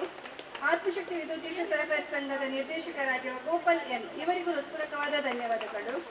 ಆತ್ಮಶಕ್ತಿ ವಿವಿಧೋದ್ದೇಶ ಸಹಕಾರಿ ಸಂಘದ ಮುಖ್ಯ ಕಾರ್ಯನಿರ್ವಹಣಾಧಿಕಾರಿಯಾಗಿರುವ ಶ್ರೀಮತಿ ಸೌಮ್ಯ ವಿಜಯ್ ಇವರಿಗೂ ಹೃತ್ಪೂರ್ವಕವಾದ ಧನ್ಯವಾದಗಳು. ಎನಪೋಯ ಆಸ್ಪತ್ರೆಯ PRO ಆಗಿರುವ ಭರತ್ ಕುಮಾರ್ ಇವರಿಗೂ ಹೃತ್ಪೂರ್ವಕವಾದ ಧನ್ಯವಾದಗಳು. ಹಾಗೂ KVK ಸೇವಾ ಸಮಿತಿ ಕಶೇಟ್ಲು ಇಲ್ಲಿನ ಎಲ್ಲ ಪದಾಧಿಕಾರಿಗಳು ಹೃತ್ಪೂರ್ವಕವಾದ ಧನ್ಯವಾದಗಳು. ಆತ್ಮಶಕ್ತಿ ವಿವಿಧೋದ್ದೇಶ ಸಹಕಾರಿ ಸಂಘದ ಸಿಬ್ಬಂದಿ ವರ್ಗದವರಿಗೂ ಧನ್ಯವಾದಗಳು. ಲಯನ್ಸ್ ಕ್ಲಬ್ ಮಂಗಳೂರು ಪಂಪವೆಲ್ ಕಲ್ಪವೃಕ್ಷ ಹಾಗೂ NGWorld ಚಾರಿಟೇಬಲ್ ಟ್ರಸ್ಟ್ ರಿಜಿಸ್ಟರ್ ಇದರ ಎಲ್ಲ ಪದಾಧಿಕಾರಿಗಳಿಗೂ ಹೃತ್ಪೂರ್ವಕವಾದ ಧನ್ಯವಾದಗಳು. ಹಾಗೂ ಮಾಧ್ಯಮ ಮಿತ್ರದವರಿಗೂ ಹೃತ್ಪೂರ್ವಕವಾದ ಧನ್ಯವಾದಗಳು.